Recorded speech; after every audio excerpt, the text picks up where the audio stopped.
I could see. And now Kowalski out in the open takes down Cam, and he takes down Quinn as well. What is this? It's this one off with the first kill. It's going to be his teammate killed. Irish is knocked down. J7 finishes them both off. The balcony! Rolex spraying through the smoke, gets one. Federal as well, going to be dropped off.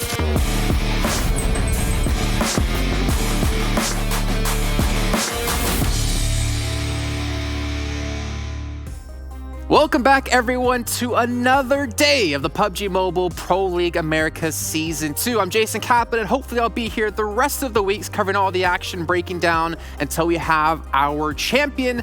But of course, like always, I can never do this show alone. I got to bring in two experts to know everything about PUBG Mobile, and of course, the teams. We got Seven Worlds Gaming, we got Glitter Explosion joining me. Glitter, you are looking fantastic today. Seven, I am digging the shirt. I'm a little bit sad, though, now that I realize it. No choker, Glitter. You broke the streak. Yeah. No, I realized that too. Don't worry. We're gonna get it right after this segment. I promise. Okay, I thought we were like ramping up into it. I know Seven, he's got his assortment of like 4 different chokers when we get into the finals. But Seven, how you doing today? How was your days off, man? Oh, it was great, man. I got to, I did a lot of fun stuff that I can't talk about. You almost got Okay, Glitter, how was your 2 days off then? Maybe someone who can't talk about what they're up to. It was very relaxing and also very productive, which, you know, is always nice.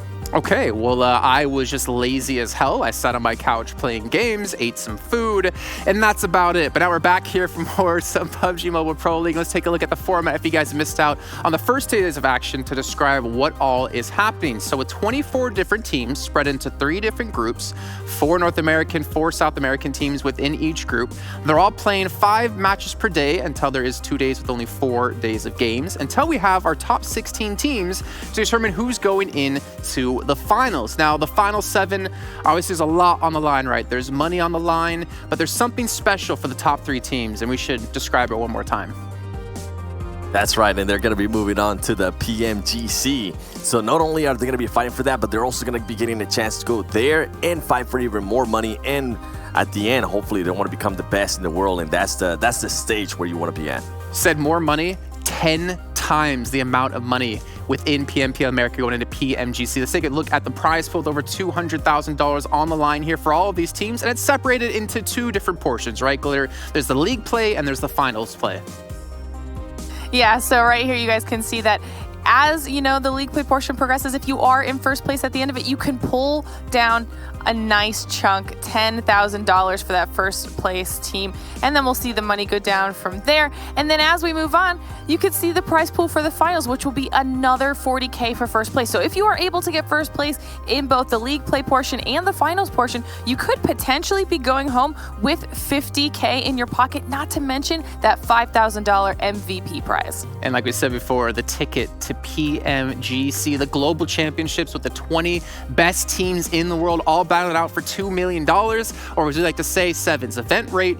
But moving forward, we have to obviously talk about how teams even get into the finals, right? It's top 16 teams, and it's all based off the points. And we have had a slight change from what you might have seen in World League, right, Seven?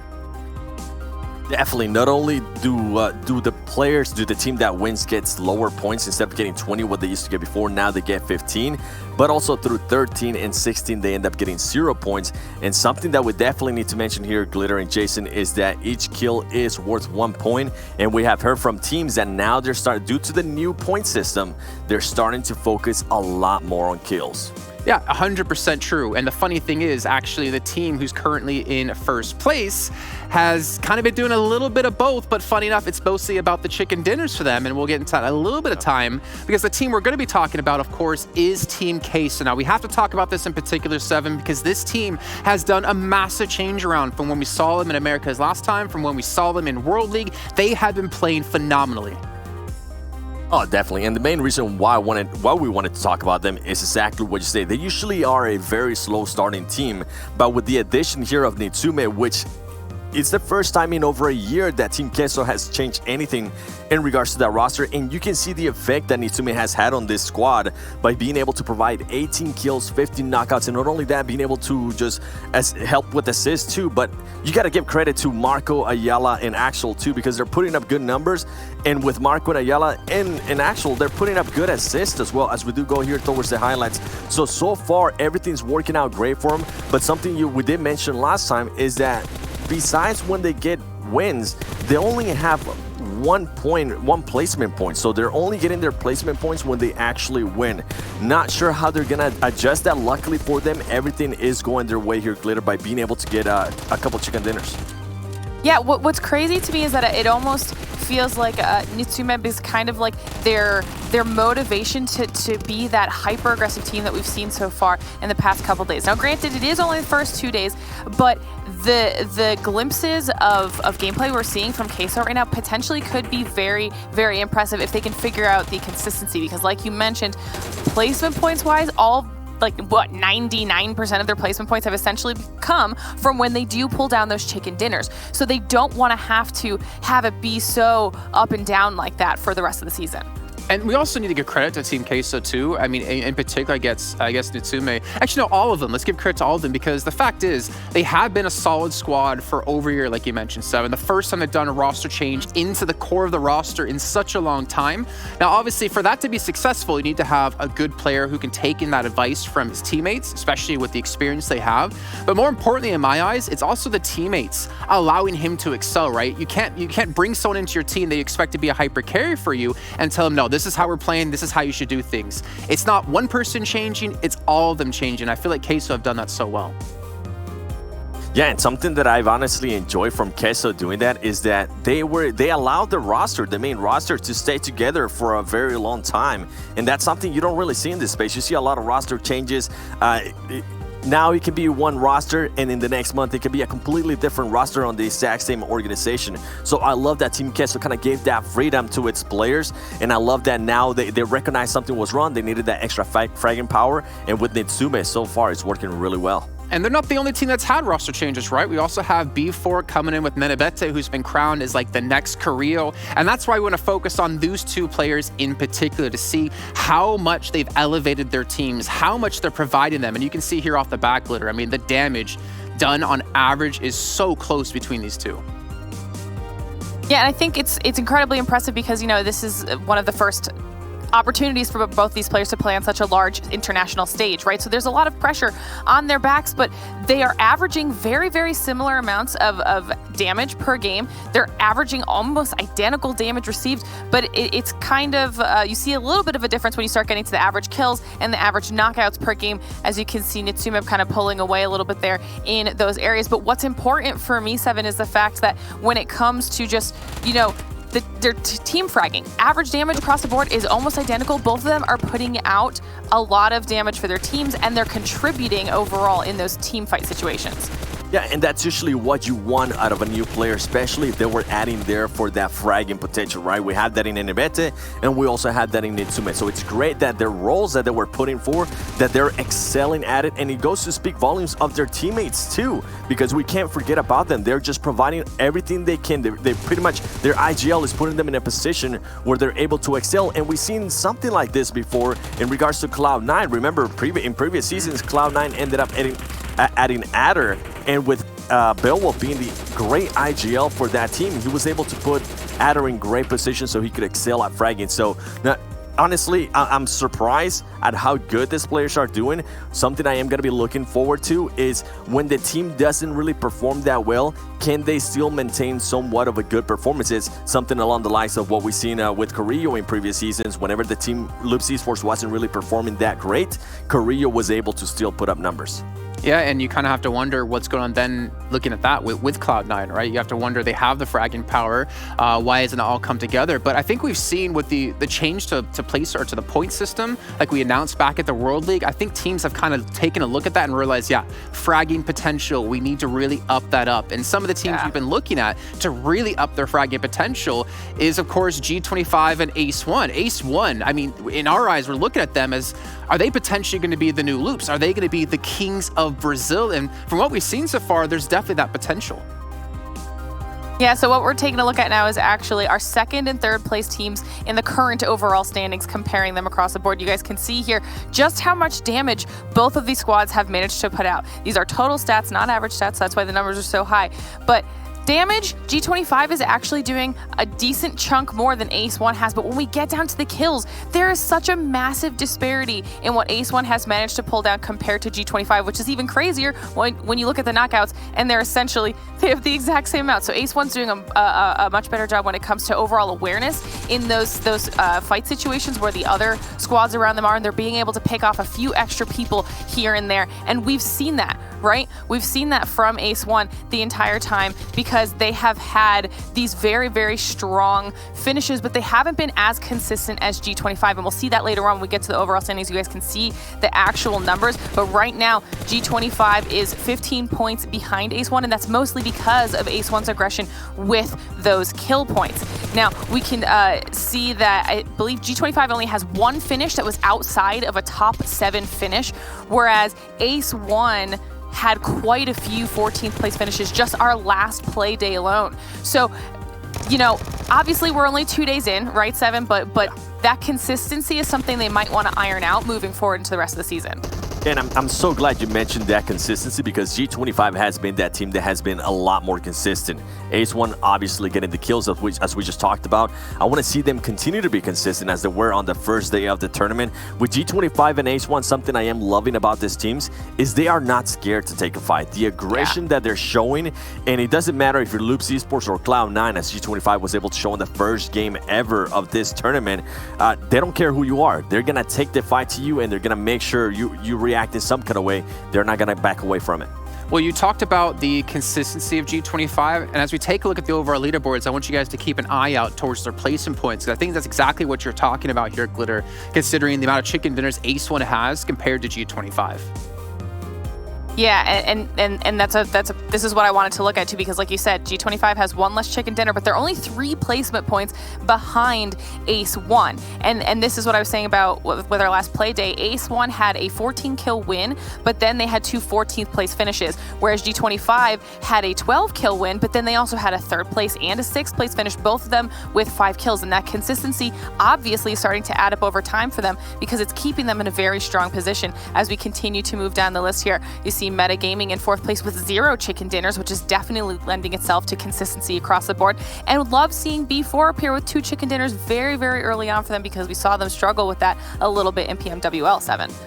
Yeah, and talking about B4 being able to get chicken dinners, another team, Temple Storm, with 1 chicken dinner. They have been that consistent, inconsistent team that we kind of always talked about. I want to see definitely a lot more consistency out of Temple Storm with Wildcard Gaming and Tribe Gaming. I'm happy to see them here towards the first page. They're usually that team that can have hit and misses. They start very hot and then they fall off, or vice versa. So I'm looking forward to see what happens here as we are going to be going towards the second page. Before we see the second page, actually, I want to specifically stay on this page, because you mentioned something earlier when we were talking about Team Queso, but I want you to have something visual to actually explain that idea yet again. You talked about their chicken dinners and their placement points, and I want to give you the opportunity to say it one more time.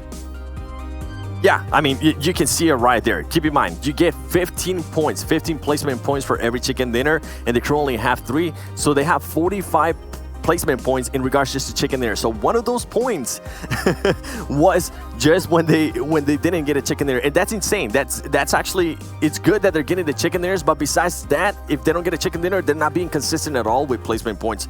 Luckily for them, they currently have a lot more kills than Ace1 is. That's why they're currently in first place, because they are currently tied in points with 96 points apiece. Something to keep an eye on, man. A lot of teams are now starting to focus on kills, and I want to see how some of the teams that we usually don't expect them to be the most fragging power team out there, how are they going to react? How are they going to adjust their game plan as we go later on? As we do see Klaze Esports there being in 9th place, 29 kills, 53 points, not back from XSET. Actually a pleasant surprise to see them there considering how they started the tournament. 50 points, Klaze Esports, 48, the Unnamed, and so on and so forth. Pittsburgh Knights with the new roster that they have had. Remember, this is a team that was able to, towards the first couple of days, they were able to get kills, but they weren't able to get placement points, or they were able to get placement points, and they weren't able to get the kills there. So it's interesting how some of the teams are starting to play out. INTZ, I want to see more of them. They are currently a team here. They're the only team here on the second page that does have a win, and I'm looking forward to see what we see on the third page here, Glitter. Yeah, the third page, I think, is potentially one of the most shocking when kind of contrasted against that first page, because we're seeing so many teams here on the third page that we did not necessarily expect. I think we are looking to see what Cloud9 can do here in the next 2 days of this first week to see if they can pick it up and kind of turn their luck around right now. This is not where we expected Cloud9 to be. XQ, another squad we were hoping for a lot out of just because of how well they did on their road to, PMPL Americas. But we also have seen some of these like bursts of very strong performances from Influencer H, from BDM Esports, from Defeaters. Hopefully they can do it more consistently than just one-off performances here and there. Yeah, you can't have one-offs and expect to break through into the top 16, especially when we've only had 10 out of 78 matches played. However, going to today, it's going to be another 5 games. You can see here the schedule on your screens at home. Starting things off on Erangel, going over to Vikendi, going over to Sanhok, Miramar, and of course Erangel yet again. And with the letters you saw, A was grayed out. So Group A will not be playing in the first match. However, you can see the teams now on your screen of who will be playing. So now looking ahead into this match coming up here, guys, we need to start to talk about, the likes of the top dogs we've been seeing, right? We've been seeing Ace1 up there. We've been seeing Meta up there. We've been seeing G25. We've been seeing Queso. When are we going to see the likes of the old dogs, right? When are we going to see Loops have that breakthrough moment? Again, 2 days of games. Yep. Will they finally come back now, 7 in your eyes, after those 2 days off and be able to finally show us what they've got? I think so, and I'm glad you mentioned Loops because I wanted to talk about them a little bit more. In day 2, they ended up in 4th place in regards to points overall for that day. So you can see them starting to wake up. You can see them starting to be consistent. They ended the day with 3rd place, 12th place, 2nd place, and 3rd place. So you start seeing that consistency. Now it's adding that fragging power. Maybe it was just a little bit of a reset. Another team I'm going to be looking at is Execute. How are they going to be reacting? Keep in mind, this is a very young squad. They do have a veteran player in Sute, but they qualified as 1st place out of PMCO North America. Are their hopes gonna be like diminished, or is it too soon for them to kind of have this kind of failure? How would they react to it? So those are 2 teams I'm gonna be looking at here today. And I think that's exactly why Zute is such a good fit, right? PMCO teams versus PMPL, completely different caliber of teams. But you know what? We have to actually start this first match. So I want you to go get ready to start analyzing the first match and go and sit down and get ready to go. And you guys at home also hopefully are ready to go because you're going to be tweeting to us during the show with your favorite moments. Just tweet at esportspubgm with the hashtag PMPL and let us know what your favorite play is going on. Maybe you want to clip it out and show it to us as well. Maybe we'll show it on the show someday and give you guys the credit. I'm going to bring in our commentators who you might not have recognized from yesterday or last time we casted because they were on day 1. So don't miss any of the action or you won't know who's casting when. We got Viram, we got Cameron Davis all joining us. You 2 gentlemen are looking fantastic. How was your days off? And Viram, 2 days off, what'd you do, man? I worked. Okay. I'm sorry. I work like 7 days a week, so it's fine. I'm sorry, Cameron. I don't get it. Anything fun, hopefully? Just video games. You know how it is. Watching, playing. It's the gamer life. It's what we buy into when we enter this industry. I can respect it though. So I want to talk about a certain team. Team Queso really quick because obviously you got to hear analysts talk about it. You guys weren't here with us on day 2 when they actually pulled off like the 3 chicken dinners in total. And I'm hoping you guys heard what Seven was saying about the 3 chicken dinners and 46 placement points total. So in their 7 matches, in 4 of them, they got 1 placement point. For me and Viren, that is ridiculous. I mean, we thought before we looked at some teams like, Cloud9, it's a bit of a binary. They either go in and win or they don't do so well. Tempo Storm, this is like the epitome of that. They either get out in 15th place or they win. There is no in between. They're either literally 12th to 15th or 1st. There is no middle ground with this team, which is just crazy to me. If they can harness whatever energy they get at the end of the day, if they can put that, if they can, get a little, they talk about consistency, but if they can harness that, Queso is going to be a threat. The thing is, Cameron, looking at that, with it being so binary, is that a good thing in the long term? Because if they continue to play this way, you're looking at potentially 24 chicken dinners before we even get into the finals. And that's a number I think we're never going to see a team hit. And I don't even think we're going to see Queso hit it because you are seeing a number of the teams warming up, especially for the PMWL teams. It wasn't the best of starts at the beginning of this week, but as you mentioned, Loops and even Wildcard and Tempo Storm a little bit, we're all starting to warm up and get into it. So I don't think Queso is going to have the same level of success.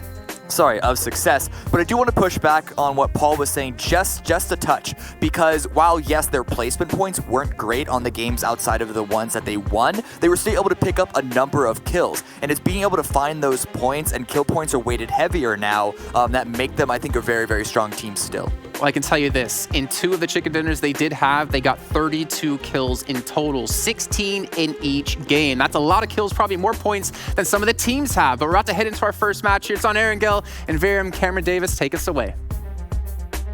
Thank you so much, Jason. Game number 1. We can talk all day. We can theorize and theory-craft about consistency and strategy. But at the end of the day, the players have to drop onto the map. They have to make decisions in real time. We have to see what they can do. Cameron, game number 1, Erangel. Let's go. Let's get into this. I'm excited to see what happens, but it is a nervous excitement because if you recall, and I'm going to put myself on blast, I'm going to show my own receipts for this. I said day 1, even at the end of the day, that the PMCO qualified teams have to prove that they're on the level of the PMW teams.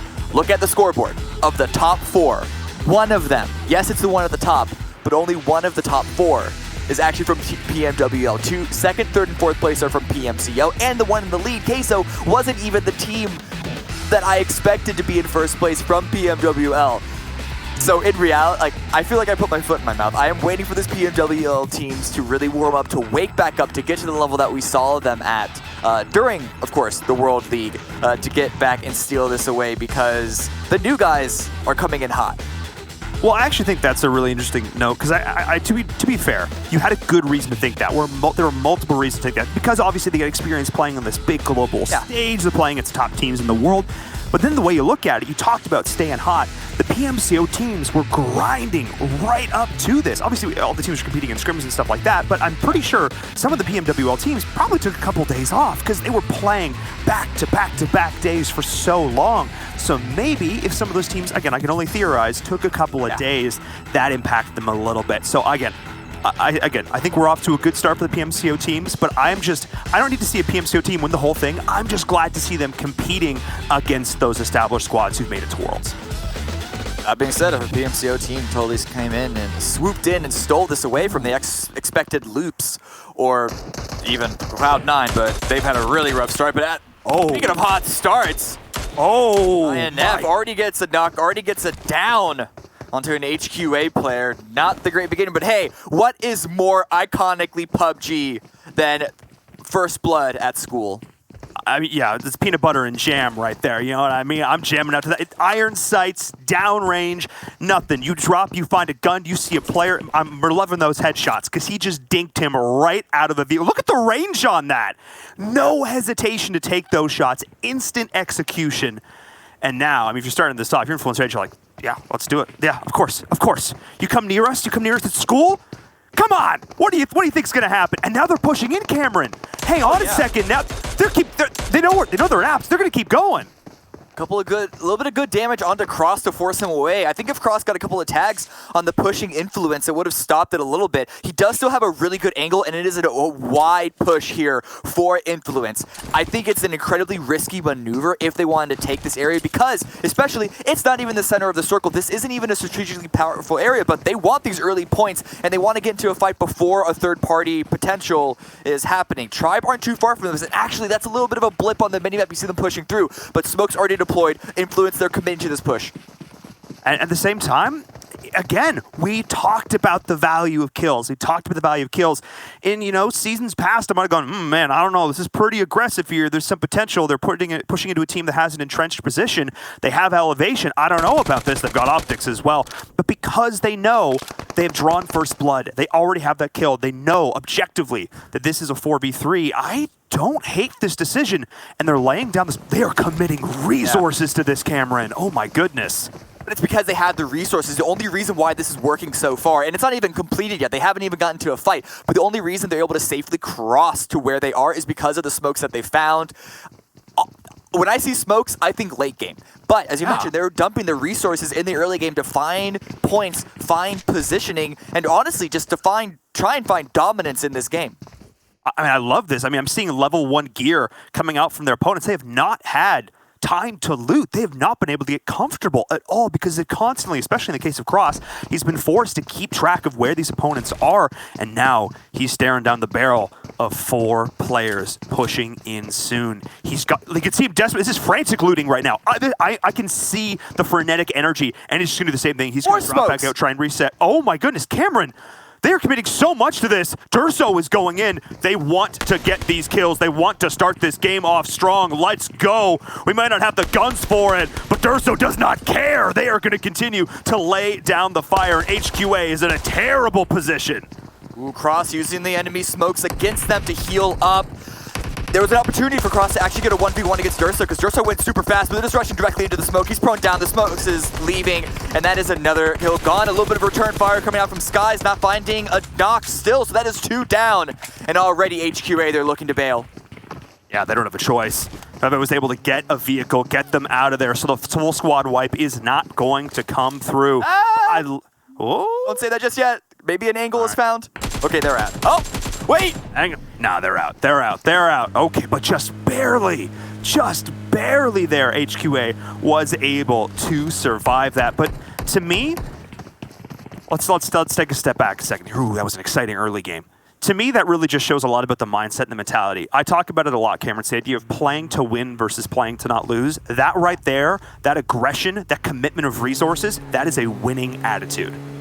Yeah.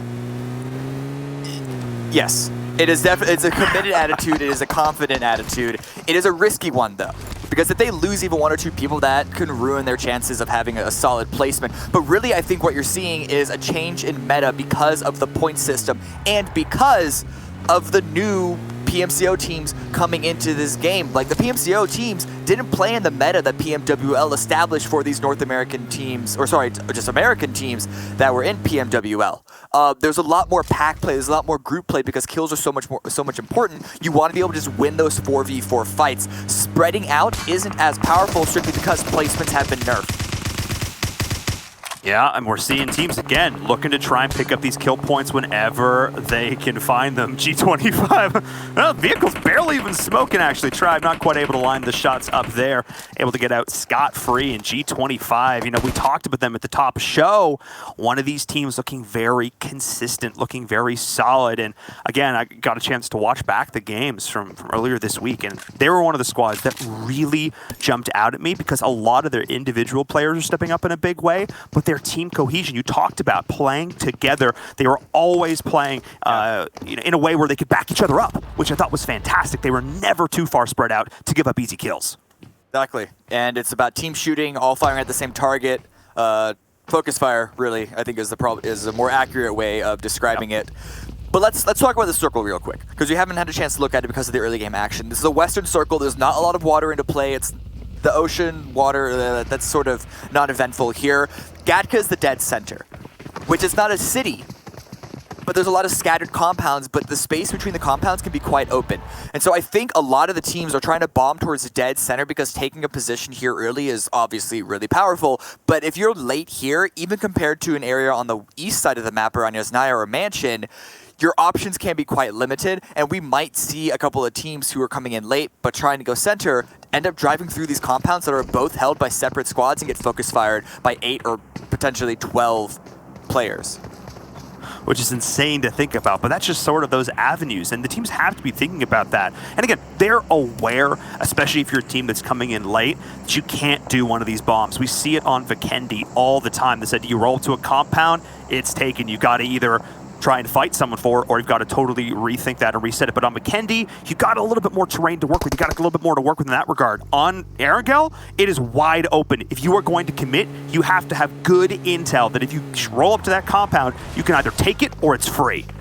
INTZ already losing 1. Gamma's trying to return a little bit of fire onto Brazilian Rampage, but good angle here by Sentry did not reveal himself using the hill to block the line of sight from the western side. Also not rushing down and trying to focus on this kill and end up getting taken out by that compound, because I guess they just don't know that it's clear or not. But Darius, he's not getting revived. But the circle is going to hard shift all the way towards the west. This is when things get complicated. The water now, I think, is going to be a little more impactful. Only about 60% of Phase 2 is playable. And all these teams that thought they were center, they're now on the hard east side, east border of the circle. Man, if you're a team like HQA who had one of those rough starts, who's now got to continue to rotate and continue to rotate, hard shift after hard shift, this is a bit of a rough one here. Even B4, a team that we do see traditionally eat a little bit of blue, do a long loot, is going to have their work cut out for them. Maxon, still, okay, he's got a ways to go. Yeah, that is deep. I mean, again, if you've got the stims for it, it's not a huge deal, but still, those are resources that you're committing to burning. But we can just see this congregation of teams moving into the new center of this circle, Cameron.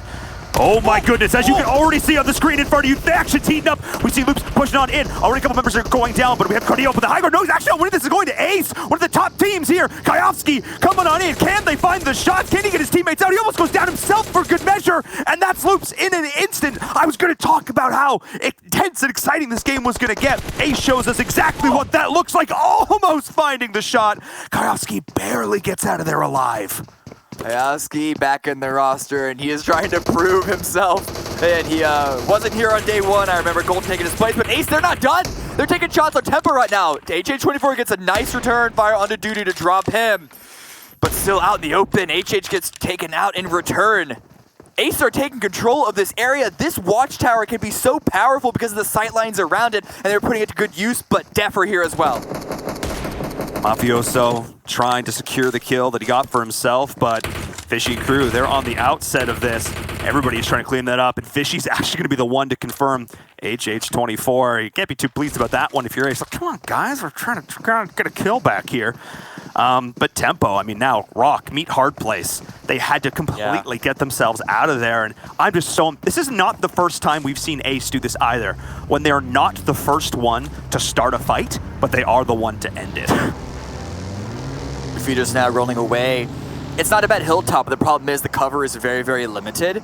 And there was a reality that Ace, once they took out Tempo Storm, really put their attention on the Defeaters. They just want to get more central in Phase 2, which is, you know, everyone can relate to that. Problem is, how much information have they scouted ahead? We saw what happened to Loops when they moved before scouting properly.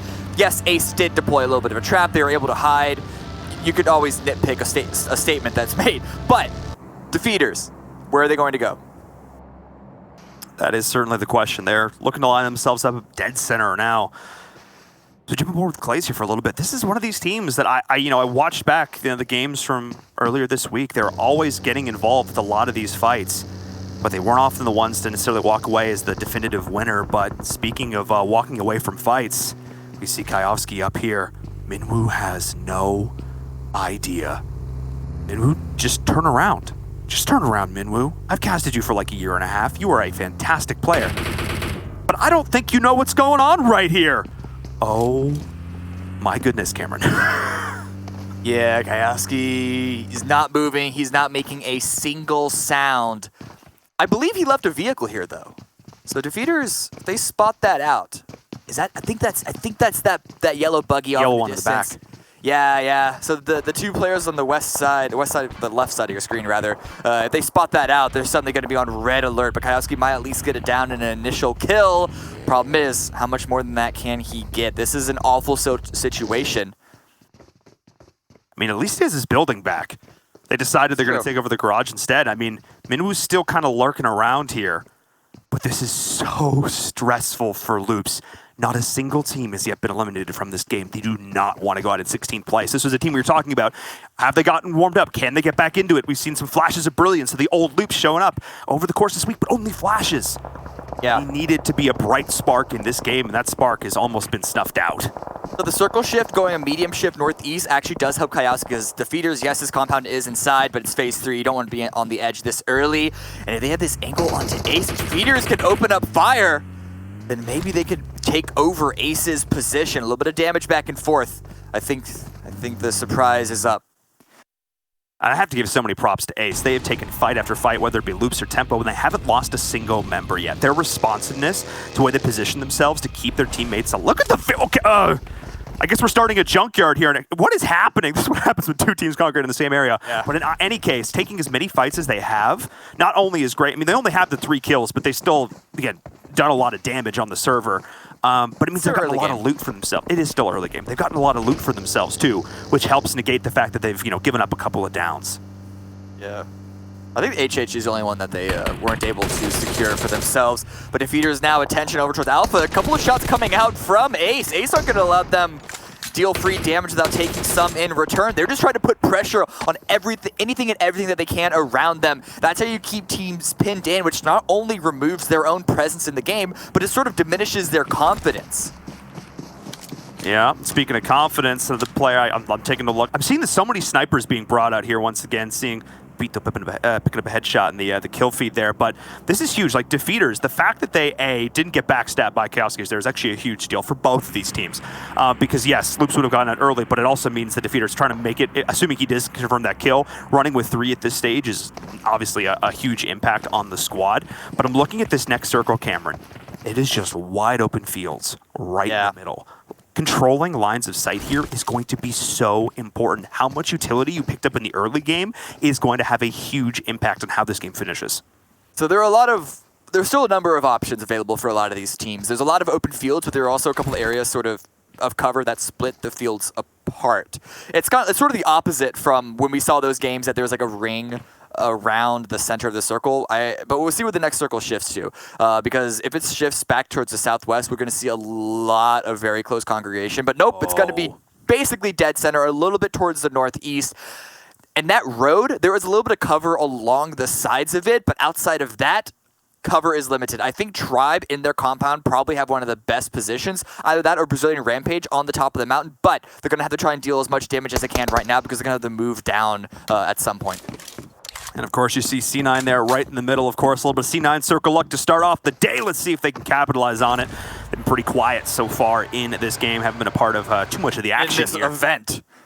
Yeah, because this has not been a quiet opening Erangel. This has been a fast and bloody Erangel. And if this is an indicator, of what PMPL is going to be like this season, Cameron, I am so excited as the kills continue to rack up on the feed, whether it be B4, whether it be Tribe. You talked about that compound they have, but they got to be able to hold it.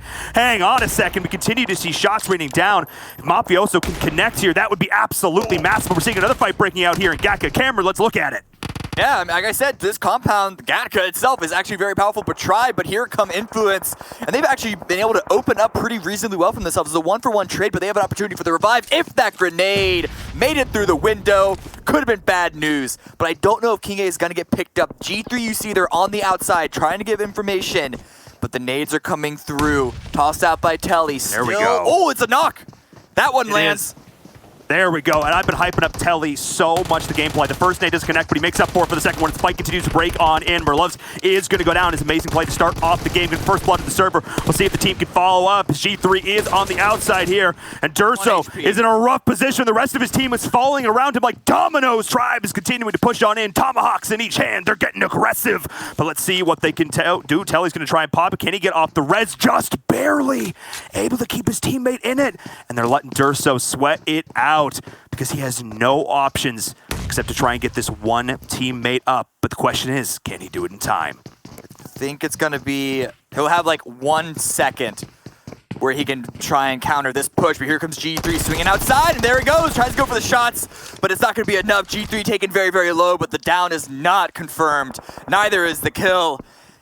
And Tribe, they hold on very strong. They lose King A, but the surround that they had on Influence in that building meant that they could not move. They just waited for that first opening knock from the grenade. Loops also, unfortunately, do get taken out early. Yeah, it was actually Ace backfilling. You know, I think that, you know, maybe Kavsi thought that he had a little bit of time when he was moving in, you know, behind the squad that he was camping out with, he was chilling with the feeders, but no, in this case it was actually Ace continuing to move in on the outside, backfilling. We've seen this a lot from them, and it's paying off consistently for this squad as they pick themselves up another kill. That is 2 squads wiped from the server INTZ. You can see it up there at the top of your screen. Only 1 player remaining. Defeaters in our spot 2, so we're starting to see the casualties stack up for a lot of these squads, Cameron. Open field, not a lot of options for all these players on the west side. We saw Cloud9 trying to put a little bit of a presence, a little bit of control out from their hilltop there, but they're just not able to find this angle between Execute and Defeaters. A lot of driving around, a lot of smokes deployed, but the control is very, very limited over here. And this is exactly what I was talking about when I was looking at where the circle could potentially go. I'm talking about wide open fields. This is it. I mean, if the only cover you have at your back is a hay bale or a little bit of a hill, I mean, C9 doing what they do, but I haven't given them so many props, Cameron. They have been able to weather storms, 3 kills to their name, and between the vehicles and this cover, this little hill they have here, they're in a fantastic position. But we do see Mitz. It was basically a 1v2 situation, or a 1v1v1 situation here on the outside. He's actually going to drop, though. Nicely done. It's actually Fame Boys from the distance able to pick that one up. Beautiful play as INTZ is down and out. Yeah, basically once the I believe phase 3 shift over towards the northeast, like the northwest of Gatka field area, a lot of these teams knew that it was about taking fights early and getting the kill points before they were eventually taken out. And that's what we're going to see happen here. I got to see exactly where the kills are lined up at the end of the game, who has been more successful. But Vishy here, I don't see a path out. Cloud9 have his number. They do indeed, and that's going to be it. Adder secures the kill, and I love the attention that C9 is putting towards these players on the outside, trying to clear it so they can't get shot in the back as they rotate in, because they do have to rotate in as this blue is pressing, but they know it's pressing on them as well. They just got to go. They just got to go, because there aren't a ton of teams actually in this next circle, Cameron. The teams that were able to get an early Tribe, like you talked about before, able to hold the compound, doing so much work, and G25 is continuing to push on in, but the blue is this ever-present threat on the outside, and teams have to address it. Yeah, Brazilian Rampage here on the mountain weren't able to open up a path well enough, and now they're going to be eating blue damage of their own, as well as damage from G25. Klaze here, angle onto Ace. That might be it. Ace picked up a lot of kills in the early game, playing on edge. We know that's their favorite style, but it does have its downsides. And when you lack options of where to push to, this is what happens to you. But a lot of teams are falling. So the Rampage now go out. We're down to 9 teams. Placement points are going to start picking up here on. Yeah, once you get into really that top 6, that's really where the points start to feel good if you can secure them. But Cloud9 were able to make it in.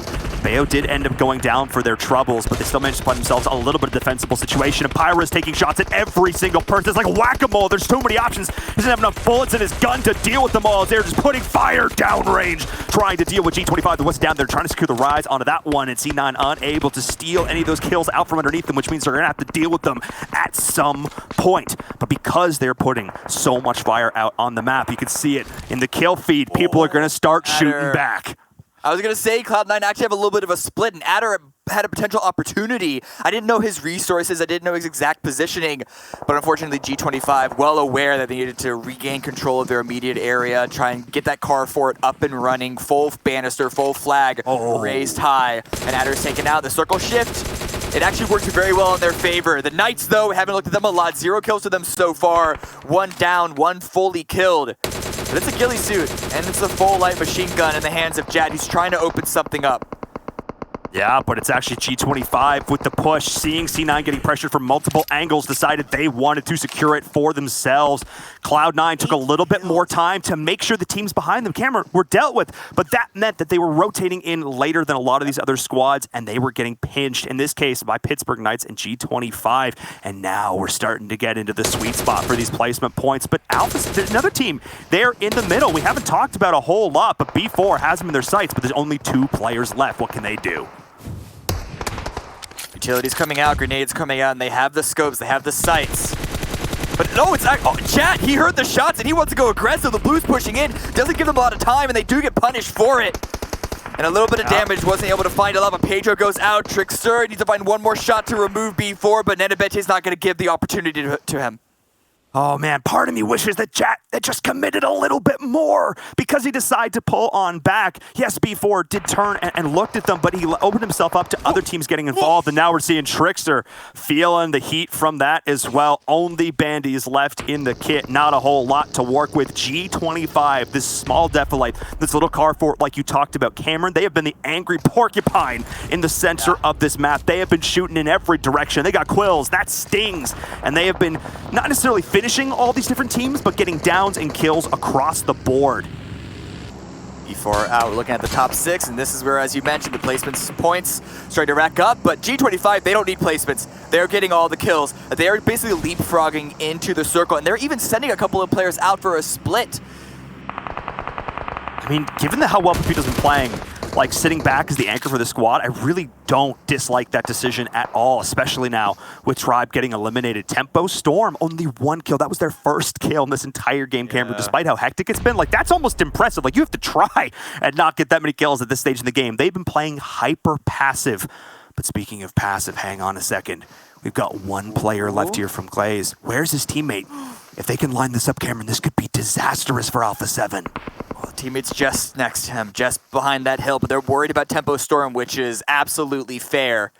But Tempo, I think, are being passive as well. If these 2 Klaze players can line up opening grenades and then focus fire spray downs. Oh, but there it is. Spec's gonna peek up, finds the first. This is why they're being so hesitant. Then from trying to answer back, but now he's given his position away, and Alpha 7 have an opportunity. I mean, there's something to be said for lining up your perfect shot, Cameron. There's something to be said for waiting for the opportune moment to strike. But in PUBG Mobile, sometimes you just don't have the time. The blue is pushing in. The other teams have their heads on swivels. And now what could have been a kill or 2 for Klaze is now quickly fading away. That's a beautiful nade. And not going to be connecting there. Maybe that was a smoke. I'm not quite sure. Flash. It was a flash. Oh, there it is. Just getting a little bit of... Look, I was like, wait a second. What's happening? They just have to double push them, and this is the end. This is absolutely it, and that's going to be... Hang on a second, though. Tempo Storm is hot at the heels. I don't necessarily know they realize this. Hang on.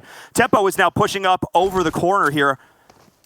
And I think Alpha 7 is aware they have heard the footsteps. So now, I mean, you deal with one. Cameron, it really is like whack-a-mole. You deal with one, and there's another one right behind him.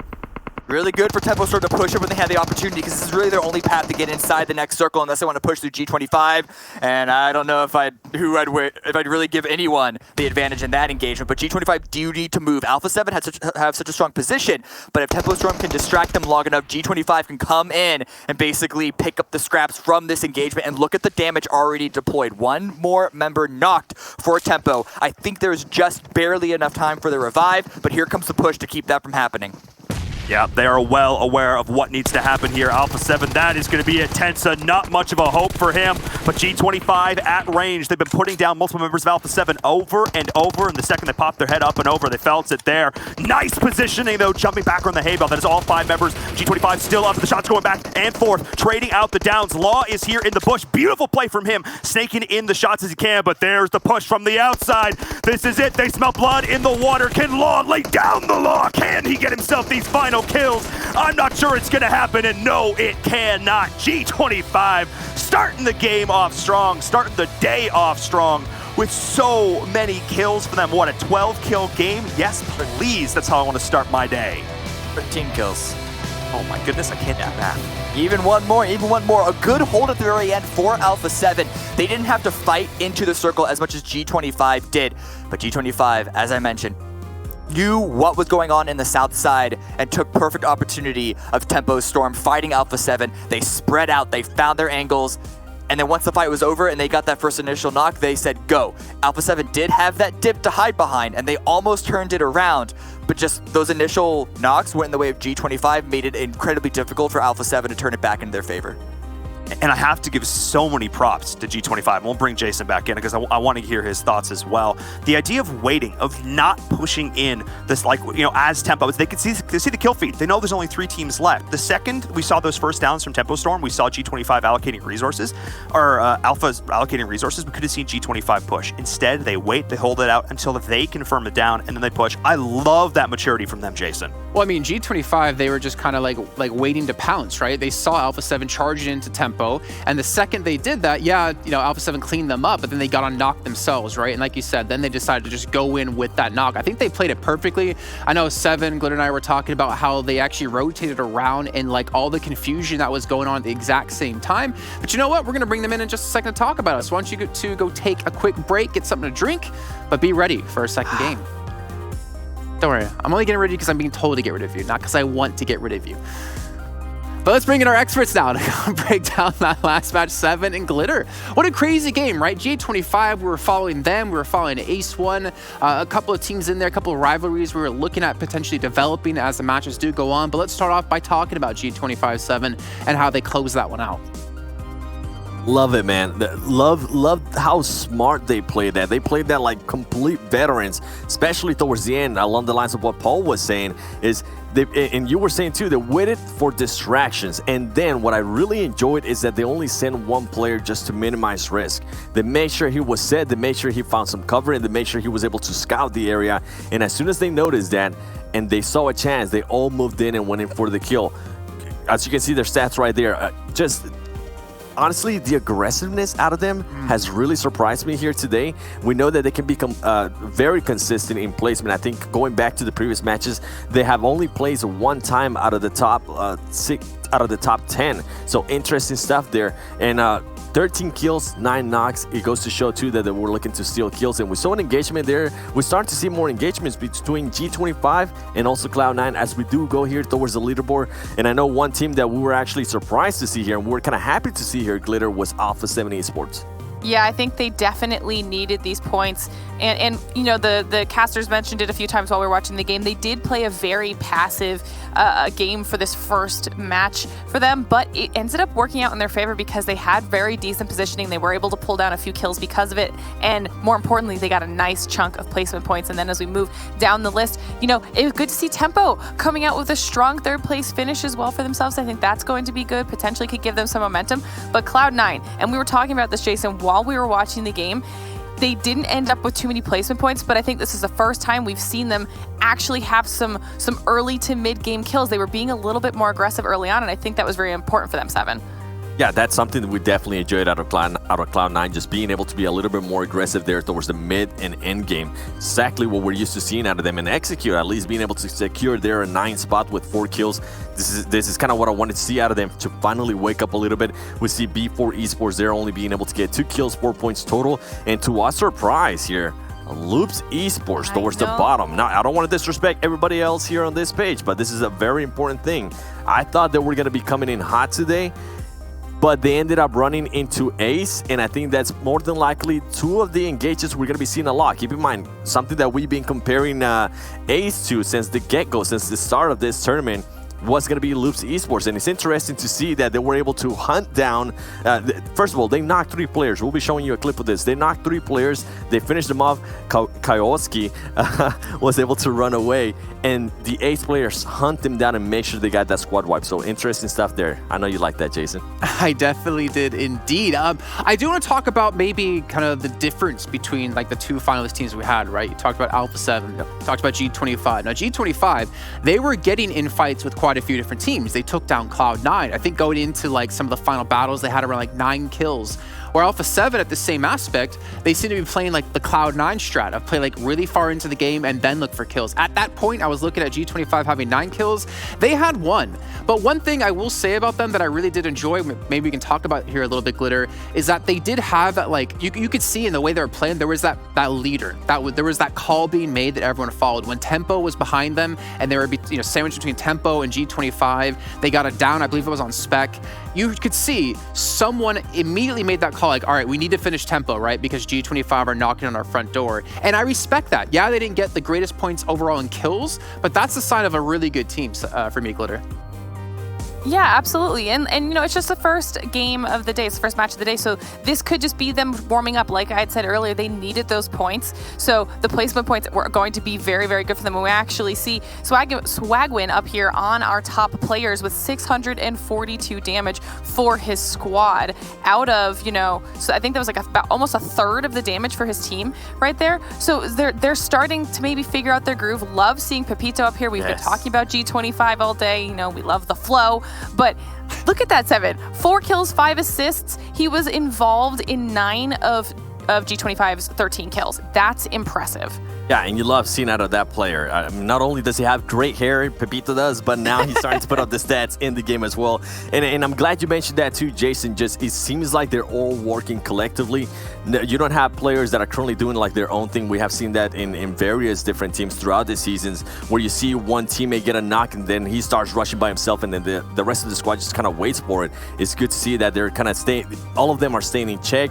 All of them are staying patient, and they're just waiting for the right moment. Love seeing that. One thing I've seen across any esport out there is that a team who follows one call, even if it's a bad call, will always do better than a team partially listening to a good call. So even if it was a bad call to charge tempo down, they still got the kills. They still were able to like be a team and be a unit, which is fantastic to see. Also, quick shout out to INTZ there. He did make it into the top 4 players. I mentioned in particular because he was one of our MVPs in our 3rd week of our Super Weekend back to PMWL West. So I got to give him a shout out. Maybe some coming to life for him and for Tempo. In the meantime, though, we need to take a look now at our Mountain Dew Game Fuel moments from that last match and start to break some of these down. I'm sure as hell we're going to see probably the player we're going to be looking at later on, 7, with that fight between Ace and Loops. Yeah, that's the one I'm going to be looking at here, but we do have some early engages, and I honestly want to talk a little bit more here about G25. I feel like we kind of have to give them the spotlight in regards to just, hold on, this right here, this was amazing.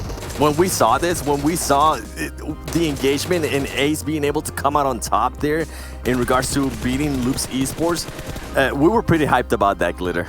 Yeah, I mean, because I think, you know, Jason said it earlier in the show, I feel like this is becoming an unintentional rivalry between these two from Brazil, right? So it was perfect as far as, you know, us kind of trying to follow that storyline goes, because we wanted to see that. We wanted to see who could best each other in a 1v1 situation, and I am wildly impressed with what Ace1 is figuring out so early on in the season.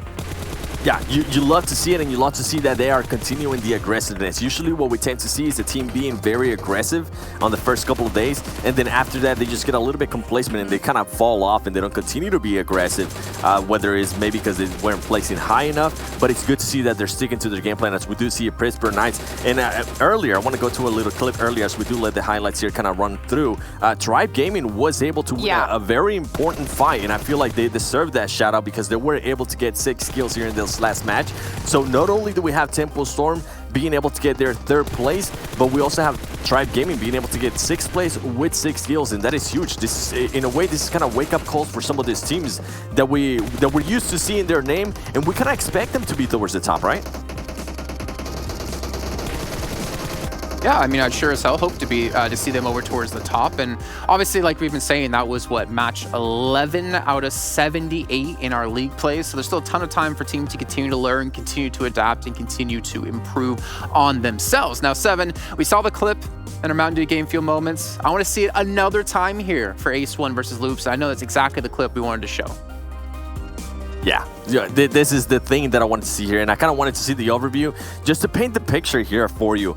Ace1 had no idea. They had 0 clue, at least until they probably got the warning there on the map, that Loops Esports was going to be coming. The way they were able to react to this, obviously keep in mind there was only 3 players there of Loops Esports, could have gone anyway, but how quickly they were able to just knock those players, and the way they were able to just handle Carrillo right away. As soon as he jumped off, that was impressive to see. Usually we've known Carrillo can maybe take on more than 2 people at the same time and win those gunfights, but by him being able to be neutralized and being knocked down, this was huge for Ace. And you see Kayowski just kind of running away and making sure that he was able to get an extra couple of points. At the end, it didn't work out for him, and this is just a huge win here for Ace. This is kind of something we wanted to highlight a little bit more because it could be a rivalry starting to get started here. I wouldn't be surprised if we see more out of these 2 teams fighting in the future. It's all about Kings of Brazil, right? And actually, funny enough, with Kayowski running away like that, it kind of reminded me of Wildcard chasing down Cloud9. Was it Pyro was like the solo man running away in the car, and then you just saw like 3 other cars chasing him. They eventually caught up to him when he made his last stand. That's kind of what I was imagining in my own head here. But let's take a look now maybe at our total damage. Again, we had a lot of teams putting out tons of damage. Cloud9, before they went down, were actually leading the way at about 1,500, though I'm sure other teams are going to be able to pass them. And yeah, you can see them right there.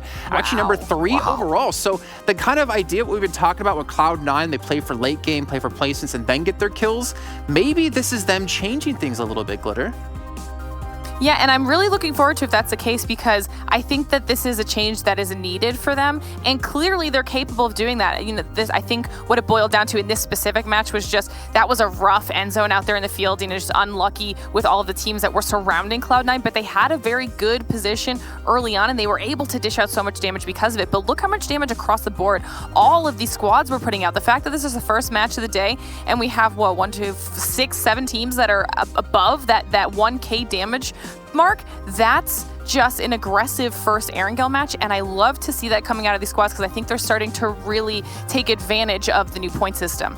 Yeah, and honestly, I can't wait to see more teams adapting to it. Like again, for instance, Cloud9, obviously we expect to see them into the finals. We almost expect to see them into top 3, to be honest, going to PMGC. But if they don't change, then they won't be there. But seeing them change a little bit, like we've seen other teams change in the forms of bringing new players into the roster, you know, everyone's changed at different paces. I know Cloud9 hadn't had the amount of time they wanted to prepare for this event because they had Adder playing in a Russian team for a tournament. They had Uneven playing for a French team in another tournament, so they didn't have the ability to sit there and practice. But we're seeing them change things up, right? And I think this is the Cloud9 that we haven't necessarily seen thinking back to America's last time where they had a super slow start the entire time, 7. Yeah, and I'm glad you mentioned that because they did start slow in the previous PMPL season that we had, and they started picking up towards the end. And maybe it could be maybe they don't want to do what happened in PMWL where they started off really hot and then kind of fell off. So it could be that. It could be just trying to adjust to the point system, and it also could be just trying to adjust to playing together again. So many variables. Luckily for them, it is the first week. It is only the 3rd day, and they're able to they have that kind of freedom to do that kind of stuff right now.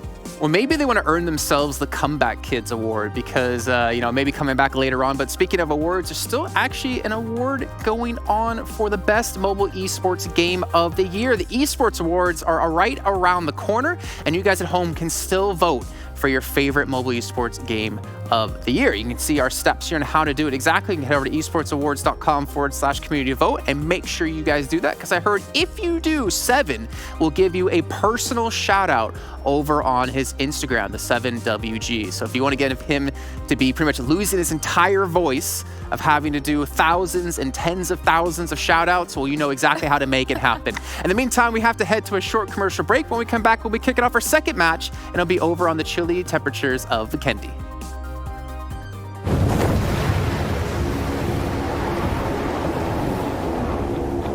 Mountain Dew? Squads, there's loot on the horizon for however you find victory. For the combat chauffeurs, for those who strike from above or from below,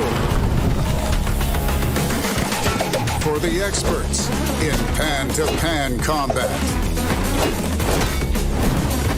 Whether you're taking a leap of faith or just aren't afraid of a close call, fuel your path to Winner Chicken Dinner with ice-cold Mountain Dew. And with exclusive loot from Mountain Dew fuel stations, spawning on a map near you.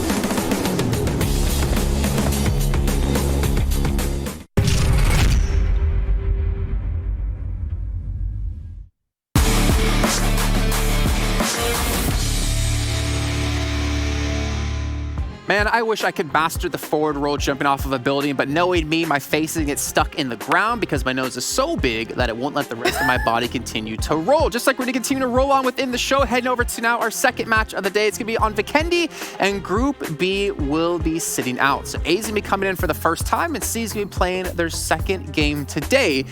So in Group C, we've got Execute. We've got, well, now Team Queso coming in, but sorry, we have Loops yet again playing for a second time here. I think they're second out of fourth in total today. Now, Glitter, they had 0 points last time they played. We know they can be an amazing Vikendi team, though last time we saw it on day 1, they weren't there. Do you have high hopes for them here? Like, give me your blunt, honest answer. Do you think they can have what it takes right now to win this match and get back in the game? I do, and I think part of that could potentially be fueled by the engagement that they just had with Ace 1. If anything, we've seen Loops be a team that really likes to prove themselves after they kind of have a stumble, so potentially they could bounce back. Well, what about Queso? I agree. In almost 50% of their matches, out of 3 out of 7, they've gotten a chicken dinner. Can they make it 50% total now, 7, with 4 out of 8 here on Vikendi?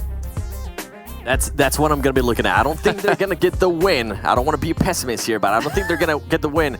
But I also don't want to see them exit with only 0 points. So Team Queso, come on, give us another great performance here. Okay, well, we'll see how it's going to break down. We'll hear you guys' thoughts as well when we do come back after the match. So go take your break, go watch the match. I'll be there in a few moments, guys. And now, you guys at home, while you've had this whole break, you should have been tweeting to us at Esports PUBGM with the hashtag PMPL. Let us know your thoughts. Let us know about how you want 7 to say your name correctly when we give the shout-outs for the Esports Awards.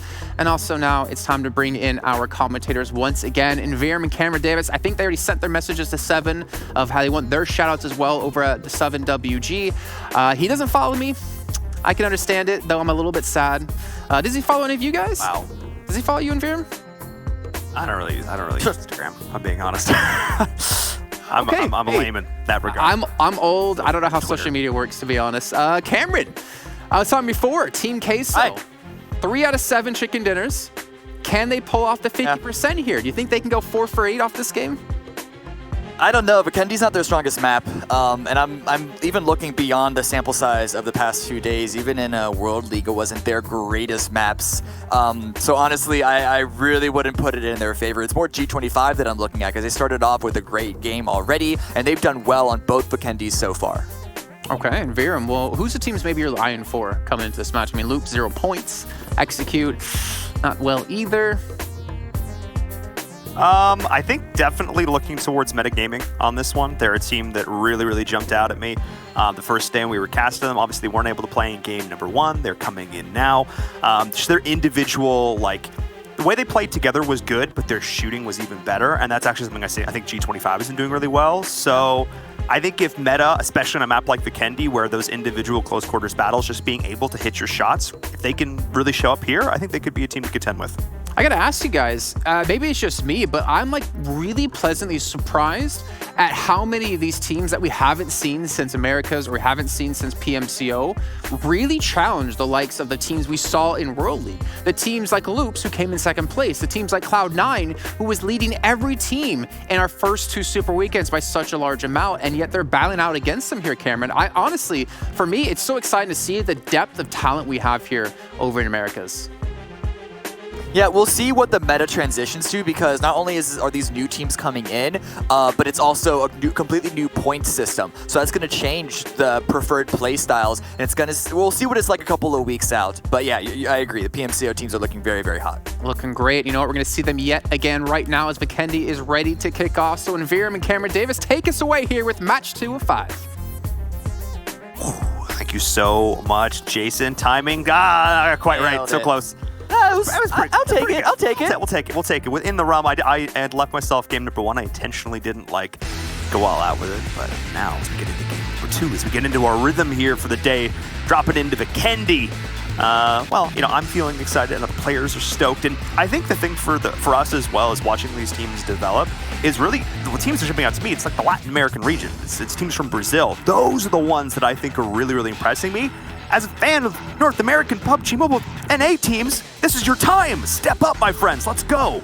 Yeah, and again, I'm going to lean on the new point system because the South American Brazilian teams are traditionally a lot more aggressive, a lot more, let's just take this quick 4v4 fight. I don't care if the clock says 5 minutes or 25 minutes. We're going to take this 4v4, and we win or lose, that's going to be our game. The North American teams like to be, they at least attempt at times to be a little more ethereal, a little more mental with it, with the rotations and the splits and stuff, but the point system, doesn't really favor that as much. I expect to see, if not this event, a couple more events down the line with this point system, people learning where they can put their resources and not just all clump up at a group before, but at least right now, that should be the meta for the first half of PMPL, if not the entire event.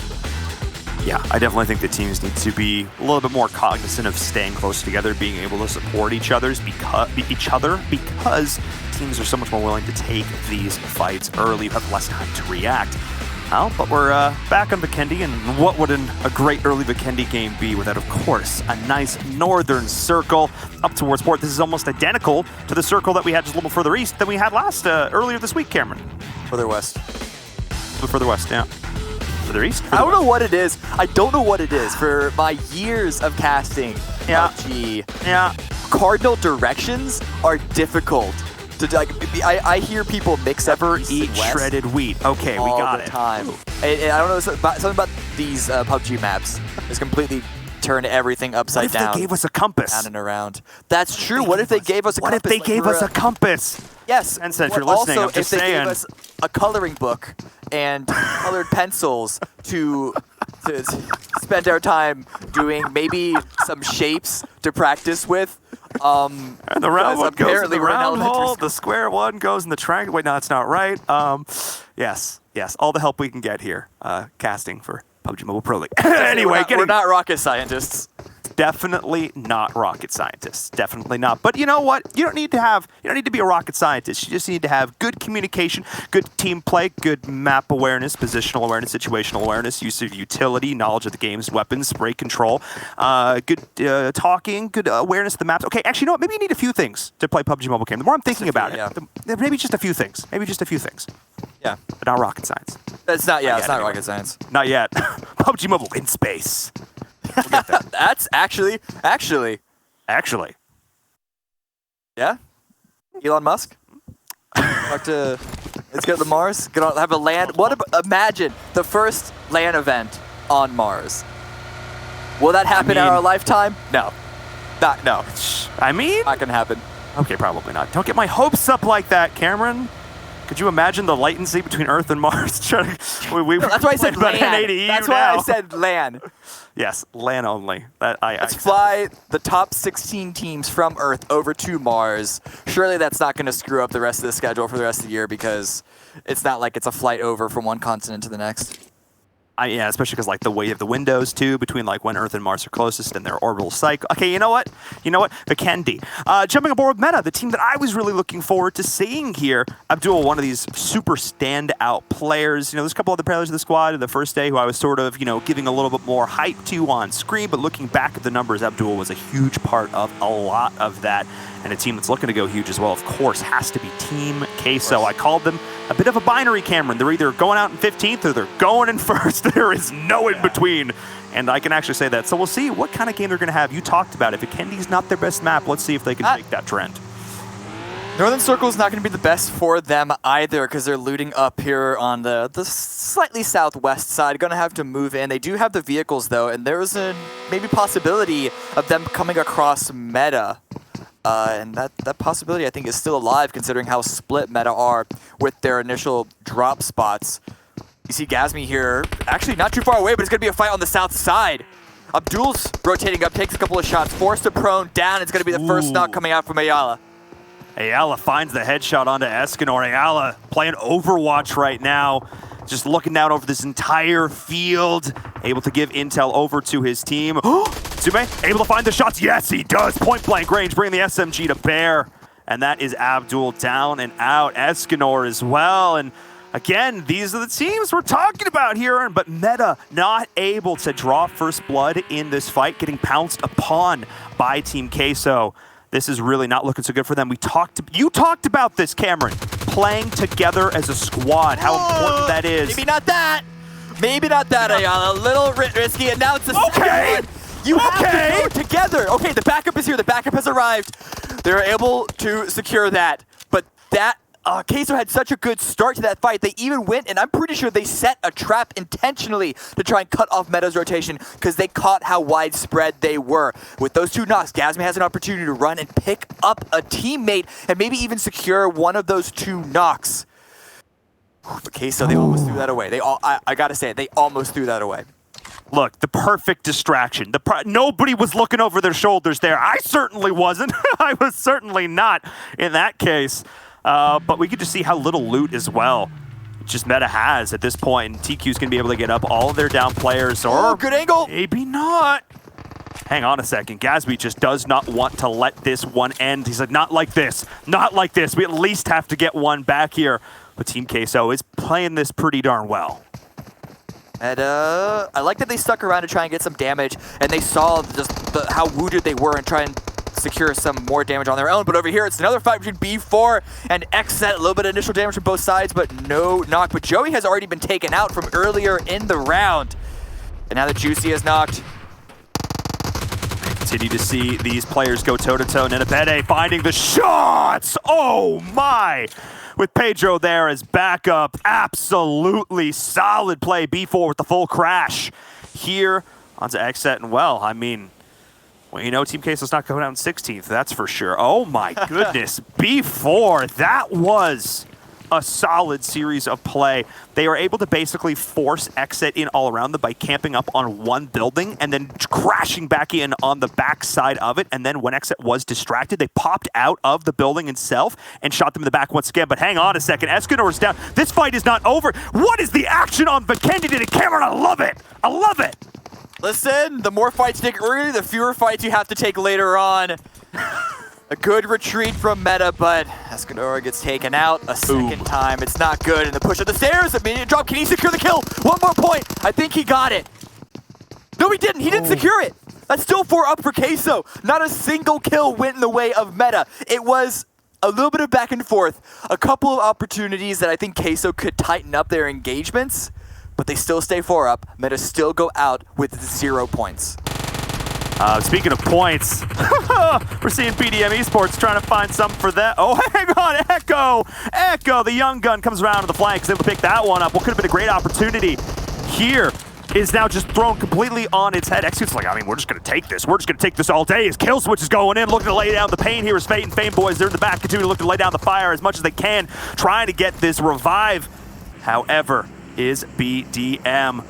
Menneto up on the high ground. Hang on a second. If he pops off this balcony, this could be huge. But I think playing this low actually isn't the worst decision ever here. Though they are going to let the meds go off, and that shouldn't have happened there, especially with Echo going down. Hang on a second. What was looking so good is now completely turning on its head. Good control of the stairs from the top floor team, but now they're rushing down because they have the man advantage. And Switch gets taken out. BDM still 4 up, still alive. They have yet to secure those kills, but it's a really good control in this fight. And there it is. Those 2 in the building taken out. It's the only other 2 from Execute off on the side, and Boys is already out, leaving Fate to his fate. Not ideal. Just the way the windows in that building lined up, it seems like Execute didn't feel like they could find a good angle of approach to go back up the teammates. And I think maybe they thought they had it there in the building, but catching kill switch on the switch, you know, gun out ammo, forced to swap it out, the perfect play of dropping a player outside the window and then pushing down the stairs simultaneously. I mean, that was a pretty flawless retake there by BDM. That was really nice. I think Execute were banking on that grenade being thrown in from the outside to find a second knock to push in, but because that didn't land, we saw the revives went off, the first aid kits went off on the top floor, but the fact that they decided to continue on the push despite giving BDM the time to reset everything, I see where they're trying to go with it, but you got to be tighter on your execution and your timings in order to make those work. But again, more proof here that this is the 4v4 meta right now. The circle is going to shift down the south, but it's not really going to affect anyone outside of the few teams that were still in the blue and then maybe Wildcard, but they expected to move either way. Look how many teams we've already lost. I mean, it's 2 full teams, but there's a lot of damage elsewhere. Execute only has 1. Who else is wounded? There's a couple other teams that are at least a couple of casualties. Yeah.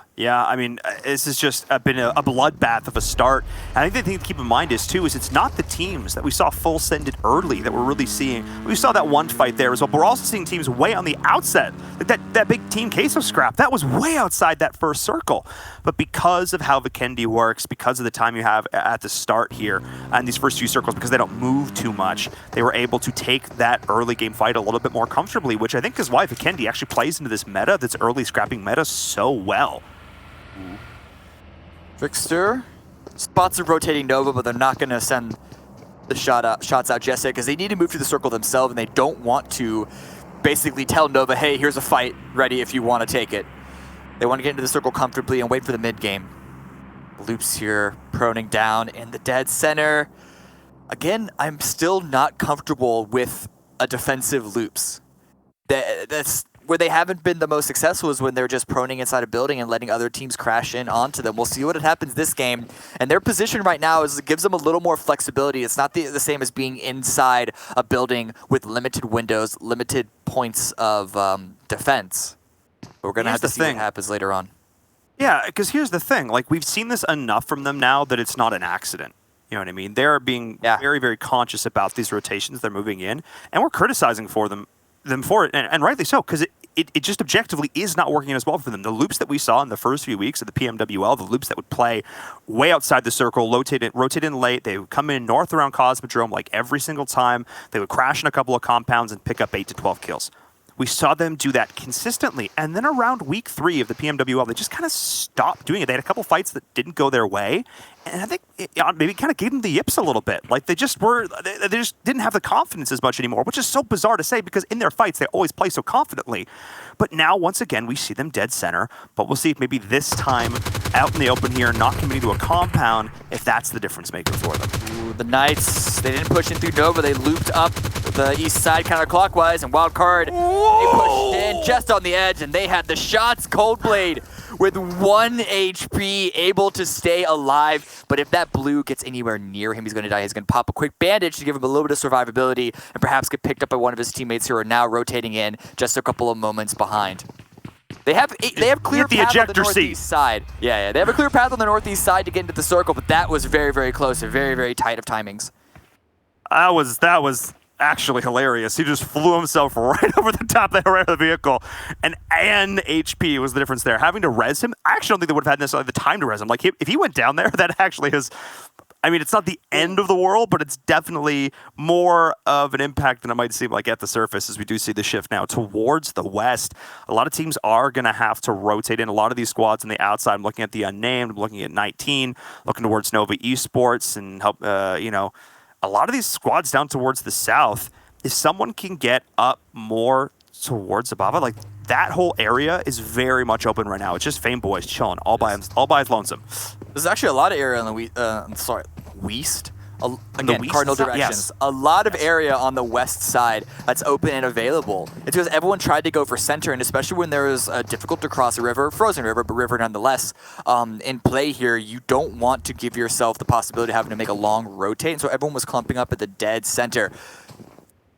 Hopefully a number of these teams will be able to read that, especially the ones on the outside, like you mentioned, Wildcard Nova Knights can long rotate around, potentially out in the blue because it's still early enough that it shouldn't do too much damage, and find some space on the edge on the west side. But the teams that are all in the center right now, there's going to be a lot of fighting happening, at least a couple of shots between the compounds, between each other. Like Nova and 19, they're in the circle, but how much further do they want to push up?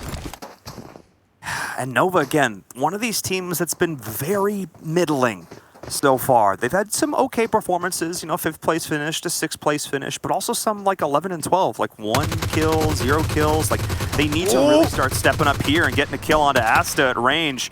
Would definitely be a good way to start that one off. Good team firing there, almost able to secure that. I think they are going to be able to get the revive there, but 3, 2, 1, go. Like that's the definition of team shooting right there, and it almost paid off. Asta just barely. I mean, not giving up there. That's the whole shtick, and it worked out, but ooh, that was close. And AZ, you saw him. He was on the split location for the crossfire. He's going to drive back a little bit. I thought he was going for a crate that was falling down, but instead I'm looking on the full map, and he's actually driving fully away, I think to go as an initial scout, while the rest of Nova watch over 19 and see what damage and see if any more potential points come their way. Knights tried to come in from the northeast side, but Alpha 7, you just saw them briefly on the minimap blocking the way, and they're going to rotate back around, back clockwise, go through Cosmodrome, but the blue is already pushing in. This is a very, very late decision. At some point, I know it's Vikendi, I know it's hard. At some point, you do still need to fight, and I'm always worried when I see teams avoid it this late in the game. A little bit of leap. Making air. Goodness. Oh, Demolition Derby out here. Players just barely able to survive. Jets deciding he needs to continue. Oh, man. Driving is a skill. Driving is a skill. As Raven is now going down the Unnamed to get into this brawl. PK able to get the vehicles up, actually putting them in a position there so they can defend them and not have them blown up. That was an intentional call there, not bringing them over. They're not sure who is in this position, but they are right on the edge of the circle, Cameron. They still have a ways to go. They're going to be able to hold on, lick their wounds just for an instant because they have to fight through the Unnamed, and then they have to try and adjust to this new circle. If it's anywhere towards the southwest, they are in trouble. Womp womp. Womp womp. Southeast. It's not the southwest, but it's still... They still have to push through the Unnamed and then get into the circle, and that river is still in play, and they are going to have to cross it at some point in the game. Unnamed, though, sort of a sloppy hold here. Raven out by himself, got taken out with no opportunity for the Unnamed to trade. But because they're so widespread, as you mentioned, the Knights aren't exactly sure on where everyone else is holding, and so they're going to have to push as a group before and try to take them on one at a time. And unfortunately, through the Unnamed, they're actually giving them the opportunities. Their position right now, Q is here watching over the Knights, but his teammates are not in immediate position to trade him out if he gets knocked. You can see them running around the map trying to adjust, and the Knights playing as slow as they are does give them that opportunity. And I do love the position that Q has here, but it's just that his teammates can't back him up. Like, he's using third-person perspective in order to keep full tabs on Pittsburgh Knights. But again, this one's not going to be as easy as snapping his fingers. Like, there is work that he's going to have to do if Bucky can rotate in, if Rand can be here as well. But they also have to move, and this is going to be the send. This is going to be the send. Q has to hit these shots, but PK, there's Jad out in the open. Now PK have got to completely rethink this rotation. It's not going to be that easy. What? Okay, good shots out there from Jad. He doesn't get the knock with the blue. Blue might deal the final point of damage if he can't get a bandage off in time. He's going to get the full first aid off, so he's good to go. But an Alpha 7er here going to punish all of these teams, and the Knights out in the blue still this late. They still didn't want to take this fight against the Unnamed. I don't know how they're going to be successful in this round if they don't want to take these fights. They're taking so much damage from the blue, and where are they going to be driving into? If it's not the Unnamed, if it's not Alpha 7, it's going to be 19. At this point, again, Cameron, you said it, you've got to take a fight. You've got to make the call. And PK, we look back to, the PK of eras past. They were known for having one or two players snaking into the circle at the end, getting a couple of placement points that way. I don't want to see that trend continue here for this new squad. I want to see them evolve past the old name. I want to see them do some more work, but with vehicles exploding left and right, all these teams that were fighting struggling now as Alpha 7 is going to continue to clean up these kills. It's just looking disastrous for them. PK was able to get 3 of their members into the circle at least, but at this point they've used so many resources to get there. So funnily enough, it was the Unnamed who also were the ones trying to play gatekeeper, now being gatekept themselves. Yeah, I'm not as upset about the Unnamed because the Knight's presence there kept the Unnamed from being able to comfortably leave. But again, it's leaving late, pushing with the blue at your back, gives Alpha 7 the perfect opportunity to deal massive damage. Alpha 7, they're moving out because they know they need to cross the river themselves. That circle hard shift once again towards the southwest and loops. They didn't move at all from their previous position. They're fine pushing in from the edge. That's where they're most successful, but they want to take care of the Unnamed behind them first. I think this is the right call here, and this is, again, I prefer this from Loops. They've already identified the team that's got Brazilian Rampage here. We've got Helping Quit Addiction on the other side. All right, we can deal with these factors, but we've got to clear out our backs beforehand. It's actually BDM cleaning up these kills now, as all of these teams being forced out by the blue have got to try and find this small path, this avenue through the chaos that is Vikendi into this next slight bit of, well, I would call it safety, but it's not that. It's Vikendi. There's a surprising amount of open area in this next circle, which is why I think we're seeing as many teams as we are moving in so late. It's not just the Unnamed and the Knights that have taken their time to push into the circle. We'll see how successful that is, though, because that means they're going to have to fight parallel with other teams shoulder to shoulder while running away from the blue. Wildcard here. They've been able to rotate Ink from the southeast side. They're inside the circle. They're on the top of the mountain, but they are sharing it with multiple teams, with Queso, with B4. And here come 19 pushing in. Axel holding point. Where's the rest of his squad? Immediately dropped. Oh my goodness, the team fire there. Axel just got dismantled in an instant. Oh my goodness. Just deleted, just wiped from the server. Control, Alt, delete, getting right on out. That is just done. They're going to pick up the loot and move on, and that's what happened. Not even able to trade out one. TK spread a little bit too thin, being too cognizant of Wildcard on their flank as well. So we're continuing to see the fights break out across Vikendi. The frozen wastes are being lit up with gunfire as BDM is continuing to put on the pressure, duck and cover. Not in this case. He's just looking to pick up those elims before going down himself. And Fame Boys, his team had a rough start. He's been able to hold on, surpass all of these different squads, but he's just going to try and heal on up because Minetto definitely knows he's there. Look at all this fighting that's happening on the east side. It's going to be even more because the circle hardship towards the west. Loops are eliminated, unable to push in. They took care of the Unnamed behind them, but they had to push in through HQA. And the HQA defense was solid, but let's see how well Fame Boys can defend himself here. Pushed by multiple squads, finds one. Minetto take it down, but Flame Boys on fire outside healing up with 1 HP, but here comes the push from Alpha 7. Last shot. He got a point for himself before he went out, but Executor eliminated in 10th place. Wow. I mean, that probably shouldn't have happened there. I mean, Lion prone, just not thinking he was going to jump out the window. The pan almost saved him there for a while, but that level 4 armor not quite enough as we're continuing to see the kills rack up in the feed. 19, though, a squad that we haven't talked about a whole lot here, has actually been putting on the pressure. Wildcard has been sort of this anchor in this compound that everyone sort of had to play around because they have such great positional advantage up on the high ground. Slicky giving so much intel, thank you observers, to the rest of the team, letting everybody know what's going on around them, and everybody's had to shift and play around them. But it also means that Wildcard's not necessarily getting these kills themselves despite their stellar positioning. But Acer, he's looking to remedy that. There's the shots on the PK, Cameron. Knights still driving out in the blues. The fact that they have 3 alive at this point, I think, is nothing short of a miracle. Taking a lot of damage from the zone. Gotta pop the kit. No. Not gonna happen in chat. That's 2 down. That's gonna be a 3rd. I don't think Trickster can get the first aid off in time. Nails it. Half a second early, but here comes 19. No, that's on Nova. It's the same color, but 19 are continuing to push in. And that's just PK going down. The caster curse in full effect. As 3 members of Nova are still up. G-Fan trying to find the nade, and it's good money from range. Beautiful, beautiful nade coming in. We've not seen enough good nade kills so far in the PMPL. I'd like to see a little bit more of them. As 19 is now down to Mad Max, and I think that's basically about it. As Cat is pushing in, but Cat needs to be careful. Oh, he knows exactly what is going on. Cat with those cat-like reflexes, looking to get the shots onto Mad Max, who is the last man standing for 19, forced to rotate around, and now trying to rotate on out, but the shots are there from Nova, and that's the execution. Good hold here by Nova. A couple of kills for them, and a couple of kills for Wildcard as well. But the fact that these teams, there are 4 teams left. In the blink of an eye, there are now down to 4 teams, and so many of them, I think almost all of them have 4 up. Nova is the only team that is down to 3, but Nova have the circle. Wildcard the high ground, following up where 19 were. Could find an angle. Boss is currently distracted by the north side, but you can see the shots coming in from Wildcard. G-Fan is taken out early. He's downed, but not confirmed. That's a big deal. They are going to be able to get the res off on the G-Fan, who's such a critical component of this Nova roster. But Wildcard, once again, the positional game looking good, but they need to be careful pushing down this hill. You see B4 off on the outside.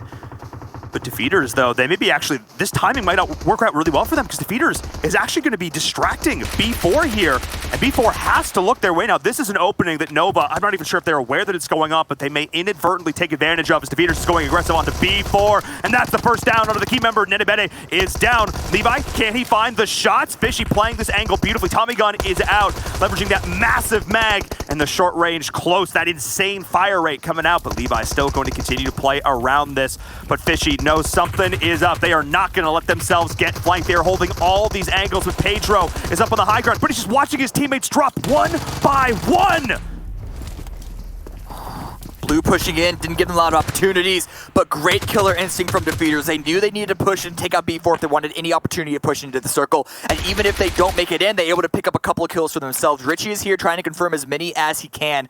It is Richie versus Pedro of who's going to secure 3rd place. But while that was happening, Wildcard push in onto Nova. A little bit of damage onto Spring coming out from the Molotov.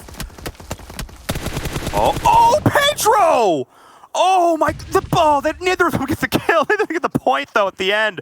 But that was insane, mutually assured destruction from both of these teams, and we're seeing it now going back and forth. Oh my goodness, Cameron, this is just insane. Wildcard weathered the storm so beautifully, slowly chipping away at Nova while we're distracted by B4. This is the team, this is it. This is gonna be the game. It's Boss who has to be the boss on Vikendi, but he's only got 1 HP to work with, and that is just gonna be it. Wildcard pushing in the inexorable advance. They collapse so beautifully, and that is just it. GG, Wildcard, first time back on the server, and that first time chicken dinner here on the day. It feels good. They were another one of these teams I want to talk about coming into today, and this is part of the reason why. They were the most consistent looking North American squad, in my opinion, and it's plays like that, knowing when to play slow, and then knowing when to go aggressive. If you want to sort of compare the push onto Nova's compound, from 19 and Wildcard. The reason why 19 had to go all in like they did is because Wildcard could have easily followed up behind them, but Wildcard on that hilltop, they had full freedom, so they could focus in, wait to get a couple of knocks on the Nova, and then push inside. It's knowing your timings, and it's knowing when it's safer to be next to the blue versus being in center and trying to go super aggressive that makes the best teams, well, the best. Really, again, that decision making, that killer instinct, the clutch factor, they all come into play, and it's really nice to see there. Again, a lot of those top NA teams we saw in Nova, and what did I talk about coming into this? I was like, I want to see the NA teams step up. Where's North America? Welcome back, Jason. How you doing? And in the end, we saw a couple of those teams there right at the end. Talk to us about. I thought it was pretty cool. Talk to us about North America, Jason, because that was sick, seeing them right number 1 and 2. Well, I haven't been back in a while, something due to Corona and how badly they're handling it there. So I can't really talk much about North America, I guess. But what I can say, I'm sorry, you guys live in North America. Wildcard. It hurts. It's a bit close to home. I mean, it is home for you guys. Wildcard, though, the weekends. This is the time that we're going to see what they really have to offer, because this is the days that they're able to field all 4 of their main starters every single time. Leon is strictly a filling role for Slicky when he's away on school on one of the days a week. So it's nice to see Wildcard, as you said, Verum, like in the first game, show what they've got. First game, all 4 together to be able to show like this and show that they are definitely one of the teams to be feared, like we heard Dean say in our interview with Loops. But you guys take a quick break. We're going to break this one down for you, and we'll see you guys for game 3. Also, send more pictures. Post more pictures, Cameron, of your cute little dog over on Instagram. All right, so 7 and Glitter. I'm going to hail you guys in. Hopefully, I can make that happen with a snap of my fingers. Oh, you're already there. It counts. My eyes were closed when I snapped and opened them. You were there. Wildcard, though. Let's talk about them, right? Let's just go. 7. I'll throw it to you right away. All right. I'm glad you mentioned them being actually able to play the weekend with all their 4 squad members, because I was looking at day 2, and I think towards the end of the day on day 2 is when they were actually able to also play with a full squad. I will double check on that, but on day 2, at the end, they ended up in 2nd place, 3rd place, and here, coming into this this new day, being able to get that chicken dinner. I got you, son. I wouldn't be surprised if they take on just full advantage of the weekends when they actually end up having their 4 members. On day 2, in the game they got 2nd place, they only had 3 people from the start. Remember, that was the crossbow game that we saw. Yes. And they went head-to-head against Queso in the end. They ended up losing. It was them, Queso, and Loops. But they got 2nd place with 3, and then they came into the next game with 4 and still performed well. Now they come in with their set roster from World League, and they've gotten themselves a chicken dinner, Glitter. Yeah, and I think this is, what we were expecting from Wildcard. Like you said, we heard Dean kind of call them out as a squad to watch, and a bunch of other teams had said Wildcard is definitely a dangerous team. So they're proving it right now, right? But I think what we also need to give some credit to is Nova Esports. We've been waiting for Nova to wake up. 7 and I have touched on it quite a few times, and Nova only had 3 here in this final zone situation. They still did so well. Boss was putting out so much damage for this squad, which is amazing for them. I mean, 12 placement points, 5 kill points for Nova. This is going to be a huge jump for them in the overall standings, so very, very happy for them.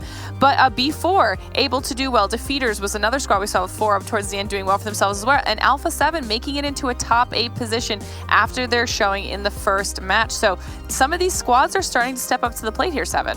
Yeah, I'd love to see that from Alpha 7 as we are going to be going to the 2nd page. Keep in mind, Alpha 7 was super quiet the first couple of days, so it's good for them to start waking up here. And then this was a wild Vikendi. As you're going to be seeing here on the 2nd page, you got Team Queso, you got Klaze Esports, you got XSET, the Unnamed, Metagaming, Brazilian Rampage, or as my boy Jason likes to call it, brr.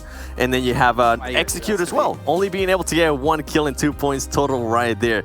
Interesting Vikendi. There was a lot of stuff that, honestly, I'm surprised by Loops. I want to talk a little bit more about here for Loops. When are we going to stop saying it's only 3rd day? It's only the first week. When do we actually start kind of it's only day 18, accountable for 7. their performance? Yeah, but keep in mind, we're also going to be having the finals. The finals is going to be 4 days. So if they keep on playing like this, at one point, it's going to be like you're playing catch-up. And I know there's only top 16 are going to qualify to the finals, but with Loops Esports, I'm pretty sure they wouldn't want to qualify in that 2nd page. I mean, let's give them that, though. Okay, that damage they did for that last match with only 1 kill. Yes. That's pretty That's what I was insane. just going That's to back say. closer to their old form. I guess they just weren't able to like lock them down. I mean, how often do we see Loops, at least back in World League, have less kills than Nox? I can't honestly recall a time when that has happened. Yeah, and then you have Queso. I mean, are you done with Loops 7, or you want to talk about Loops a little more? No, I was going to say, and I'm glad the stats were shown there, because what it seems to be happening with Loops Esports, it seems that they're just getting unlucky. So I'm wondering if that unlucky streak keeps on going, are they going to start changing some of the style, maybe pushing it into the zone a little bit later, and be more careful when they're rotating? Because remember, in the previous game in Erangel, they ended up getting caught by Ace-1 in a rotation. So interesting stuff here. I'm glad we're able to see the stats there for Loops. Yeah, maybe we can actually see what happened to them a little bit better in our Mountain Dew Game Fuel moments and see where they did get, unfortunately, a little bit unlucky. But as far as unlucky goes, I want to say B4 got a little bit unlucky as well towards the very end of the game, because they had zone initially, then the zone shifted away from them, and then they had defeaters just acting as like a gatekeeper for them, which actually the gatekeeper came to them and knocked on their front door, and it left them into a one-on-one where Pedro just tried to get a kill before he fell, but unfortunately the zone just took it away from him. Although the zone took it away from him, but luckily for him, he was able to clutch some extra points in regards to placement. He went from only being able to, I don't remember at the top of my head, I think they got extra 2 points or extra 4 points, if I'm not mistaken, for placement points here, as we do see Team Queso. And something I do want to mention about Team Queso with that push that they did is how sloppy it was. And also with sloppy pushes, you got Execute. They were being the aggressor team here, pushing into, I wasn't able to see there the name BDM. of that team, but Meta. into BDM, but it just wasn't, it didn't seem like the right push. It didn't seem like they were all working together there. Only one player pushed up in Echo, and then after that you had Kill Switch moving up, so it seemed just very uncoordinated.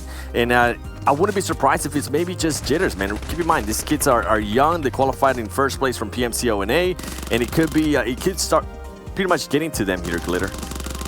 You know, and I think that this is something we talked about too, like the consistency was a question that we had only because we saw how their points were working out at the top of the day today, right? So maybe this is where their weakness is going to be, and if anything, it'll give them something to work on. Okay, so this is the name that you and I had seen, Jason, when we were earlier, that we were kind of exclaiming about. But Nova had done a really good job for themselves, holding a lot of those compounds, being aggressive when they needed to be. And this is the gameplay out of Nova that I think we were expecting from the beginning, because they have definitely had a rough first 2 days here, as we are now watching that final fight with B4 and Defeaters. I was kind of shocked at how this went for B4, because they had the cover over Defeaters, and they could have used maybe some better angles on them, and not to mention, at the time that Defeaters was pushing up, Nova was around putting some extra damage into Defeaters for B4, as well as Wildcard. So I was intrigued to see how that went for them, but you know, in the end, Wildcard is able to take down the chicken dinner. They are. I'm curious though, how does their damage match up maybe against some other teams? Like we saw Loops 1 kill, they had 1,070 damage. Maybe how will Queso's damage match up against this as well? So we're gonna take a look right now on that last map. And I mean, like you guys said, that Vikendi was really scrappy, and you can see how many teams surpassed 1,000 or came close enough to it. Yeah, just look at Loops in 13th place with 1,000 damage, and then you have just a bunch of other teams over the 1K mark. Team Queso also being able to get there over 1,000 damage in I believe was 9th place. One thing I am surprised though, B4 putting out the numbers, Nova Esports too, this is good for them. This is a team that we've been saying they need to wake up. And going back to the winners of that last match in Wildcard, something I really enjoyed out of Wildcard is how they were able to hold off angles there, even as the blue zone was pushing in. I think one thing that we were mentioning when we were watching this game here, Glitter, was saying how if for some reason Nova tried to even flank, Slicky was going to be able to get the angle because he went in until the last second, and just depending on his teammates for them to get the knocks and not let him get knocked as he was trying to hold that angle up top. I mean, I think, as we said before, this is the wild card that we've heard a lot of teams talking about. Like, Dean literally said in his interview with me that we had before this whole event began. I mean, as you guys saw in day one, that wild card is the team to beat. And for us, honestly, that was kind of surprising, right? Because in World League, They didn't look terrible, but they look like a team that would typically do better like in the last game of the day. Though in finals, they definitely started to improve quite a bit. So maybe since then, they've been able to improve even further. And actually, in the meantime, right now, I think we're going to take a look at some stats we've actually had, kind of some leaders we've had across the tournament so far. And you can see here, most damage total out of every team is G25 at 10,070, but most kills for me, 7. That's pretty damn hot. That's spicy. Yeah. Queso with 54, most heals. Pittsburgh Knights, not surprised with some of the plays that I've seen from there. Then you got most knockouts in Tribe Gaming with 48 and most damage received with Meta Gaming. Isn't that that one crazy? is a little bit surprising for me with Meta Gaming. 7,406 damage received there for Meta Gaming. And like they were ranked like 5th or was it 3rd? Yeah, like 5th today going into it, and they have the most damage received. Something to me that doesn't add up. That's ridiculous. I would love to see if later on we can actually show the full stats for Meta Gaming, because it will be interesting to see how much damage they have dealt, how many knocks they've gotten, and all of that kind of stuff. But also, kudos to G25, 10,000 damage. That's a lot with how they've been playing. And keep in mind, they got to sit out this previous match. I want to see how they're going to be coming into the next match going into Sanhok. Well, and G25 also had a significant less kills than Ace1. Remember, it was about like 15 kills difference or something like that. I can't remember off the top of my head. They were 3 points away in placement points, but they were sitting in 3rd place. So for them to have most damage now is insane. But here you go, 7. You asked for it, and you asked, you shall receive 8 matches, and they have less damage done than received, but we're 5th overall at the start of the day. But something that I do enjoy out of them is look how they are converting on every single knocks that they get. They even have a stolen kill there towards the end with 35 kills and 34 knockouts. I love seeing that, and it kind of just goes to show a little bit more consistency. I wonder if they maybe, if they tweak certain things with their engagements, if they can maybe cause more damage instead of receiving it. Maybe pick your fights a little bit better with metagaming, or just have the fights cleaner, maybe. Maybe that's like an aim thing, right? Just, get the quick shot, the quick finish, be cleaner overall. For you guys at home, by the way, before we do head to a short break, we still have the awards going on. Remember, if PUBG Mobile wins as the esports mobile game of the year, 7 is going to give you a shout out on his Instagram, name by name. So make sure you guys send him some messages over at the 7WG. But also you have to vote before you can even get him to do that by going over to esportsawards.com/community vote and vote for PUBG Mobile. Maybe we can get Glitter in on this as well. Maybe we can get people to, maybe you can give shout outs. Maybe you can split up the duties. 7 does half, Glitter does the other half. You can hit him up on Twitter and see what that's all about. But we're going to head to that short little break. When we come back, we'll be coming with map 3, and it's going to be over on Sanhok, so don't go anywhere.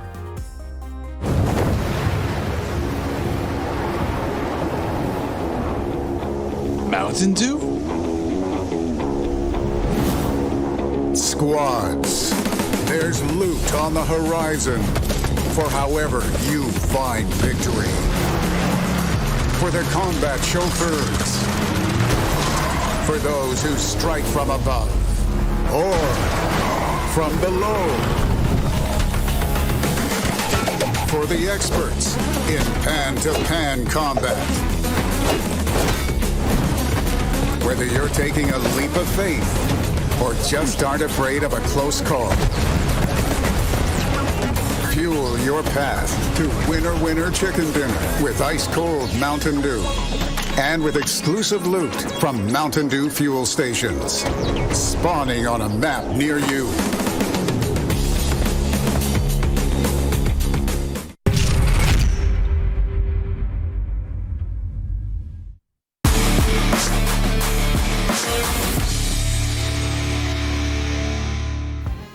Well, I hope that ice-cold Mountain Dew can stay cold enough when we're getting into the swamps on Sanhok here as our 3rd match of the day. We're going to have Group C sitting out, so teams like Loops are going to get a game off after playing 2 back-to-back.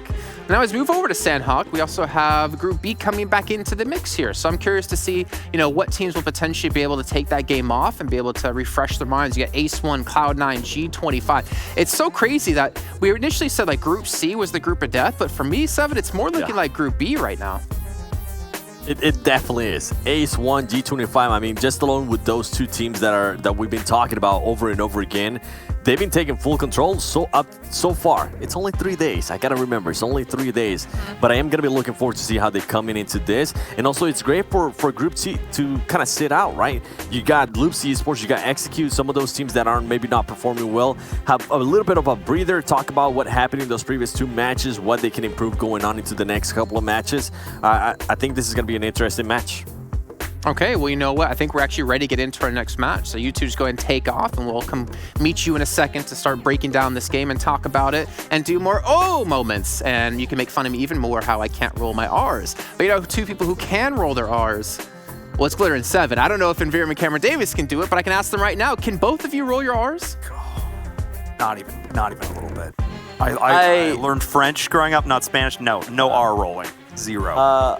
I could, if I try really hard, I can make a really bad sound, but I can't put it in the middle of a sentence. Okay, we know. I think Carrillo's name every single time is as close as we're gonna get. So please don't make me do it anymore. Let's get like us 3. I think Dave probably can't do it either. So we'll get like us 4 to take some lessons from like Glitter 7 and Hot Juice because they can do it way better than we ever can. Okay. But going into this next game, G25, Ace 1. We've seen both those teams have some really good performances today. G25 already got a chicken dinner under their belt. Loops is taking the game out. I'm kind of curious. Like, what's your guys' thoughts? Maybe before them, we can talk about Wildcard a little bit. I know I got to say a little bit about them. I know you guys didn't get to say much though. Enviram, Wildcard, all 4 players, the weekend, so we get to see their full roster come to power. Looking good in the first game. Yeah, I think this was sort of the prince that was promised. We're talking about here returning, pick up the throne. Now there's a reason that people were talking about Wildcard coming into this, and they've been a force to contend with in the North American PUBG Mobile scene for a long time. And I think to really see them step up here, their calculated aggression in that last game felt like the team we've all been waiting to see. And I think what's kind of nice for me here is that, Cameron, this is their time to really build up some points, to build up like some sort of safety net, right? Because they know on some days they can only play with 3 players. Then they know they have to potentially bring in like even more subs than they expected to. I think this is them, just get set up nicely for the finals, just get top 16, doesn't matter about placing. And then when you get into the finals, just go ham.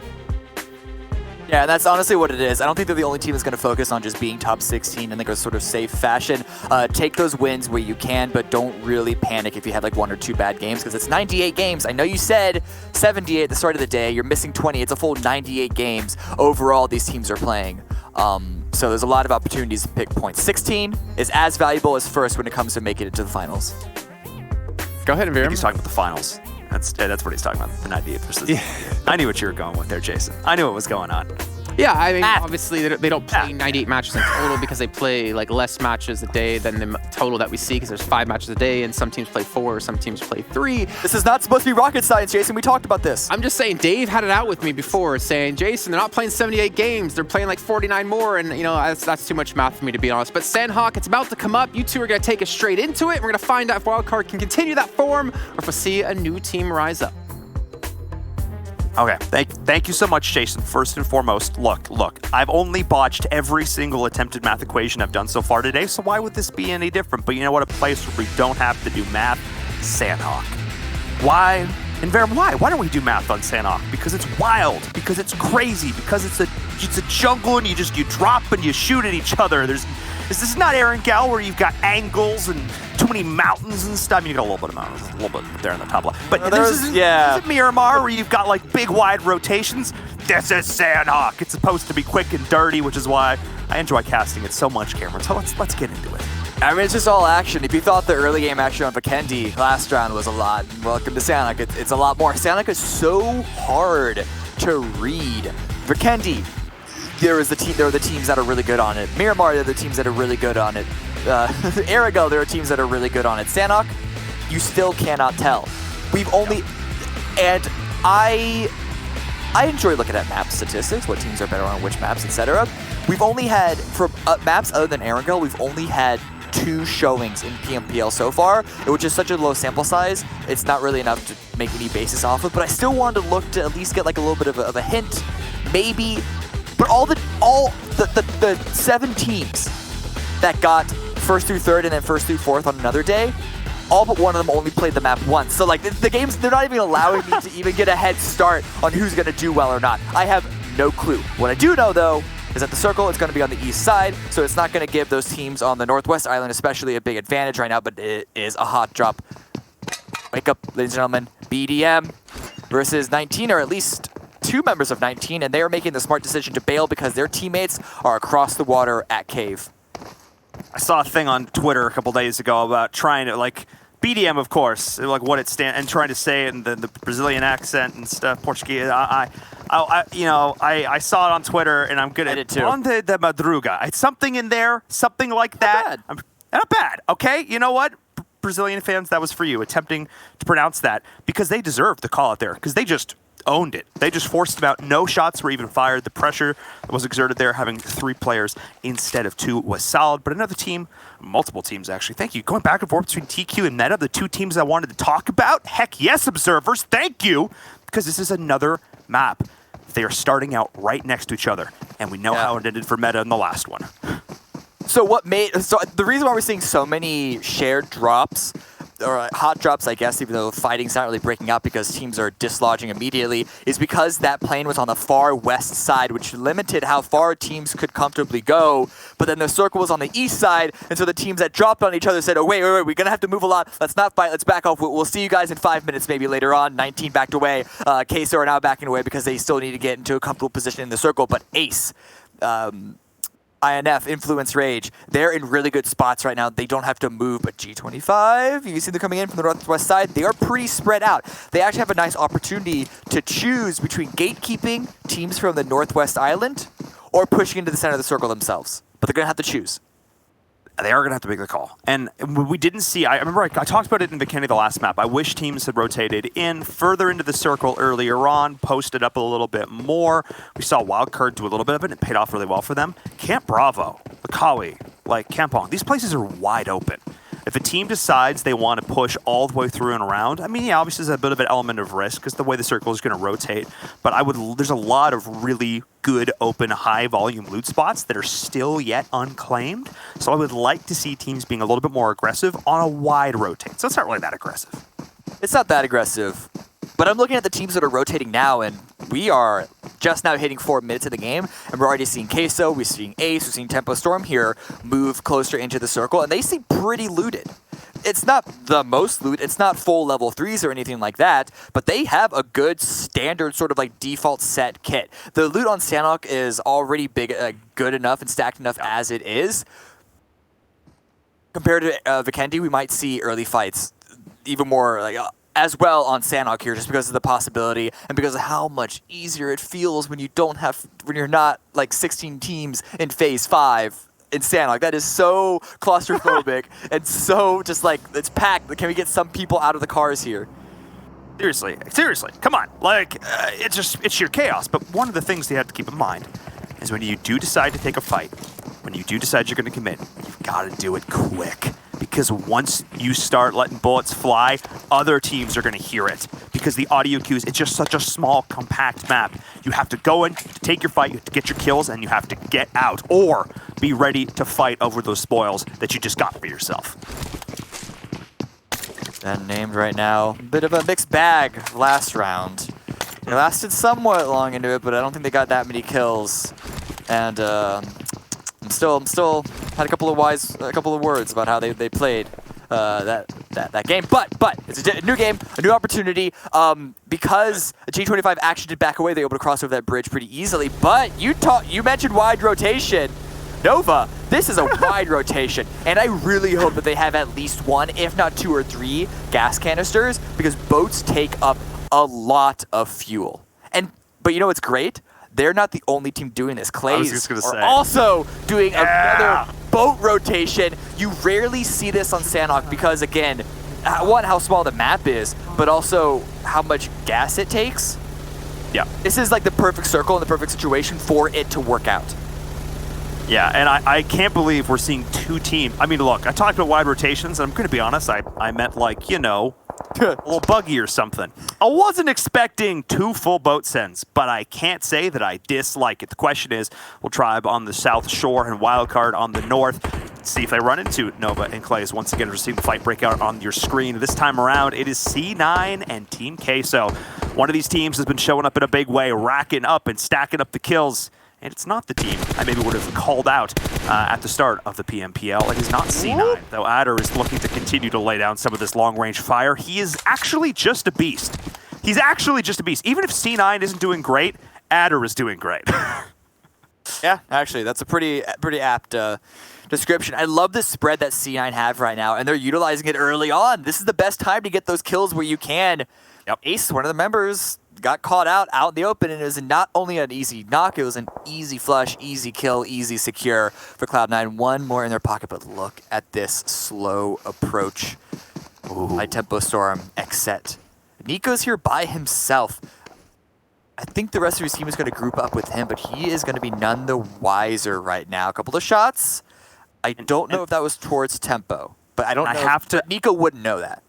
Well, here's the thing. I have to give some context here as well, because there's a lot of history between some of the players here over on XSET and the players on Tempo Storm. There is a lot of history between these two teams here in North America, and I know some of the members on XSET would absolutely love to pick up some kills here on the Tempo Storm as they're pushing in, but HH24 can't line it up, and now Nico is up against a wall, quite literally. Angry's gonna drop as well. There's HH24 able to line this one up. The nade's gonna go on through. Juice taking the can, the nade go in. It does connect, doing damage back and forth, but the damage has been done by Tempo Storm. Can they move back up the kill? Specs actually holding this additional angle to make sure they don't get flanked, because Nico's able to get out the first nade. This is massive. The nade's flying through, not gonna find anyone, but Nico's still gonna drop the double push, the shoulder peek from HH24 and crew. Tensa is here. One of our many-time MVPs is going off, and Juicy's dropping as well, and this is Tempo Storm with the initiative, but Juicy in the back is gonna help to reset this fight a little bit as Tensa is down, but Tempo is in a great position. That first initial peek by HH, I thought it was going to be more successful, but it doesn't matter because Tempo Storm, as a full crew, as a full squad, were able to secure the victory in this fight. It is just Juicy up against 4 members of Tempo Storm, and I do not know if he has any opportunity to retreat. In fact, he's already found, already deleted, already removed. Tempo Storm going big the very beginning of Sanhok. 4 kills for them already. And I think the big difference maker there, Cameron, is not trying to call him out because he looked so stellar in that fight. HH24, we've seen him go down first a lot, whether it be just getting shot at range, getting caught out, just had a little bit of bad luck, frankly, but he didn't. He stayed up, and yes, he didn't get that initial knock. Well, he still did get the initial knock in that fight. Him holding on, him playing point man for the team, made a huge difference there, and then winning that. Again, there's a lot of history. The North American PUBG Mobile fans who watch that fight know what I'm talking about. I don't know if there's much bad blood between those two teams or not, but all I know is both of them really wanted to win that fight, and for Tempo to do it with all 4 players still up, you know they're feeling hyped after that one. And that is 2 games in a row that XSET go out early. I believe that was the team that Seven had a little bit of, was curious a bit on how they could last, the mental state if they have a couple of bad games. But over here, G3 from Tribe finds the angle onto Nova, forced to swim in, taking damage from the blue, probably taking a little bit of drowning damage as well. That rotation not being successful. This is exactly the situation I was looking at on the mini-map. I was like, oh, Tribe down there in the South Shore. Nova needs to be careful. They weren't. They weren't that careful. You could see the boat smoking off in the distance. They all had to bail. I think they'll probably deny themselves either to blue or drowning unless G3 can barely find the shots there. And look at the stims. They're more than happy to play for this, to try and get these kills. Tribe is in a pretty good spot here. The blue is still at their backs, obviously, but they're actually looking pretty darn solid here. So great job there from Tribe. Whatever momentum Nova was carrying from that last game, it's gone. Yeah, very unfortunate. Nova still the team that we knew from months prior, where if they get to the end game, they can be strong, but it's trying to make those early game rotations that seem to bite them. I like the play with the boat, but that's a pure example of how risky it is. Now looking towards meta, Tempo Storm. They've already claimed the hilltop once. Rolex is checking the time, seeing if it's time to take Tempo down a peg as he's sneaking on in here.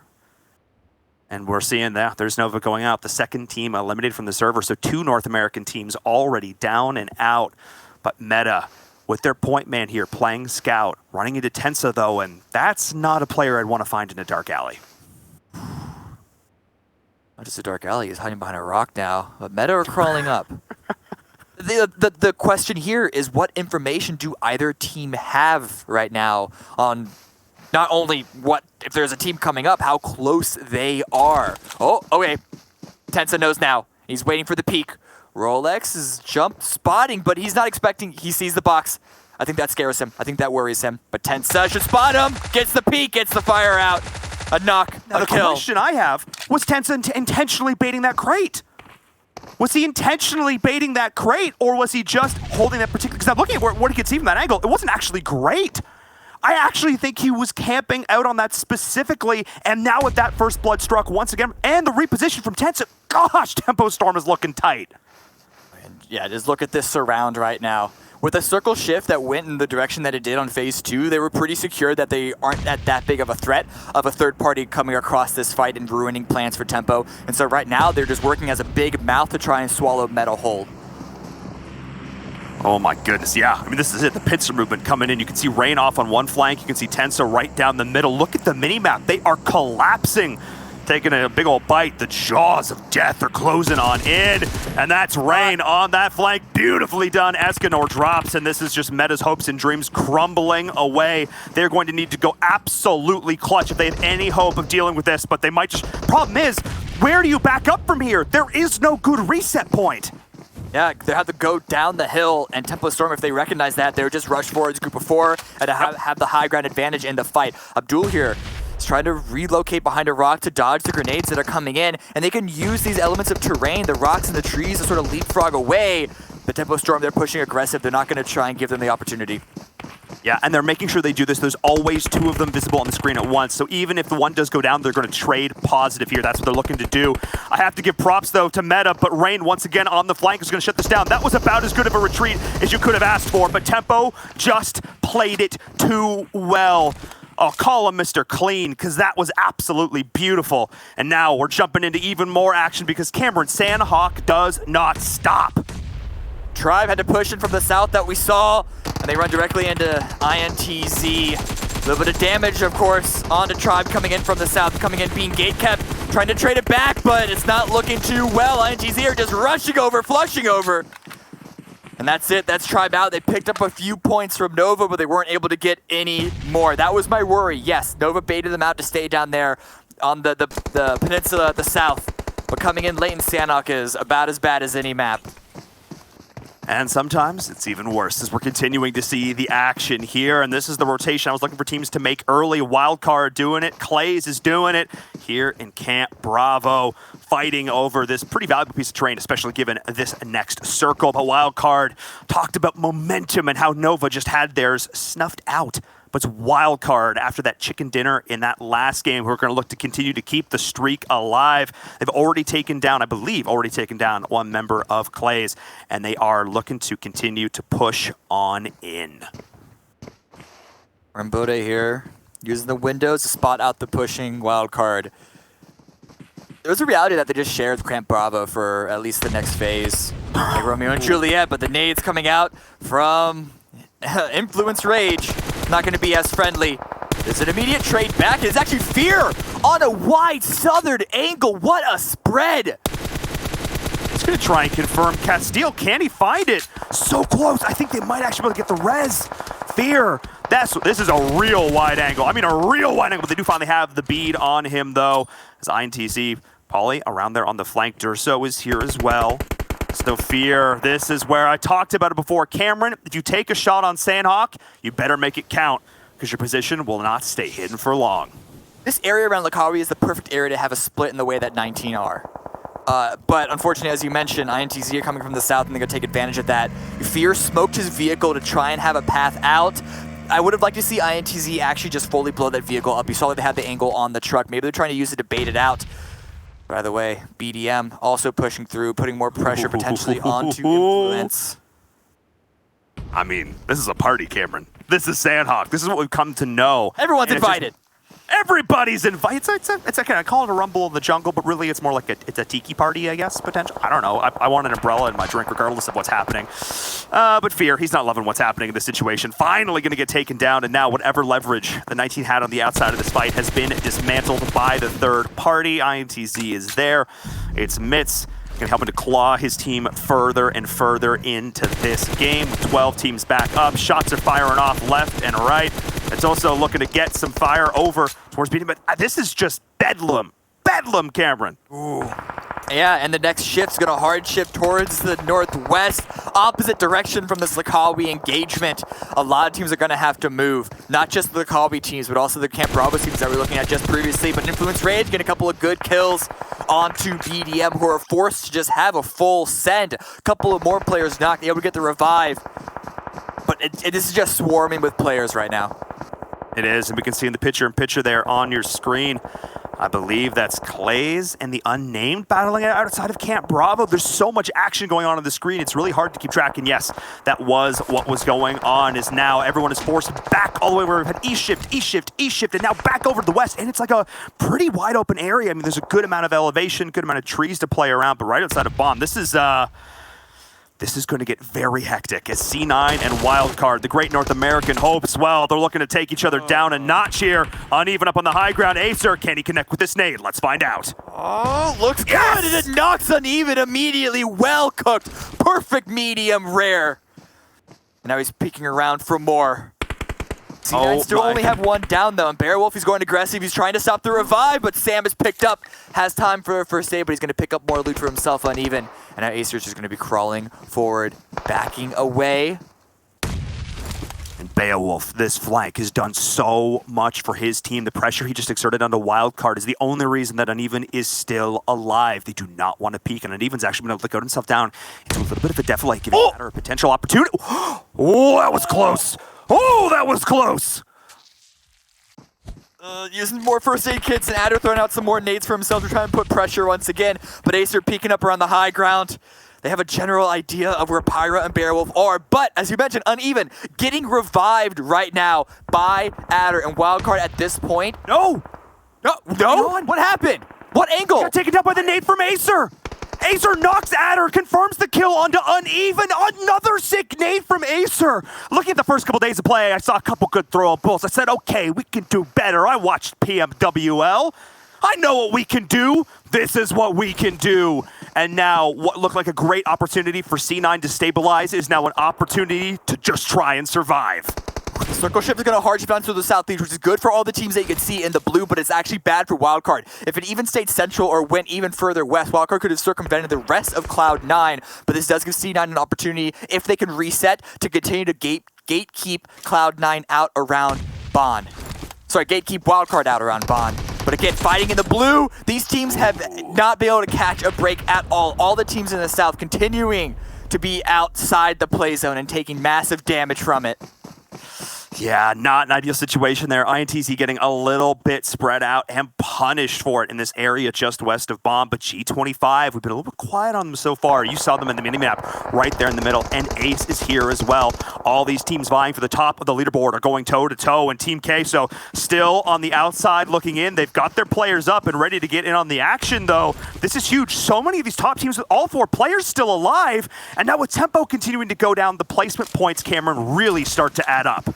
But all the teams that have multiple players up, good possibility of late placement, have lower kills.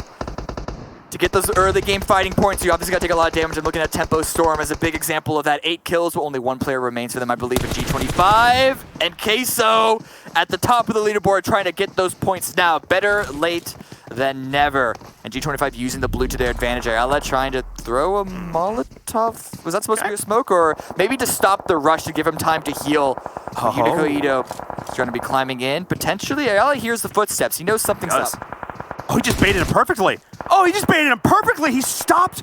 He forced the stop on the first aid, and that was actually decent there because it was better to give up the point to the blue than give it up to your opponents when the scores are just this close. I know it's at the start of the tournament. I know we still have weeks to go, but every single point matters as the fight continues between Wildcard and Cloud9. Which team will walk away as the victor here? Both want to represent NA here in the PMPL. They were actually able to get Adder back up. That was massive. Only confirming 1 kill was Wildcard, despite the great nades from Acer. So this is a 3v3, and they are on precarious ground.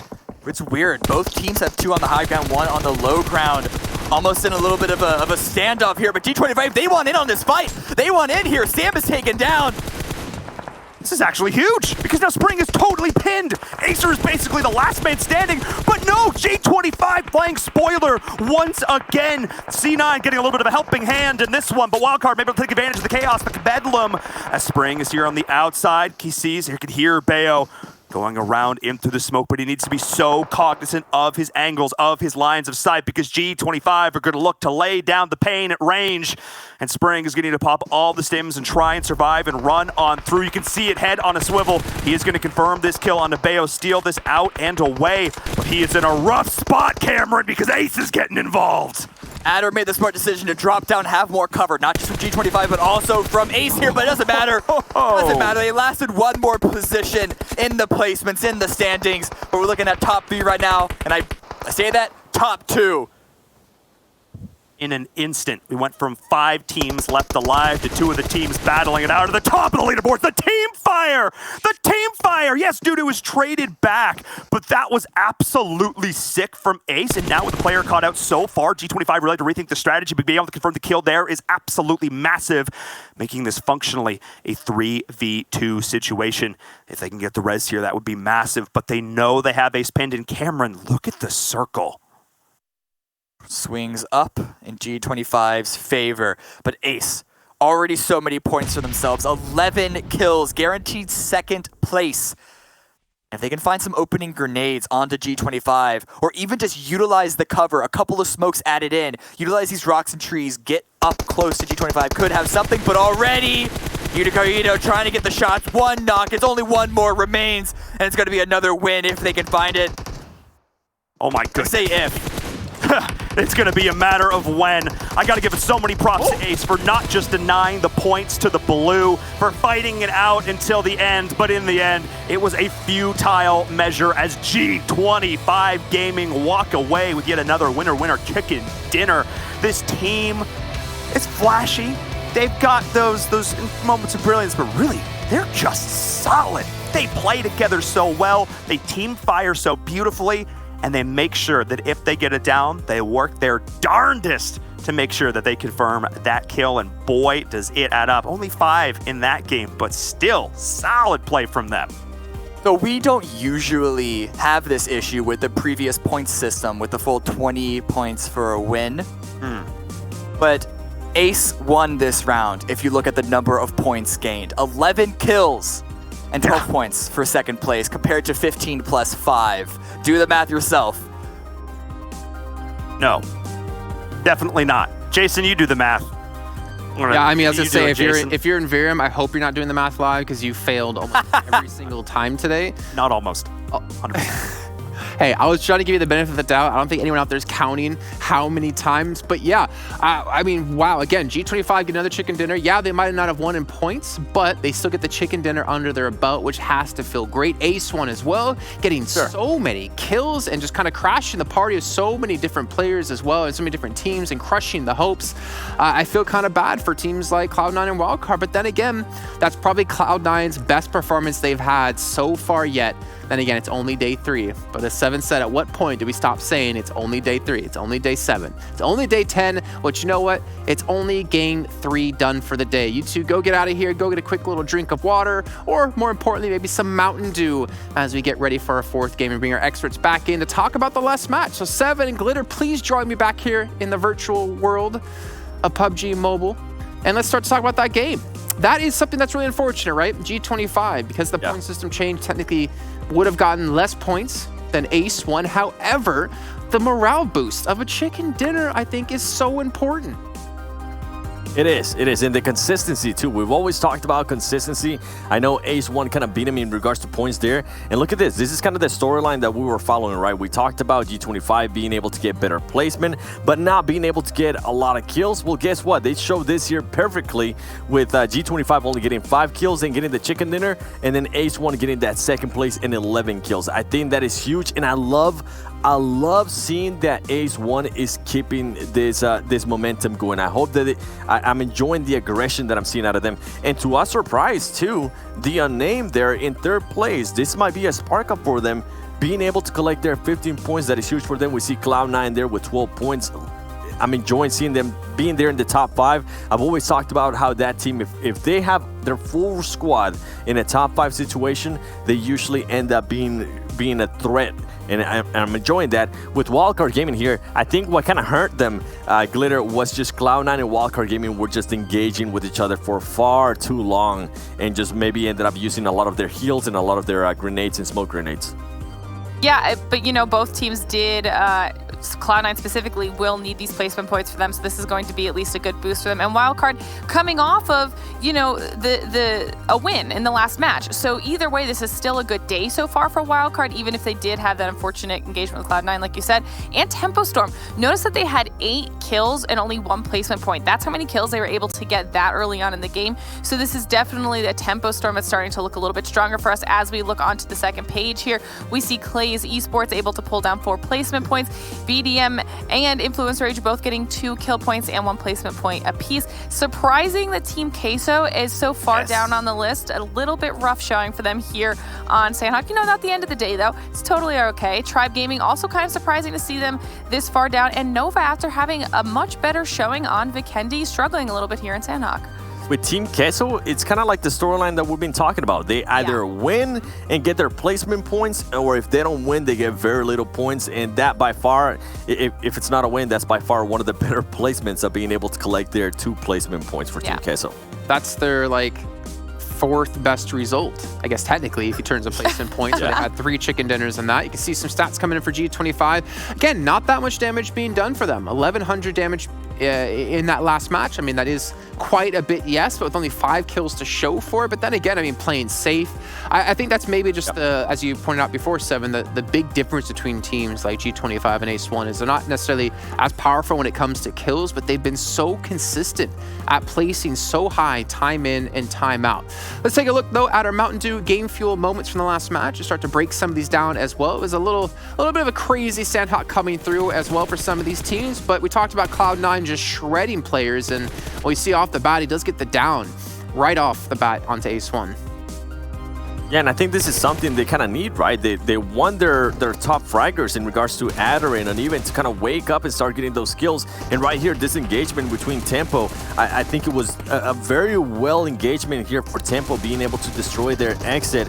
And for exit, it was just very unlucky. I think they just weren't expecting that Tempo being able to collect those kills. Keep in mind, Tempo did end up with 8 kills for that match, and only, I think it was just, 1 placement point. So you got to get your points whenever you get a chance, and if it's going to be through kills, why not? Tensa being able to get that easy kill right there. For a second there, we thought it was going to go the other way, but I'm glad Tensa was able to kind of come out on top. And going back in regards to what you were saying, Jason, with G25, it was something that I enjoyed with G25 was their patience. We've seen them, if they don't really have to rush, they're not going to, and that's completely fine as long as you're able to catch some kills as you end up getting the win. If they were to end up getting the win and only end up getting maybe just 1 to 2 kills, I'll be a little bit concerned. But as long as they're able to kind of keep that average over 5 kills per game, I don't mind that at all. And with Acer being able to get that grenade right there, I know we were all kind of saying, wow, that was kind of nice. And some of the other nades too that we've been seeing out of Acer, love seeing that kind of performances there from Acer, Glitter. Yeah, and that was the engagement that you had referenced earlier that we were talking about, Seven, where we saw Wildcard and Cloud9 having a very extended back and forth that ended up kind of being the downfall for both squads. However, both of them were able to pull down 4 kills apiece, which is now going to be a decent amount of points added to their overall score, which will help them in the long run. And just in general, I think the most important thing is, we've been asking this question for a few days now, is whether or not Cloud9 can figure out how to adjust their play style to the current pacing of the game with the new point system. And I feel like the past 2 games that we've watched Cloud9 play in, we're starting to see them going for those earlier kills. They're being aggressive a little bit earlier on, and it's starting to pay off for them because they are able to convert on some of those points where previously we had seen Cloud9 wait out as long as possible towards the end game before they really started kind of moving as a unit and going for those kills. I think that if they can continue to work on this, it will be a huge, huge payout for them in the long run. Yeah, I was just saying, Dudu getting knocked right there. That was a nasty shot and a nasty angle there from G25. The way G25's been playing, I'm pretty sure G25 Crypto, their owner, is going to be very happy seeing these kind of performances from them. And Ace, I mean, what can we say about this team? Could this be another rivalry that we can kind of start building here? As we know, Ace, we've been comparing a lot of Ace with Loops Esports. We've been comparing a lot of Cloud9 with kind of G25 in regards to how similar their play styles are. if for some reason G25 can start getting more kills than what their 5-kill average, that might be it right now. It'll be interesting to see how much better that team can come. And remember, all of these teams are going to start getting better as we go on. And hopefully, if they end up in that top 16 and they get to go to the finals, they're going to be trying to fight for those 3 spots in the finals, trying to go to the PMGC. I love how that game also went a little bit full circle, because the first clip we saw there at our Mountain Dew Game Fuel Moments was Adder killing someone off from Ace 1. One of the last clips we saw from our Mountain Dew Game Fuel Moments was Ace 1 finishing off Adder. So it was kind of cool to see that happen in the beginning, the punishment that they had to deal with, and then of course close them out in the end for the final kill. Well done for Ace 1. And yeah, I mean, I completely agree with you about G25. Like, if they can have placings like this, even though the amount of points you get from it has been reduced, they're still going to make top 16 no matter what, right? I think it's all about that extra little bit of an inch or centimeter, whatever you want to call it, whatever part of the world you're in, to finally close that gap they need to maybe break through into top 3 when we get into the finals. Now, we've been talking a ton about G25. Fortunately, we don't have a chance to have a live interview with them. However, before we even start this whole tournament, we got to sit down and talk to them. So we're going to show you that in the meantime. Then we come back, we'll be getting ready for our 4th game of the day.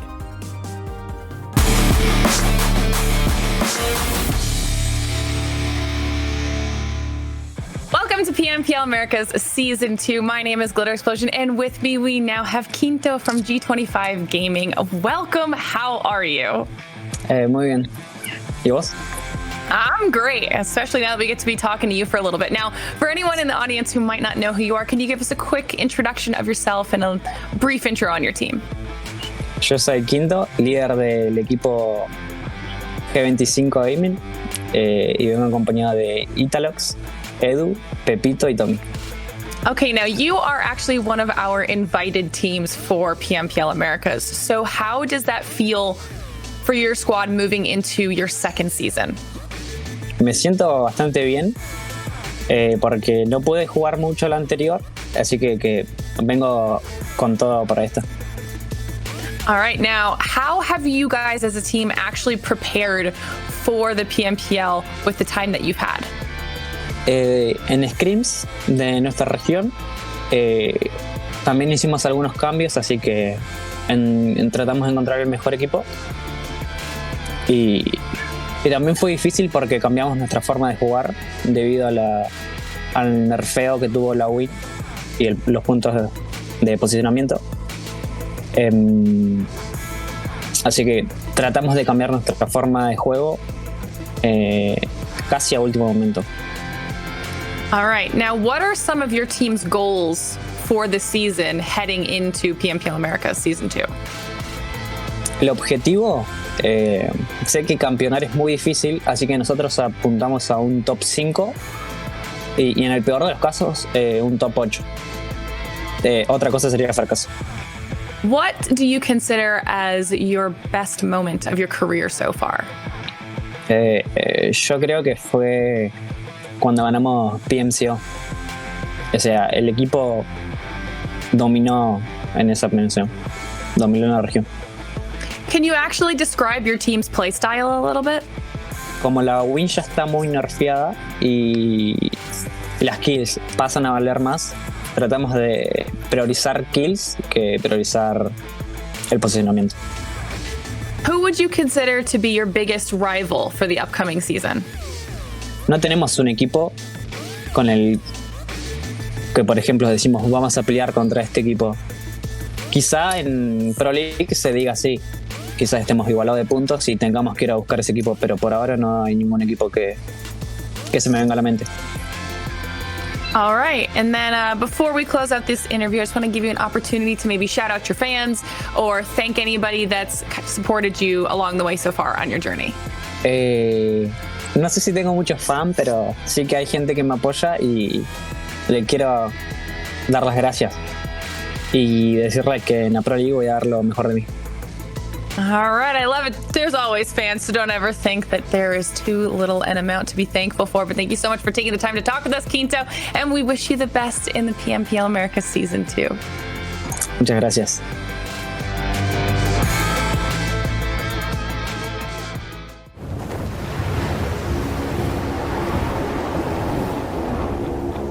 Mountain Dew? squads. There's loot on the horizon for however you find victory. For the combat chauffeurs. For those who strike from above or from below. For the experts in pan-to-pan combat. Whether you're taking a leap of faith or just aren't afraid of a close call. Fuel your path to winner chicken dinner with ice-cold Mountain Dew. And with exclusive loot from Mountain Dew fuel stations. Spawning on a map near you.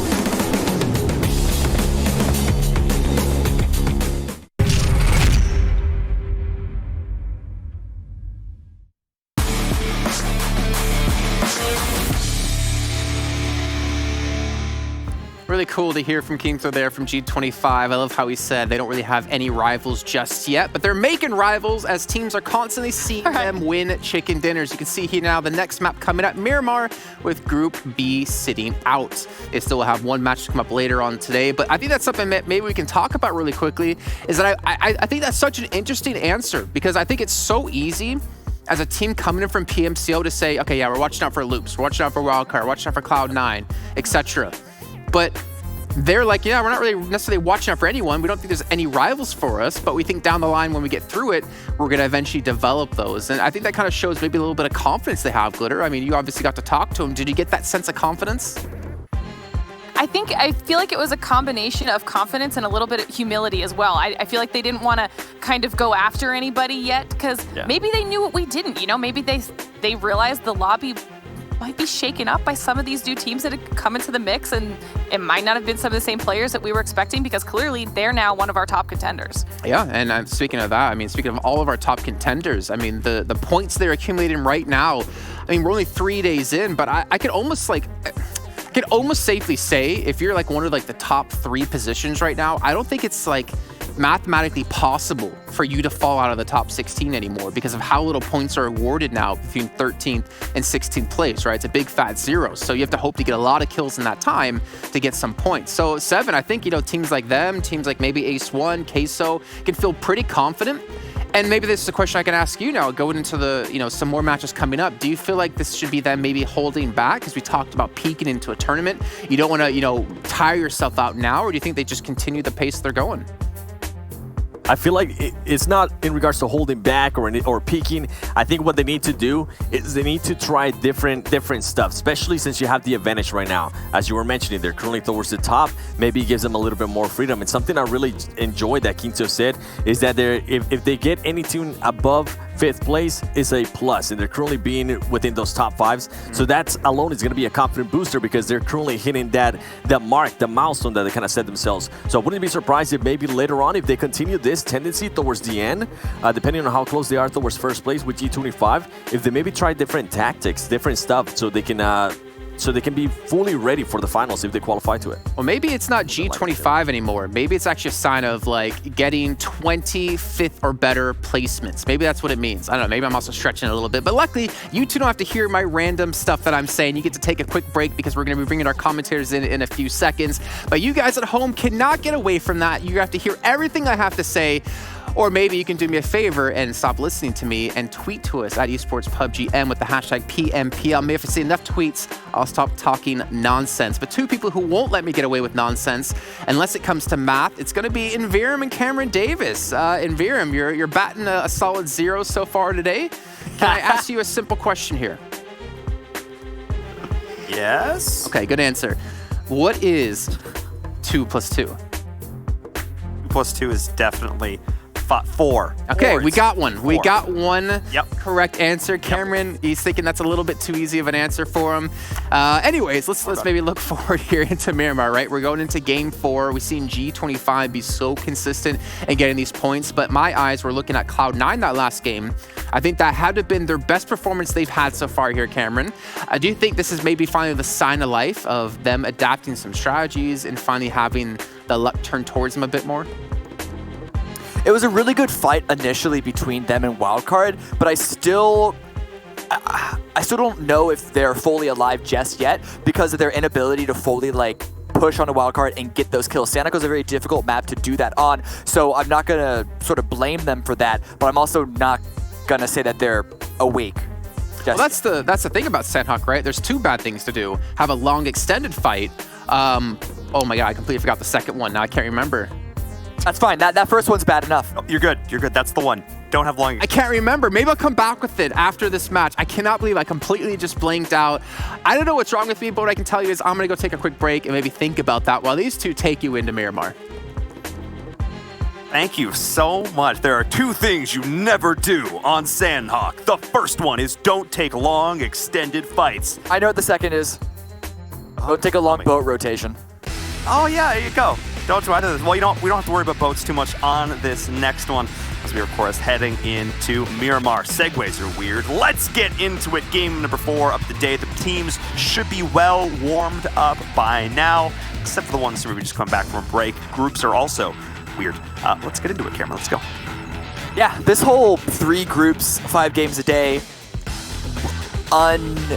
rotation thing, I'm curious to see how it's going to affect a lot of teams. Because compared to the format for PMWL, where it was, I think, a lot more, I don't want to say predictable. It's not predictable in like the results or anything, but I just mean is that you can read it, you can plan, you can, all these things. I feel like this particular format that we're in throws so much more chaos, which will reward adaptability, and that might be one of the many reasons why we're seeing a lot of these PMCO teams be so successful, because the PMWL teams, they're used to playing against the set teams. They know what's coming up next.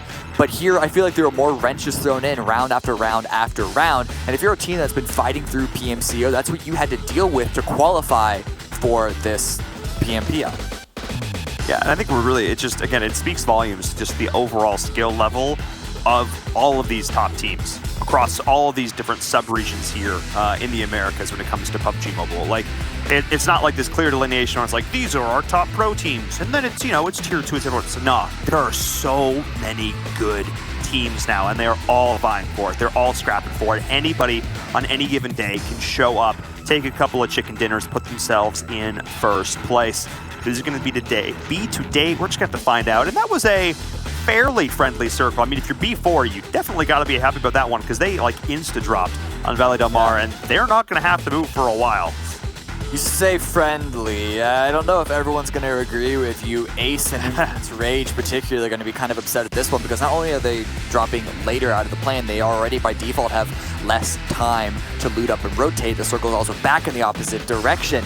So I think for both of those teams, and maybe one or two of the teams in Los Leones, Hacienda area, they might just say, you know, let's take all this time to get as much gear as we have, because there is a big possibility of us fighting when we come in late. But it's better than trying to rush at other teams that are already inside the circle towards center. And hey, Winchester was called out during the interview.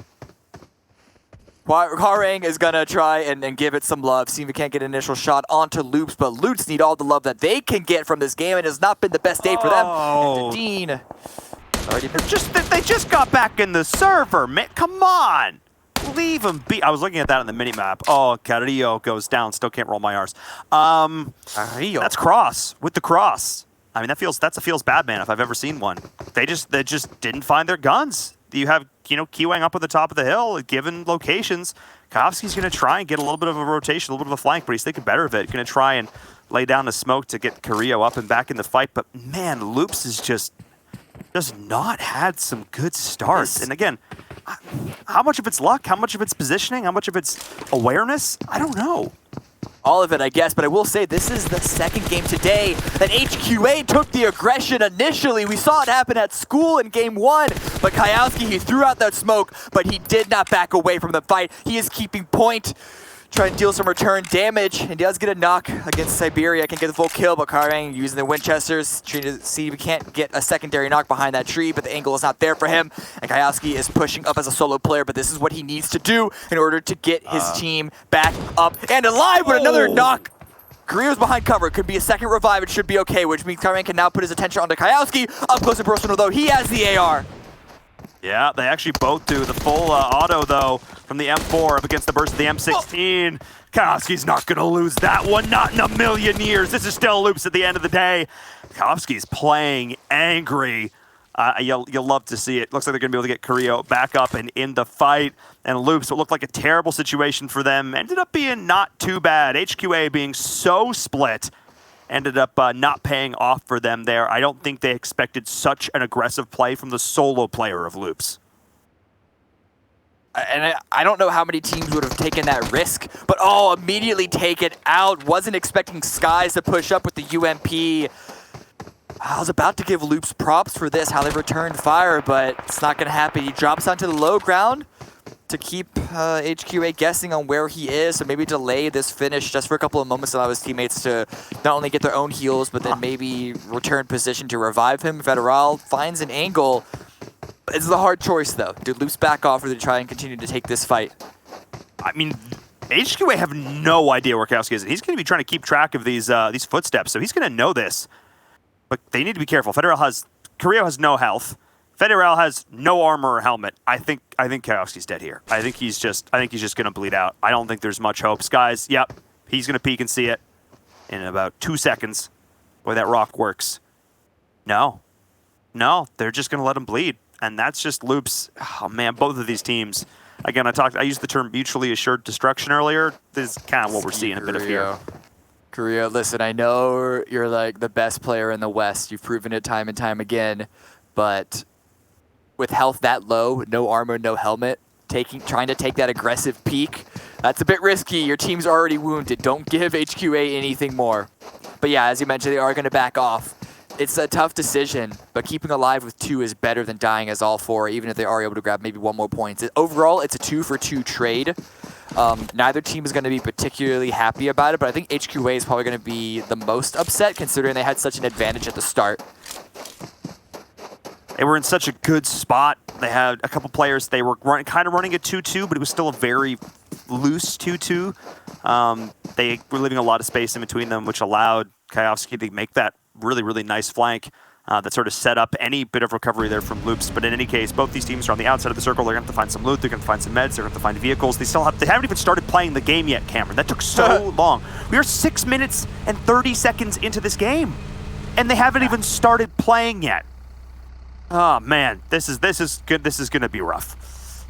Miramar doesn't have that many opportunities for early game fights, so we're seeing most of these teams continue their own rotation. And I say that Tempo Storm, actually, last time we saw them on Miramar, had a very unfortunate early game. They're going to be trying to sort of adjust things and make it not happen a second time. But already, Brazilian Rampage here. Sentries lays some shots out. That's going to let Tempo Storm know that there are enemies just on the opposite side of this hill, and you can already see them U-turning, backing off, trying to find a different place to stay safe. Able to get close enough to center. I kind of don't love that decision there from Sentry, because I feel like he could have left a little more space for Tempo to move up closer to Elton to be able to actually get that shot off, because now they just totally revealed their position. I'm not sure that Tempo was fully aware that this team was in position. We were seeing a nice little flank coming in from Brazilian Rampage. Diz Nunez going to be looking to find an angle. What we saw Rain do in that last game to XSET. So this is not a bad position. HH24 always up there at the front for his team. Him and Tense are rolling together, no surprise. Rain will play the flank and Spec will play anchor. This is really what Tempo does. They do have a very good rhythm when it comes to these setup fights, which makes me a little scared here for Brazilian Rampage because they haven't had the best start to PMPL so far.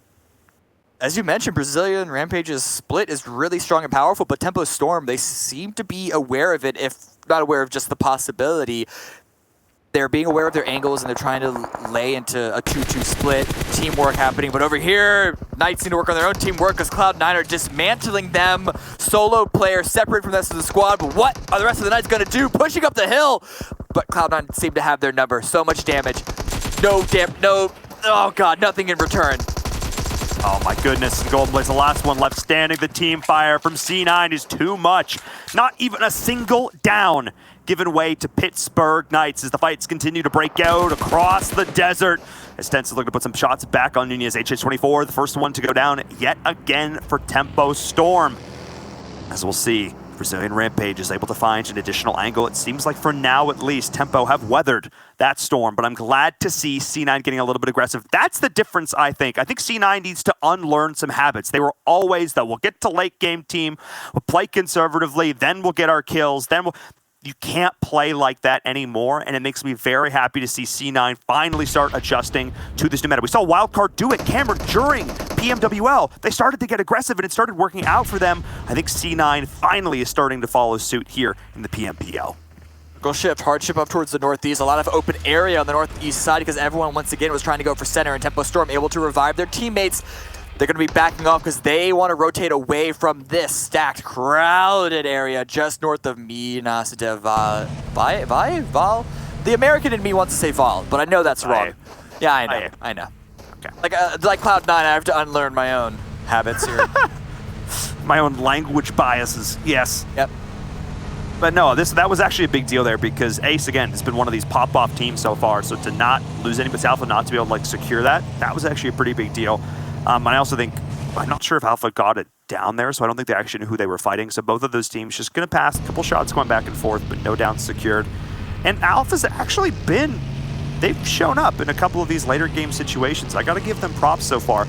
They've been one of these teams that I think are going to be fighting to make it into the top 16, but they definitely show potential. Rotations abound here as everyone's trying to find the open area between Monte Nuevo and Picado. But INTZ, they're fine. They're sitting pretty. They're sitting still, and they're relatively close to center. They have a nice hill just south of Picado. But this could be a fairly contested area because you can see Defeaters also roll up, and Loops taking Picado not too far from this area either. INTZ letting Defeaters take the compound. They don't want to start this fight just yet when they can easily be approached by their east side. But a fight, rather. I think this happened between B4 and Cloud9 on the west side of the circle. Gamma's picked up. He got knocked by someone. So INTZ actually got the initial down onto Bayo, and then BR actually stole it. As we're seeing Defeaters rolling into INTZ. Oh, they want the fight.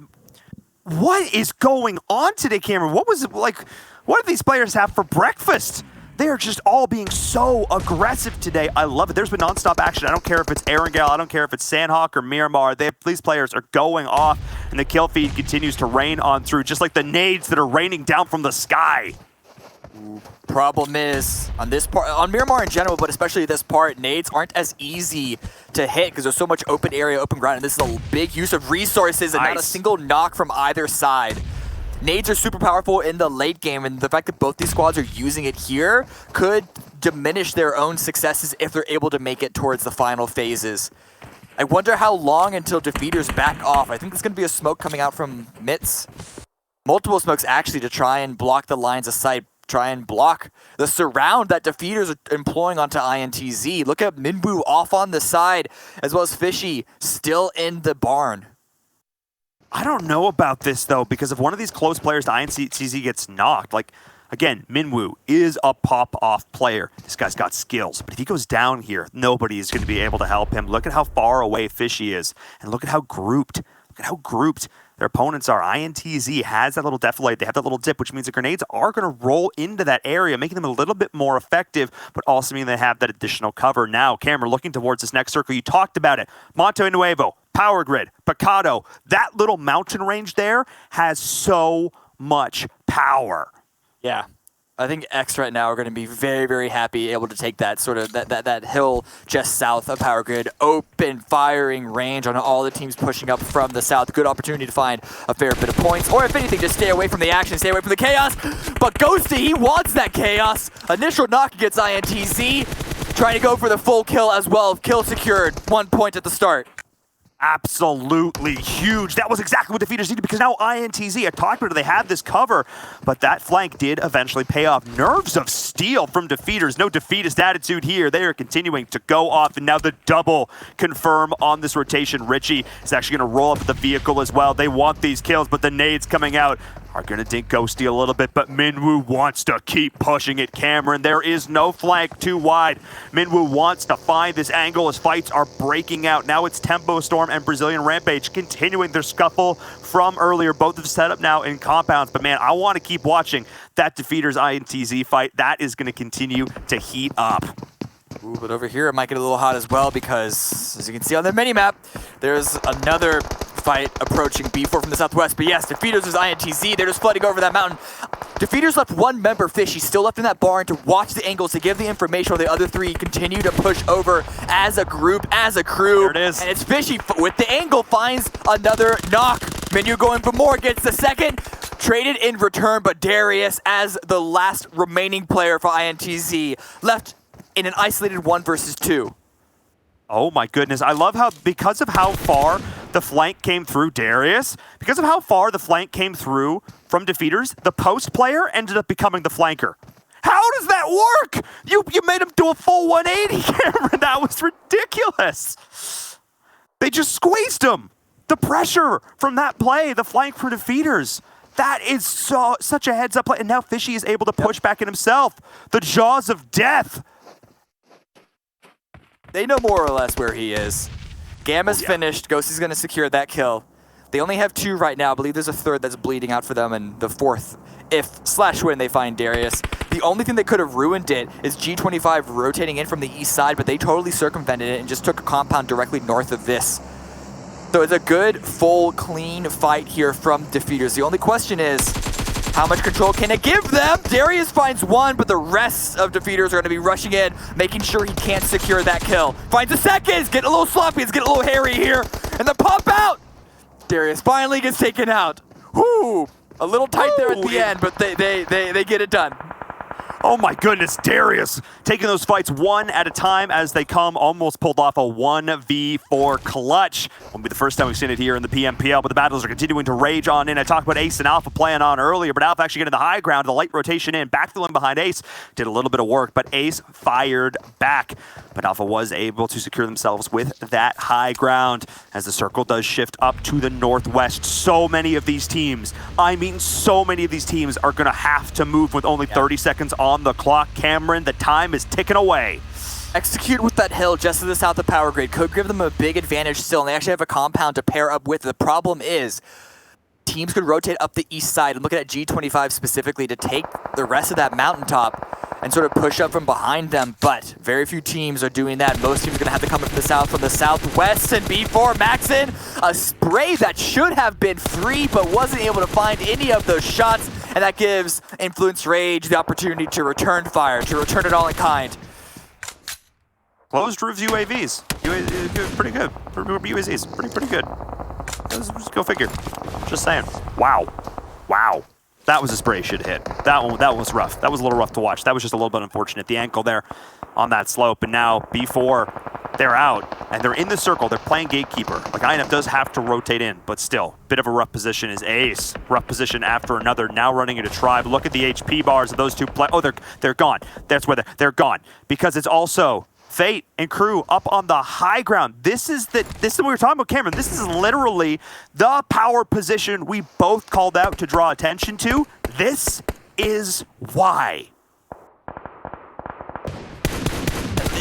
All the angles should be free enough kills. They're not the easy. I will say they're not the easiest to confirm. But ooh, Tribe gets a nice, nasty shot. And that was all the way from the south side, south edge.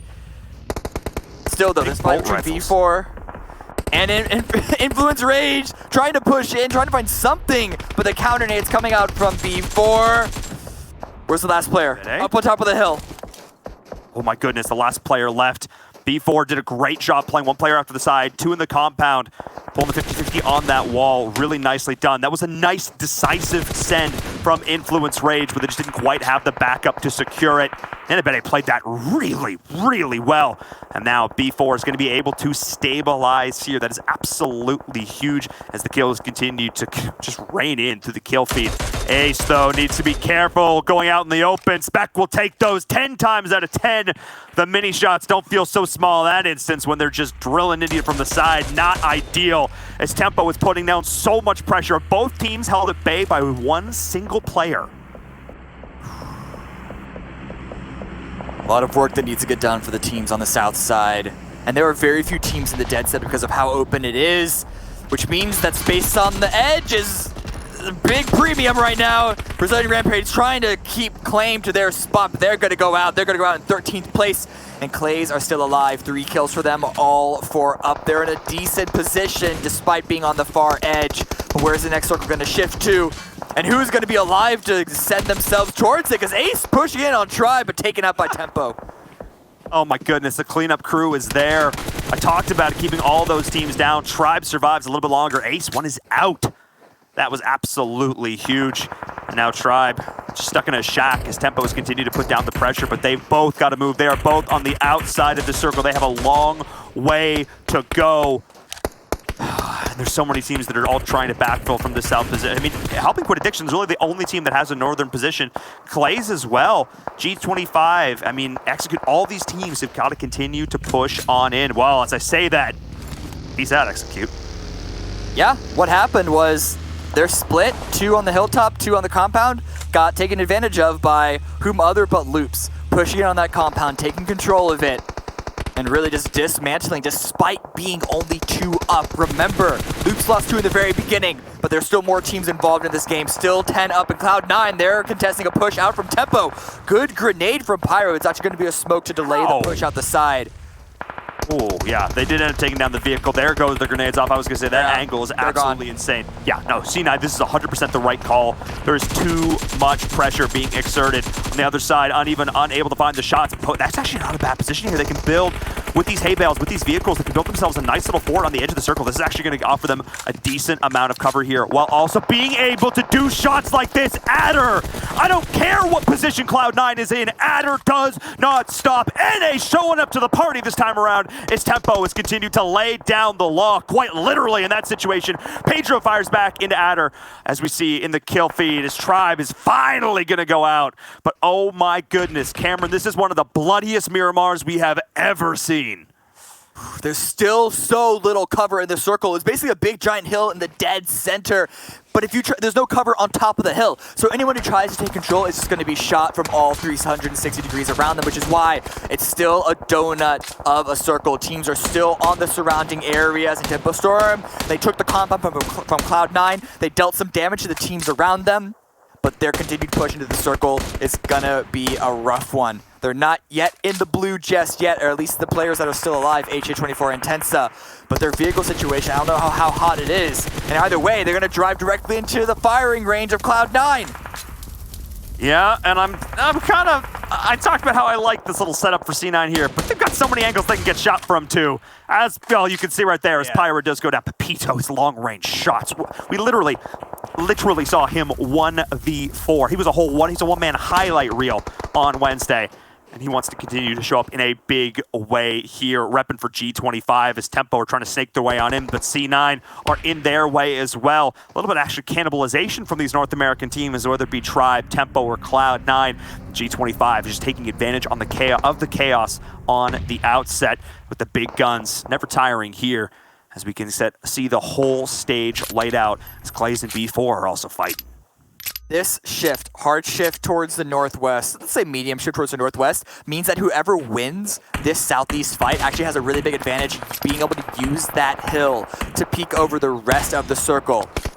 I say that as if winning the fight in the southeast or the east side is going to be easy because there are still a lot of teams contesting for it, and G25 have a really good position. Once again, spread out. They've taken control of their quadrant of the circle, and they're putting pressure on everyone else now that they have the sightlines available. Yeah, they've sort of creeping their way up the hill just enough to be able to feed that info back to the rest of the team. You can see Italok's doing that right there, laying down the fire. C9 is doing that as well, but not able to connect on the shots onto B4. But again, at some point, you need to deal with G25. They are the thorn in everyone's side. Tempo is doing that as well. Backfield, I cannot believe this. It's like I shoot you, and you shoot them, and you shoot them, and you shoot them, and it's just it never stops. Tempo Storm, you saw they had a little bit of a ridge. They are finding a path in, but it's still a long path for them to continue on. Cloud9 in their way, but an even taken out by G25. 5 kills for them and a lot more on the table for them to pick up. Tempo Storm are finally eliminated by Cloud9. But the entire time, the powerhouse, the juggernaut, that is G25 pushing forward. And without her going down to that nade, Pepito, the whole crew, they are just unstoppable right now. The only team that's going to try and shut them down, the only one with 4 players left, it's Klaze, who've actually been able to weasel their way in. They're getting involved, don't get me wrong. We're seeing Seba actually getting Edu down. That's actually a big deal, because now G25 is going to have to slow their advance. But B4 and C9 are still in their way. They've got a couple little mini bosses to deal with if Klaze is still left with all 4 at the end, as those nades continue to rain on through. That C9 down and out. Ooh, good angle. Oh, the fight, and that's a double knock. Immediately traded out. That is 2 down for both G25 and B4. I say that, I think G25 got their first down player picked up a Pepito with the grenade. They know where they are. That one looks good. Another nade from Pepito, spelling the demise for another team. And that is B4 in shambles, absolutely shredded by the combined firepower of G25. And what looked like they could have been another boss en route to the finish of this game is now finished, level cleared. And G25 is going to say, let's move on. More grenades. They know that one player B4 is left. I don't know how that last grenade didn't finish off the entirety of them. Cooked a bit too long, then Abete rotated behind that rock. But the hill that I mentioned allows G25 to isolate this fight. They don't have to peek over to the opposite side. They're going to want to take out this last B4 member soon. That nade is going to be able to do the trick, and just in time, because the blue is going to start to close soon. And so now they can spread out once again, take control of this hill, and use the limited terrain that they have to start to put pressure on Klaze and HQA, who still have yet to fight because of the lack of control on their end, but Skies finds the angle, gets a double spray of his own. Skies, what an absolute monster. With one clip, takes on multiple members. But Robot is still in this. 2 players are up and alive, but G25 sees the other 2 teams remaining and fighting it out, and they're going to take advantage. This reminds me so much of the games we saw earlier on today, Cameron. They know these teams, they know when to strike at this level of play, and as HQA gets eliminated, here comes the vehicles, here comes the send. There's no time to even send. That's just it. That's just the game over once again. G25 with a nice 13-kill win once again. Oh my goodness, that looked good.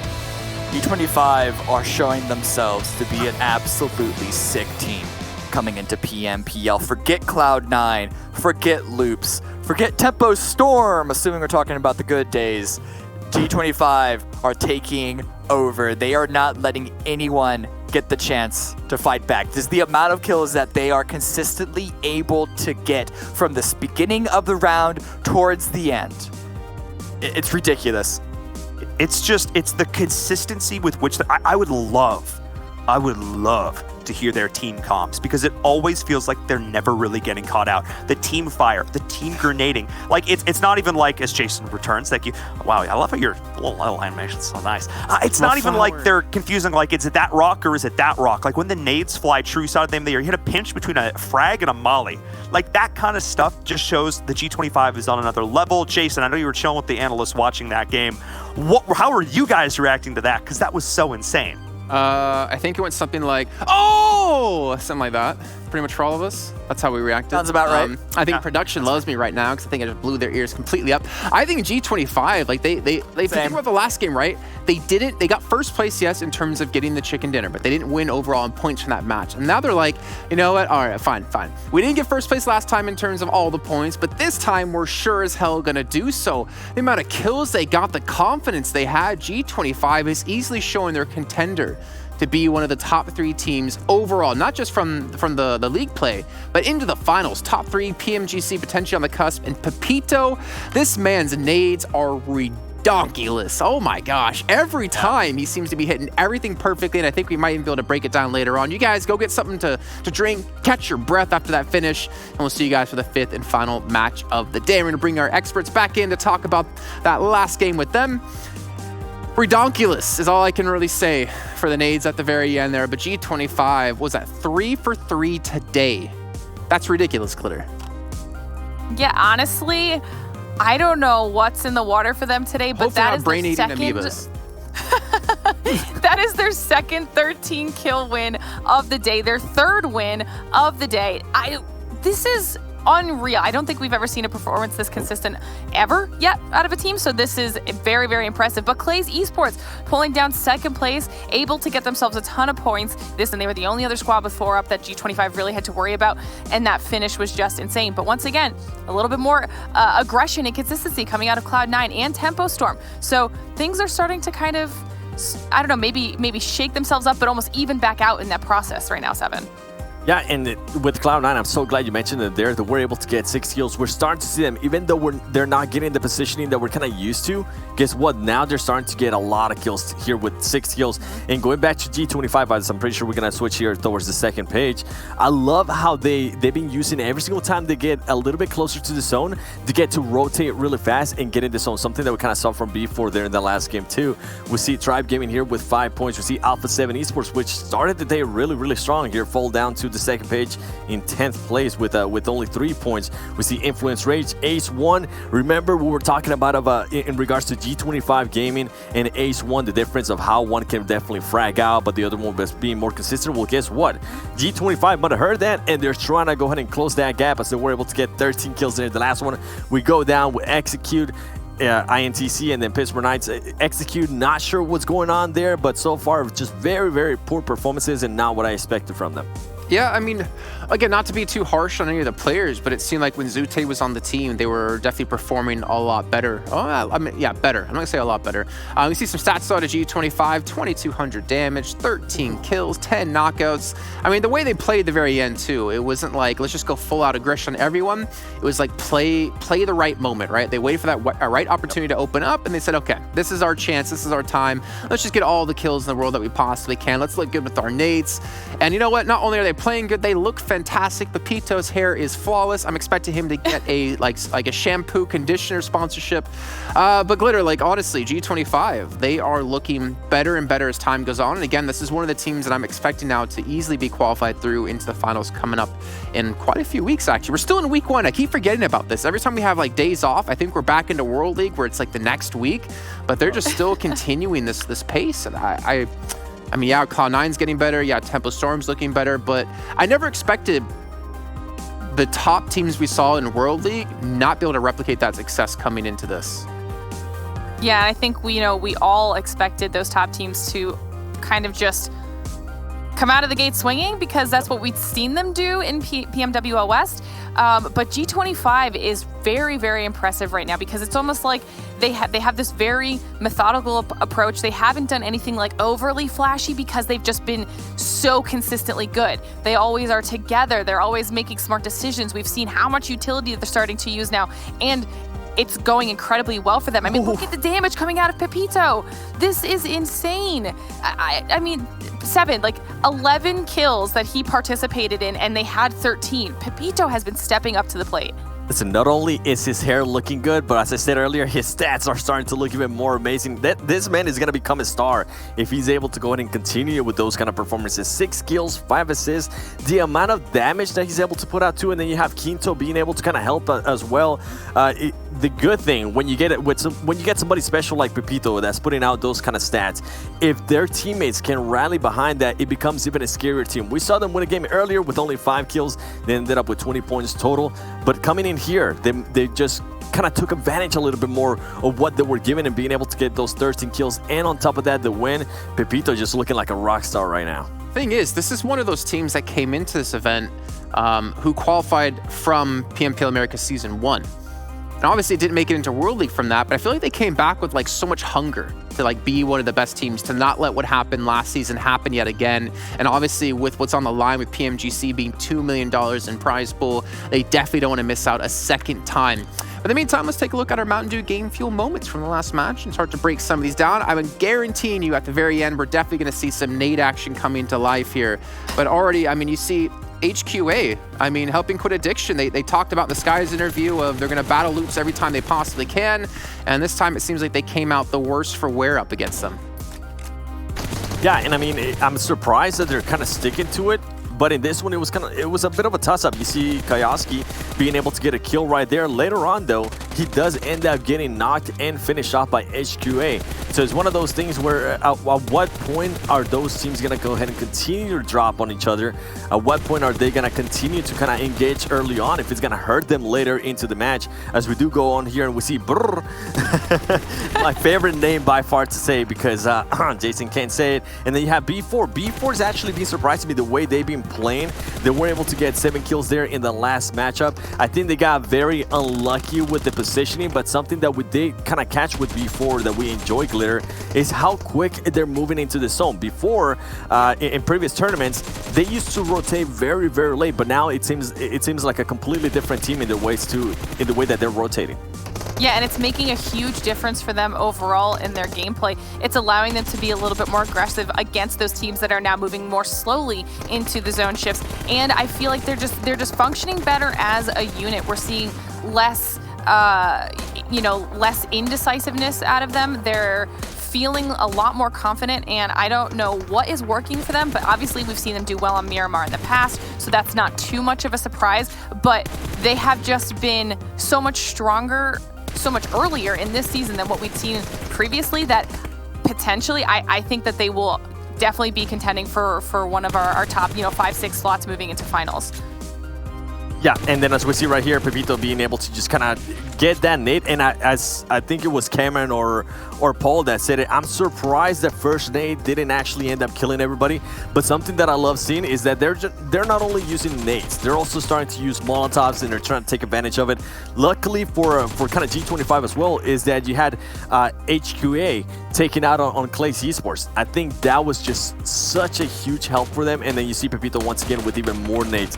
The way they've been able to use their utility has been amazing, and they kind of give me flashes. If you guys remember going back to PMWL Season 0, they give me a lot of flashes the way they're using those nades to Footballers, and Footballers, keep in mind, ended up winning the PMWL. So could this be the Footballers of Americas? I mean, we got our loops, which is Ace 1. So it wouldn't surprise me to see that, actually. And obviously we got to see the play there, but I think Seven wants to break it down even further. The Pepito nade coming through. I'm going to try to give you some sound effects if you want, Seven, but why don't you kick it off? Come on. Can you give me a quick brrr? Come on, Jason. I believe in you. And give me a second, because for some reason this is that old clip that we have. Let me just switch it up. There you go. There we have it right there. The Pepito grenade. Look. Oh, you paused it. Look how close they are to each other, man. Just look how close they are to each other. It's crazy. And he was able to just knock a couple. I'm surprised, honestly. I'm really surprised he was not able to just kind of finish them off. And I love the way that he kind of just goes back, see if he can pick up his teammate. He realized that at one point that it's kind of just one player left, and there comes the support squad. But overall, I think the way he was able to gauge that and the way he was able to throw that grenade, it was just impressive. And I also love how they just kind of are aware of their surroundings. They knew that the other teams that are currently just over here are not able to really see him, so they can just continue on with that full engagement and continue on with just throwing nades and winning those gunfights. Overall, G25, very, very impressive today. I think we know how Pepito got his 1,000 damage. Basically off that one nade alone right there coming through. Ridiculous stuff. But again, that's not the first time we've seen him have a fantastic nade. It's not the first time we've seen him get 3 knocks. I think it was like, actually, I think he got like 2 knocks and one person was already down with the grenade. He got a 3K before when we saw them in another match on day 1, I believe that was. But we can see here the damage now done from all the teams. And of course, G25 going to be in the lead. But you see B4 in there with 1,600. You see Tempo as well. And also Cloud9 Glitter. We talked about Cloud9 before. Yes. The damage numbers are starting to rise for those. Yeah, and that's why I touched on it a little bit when we were looking at the overall map rankings too, because I feel like Cloud9 and Tempo are starting to find a groove when it comes to figuring out the level of aggression that works for these squads, because initially they weren't those teams that were going to be coming out of the gate super strong and aggressive. They were kind of going to play it a little bit slower and wait till the end game, and it's just not working out as well for them. Now they're really stepping up to the plate, putting out that level of damage that I think is necessary for how all of these teams are playing right now. And even if you look down the list, I believe it's Defeaters down there still with over 1K damage, even having gone out incredibly early. So everyone's starting to figure out what works for them and how to make it work within this lobby of aggressive teams, because I think there are a lot more teams this time around that are willing to take those fights and take those engagements. And I'm excited to see how everything kind of shakes out from here. Well, Seven and Glitter, We saw earlier on, I think it was after like game 2 or 3, like kind of total stats coming in for some teams, like the tournament leaders. Well, now we're going to take a look at our stats for G25. They had, keep in mind, most damage done out of any other team at just above 10,000, and that is continuing to grow here. I mean, look what they have with Pepito on 4,500 practically. I mean, Quinto a little bit lower, but he's still putting out a lot of work with his assist game. But then again, Pepito's just running the board here with 16 himself. Oh my. I'm so glad you kind of pointed that out. Pepito is being the rock star of this team right now. 22 knocks, 23 kills, almost 4,500 damage, 16 assists. You usually don't see those kind of assists from somebody that's fragging out that much. Usually they end up being able to finish it. So it's good that he's kind of being able to be a support for his team too. And nobody from this team is currently slacking up. You see Quinto, even though he might not have the best damage, he's still getting some kills. He has 10 kills. He's able to at least get some knocks, and he is assisting his teammates overall. This team, everything is just working out for them today, and they're taking full advantage over here, Glitter. Yeah, and I like, you know, we mentioned it earlier. We heard Quinto say that their goal right now is just to be in a top 5 position. If they continue to play like this, they're going to be able to do that in their sleep. I think they might even be like, yeah, top 1 right now as Seven was holding up. I think, you know, we have an MVP award. I think Pepito should almost just be crowned it right now, getting the award to himself. And also, speaking of awards, you guys at home can still be voting in the esports awards for your favorite esports mobile game of the year. And of course, that's going to be PUBG Mobile, right? You can head over to their website at esportsawards.com/community vote, and you can check out exactly there on your screen how to vote for PUBG Mobile. And like we said before, if it wins, Glitter and Seven are both going to do individual shout-outs to every single person who has voted. So you can head over to their Instagrams at Glitter Explosion at the 7WG and send them some messages saying, hey, I voted, give me my shout-out. Well, in the meantime now, we're going to head to a break yet again, but when we come back, we're getting to our 5th and final match of the day. It's going back to Erangel. We're going to close things out after that.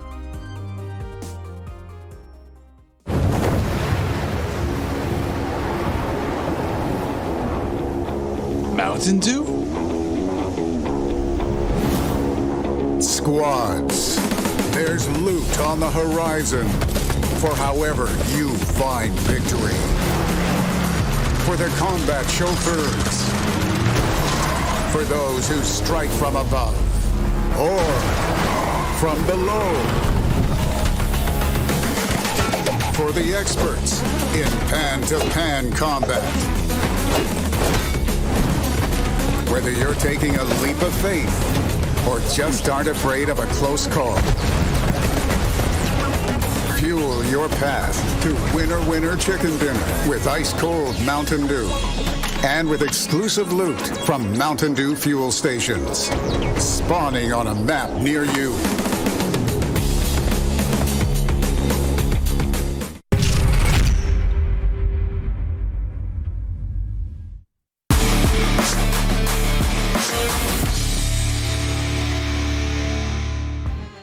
For all the people out there who complain they can't breathe when wearing a mask, look at that man. He ran up a mountain through a battlefield with a tier 3 helmet on, and he was completely fine. You can see on your screen now the schedule for the last game coming up today. It's going to be on Erangel with Group C sitting out, so we're not going to see Loops, not going to see Execute. There's a lot of teams, unfortunately, we're not going to see for this last game of the day, but we'll get to see Queso and Wildcard and Ace1 and G25 yet again here, guys. Now, my question comes into this. G25, can they do 4 for 4? Yes. That's a lot. I don't know. Come on. Jump on the train with me. Why not? You know which team this reminds me a lot of? It reminds me of the Cloud9 that we saw at the start of the PMWL, where they were just dominating. So I'm hoping they get that 4th win, but I'm also hoping that they don't peak too soon. But 7. That's what I'm kind of getting scared of now. It's the last match of the day, and it's on Erangel, and Wildcard's playing. Oh. Ooh, you're putting that doubt into my brain. See? Okay. Good thing we're not doing the prediction game. Well, speaking of that, let's get a quick prediction in here. Glitter, we'll start off with you. Who do you think's going to win this final match? Seven hates me so much right now. I still can't roll my R's. You know, just to throw Seven off his game, I'm going to go with Wildcard.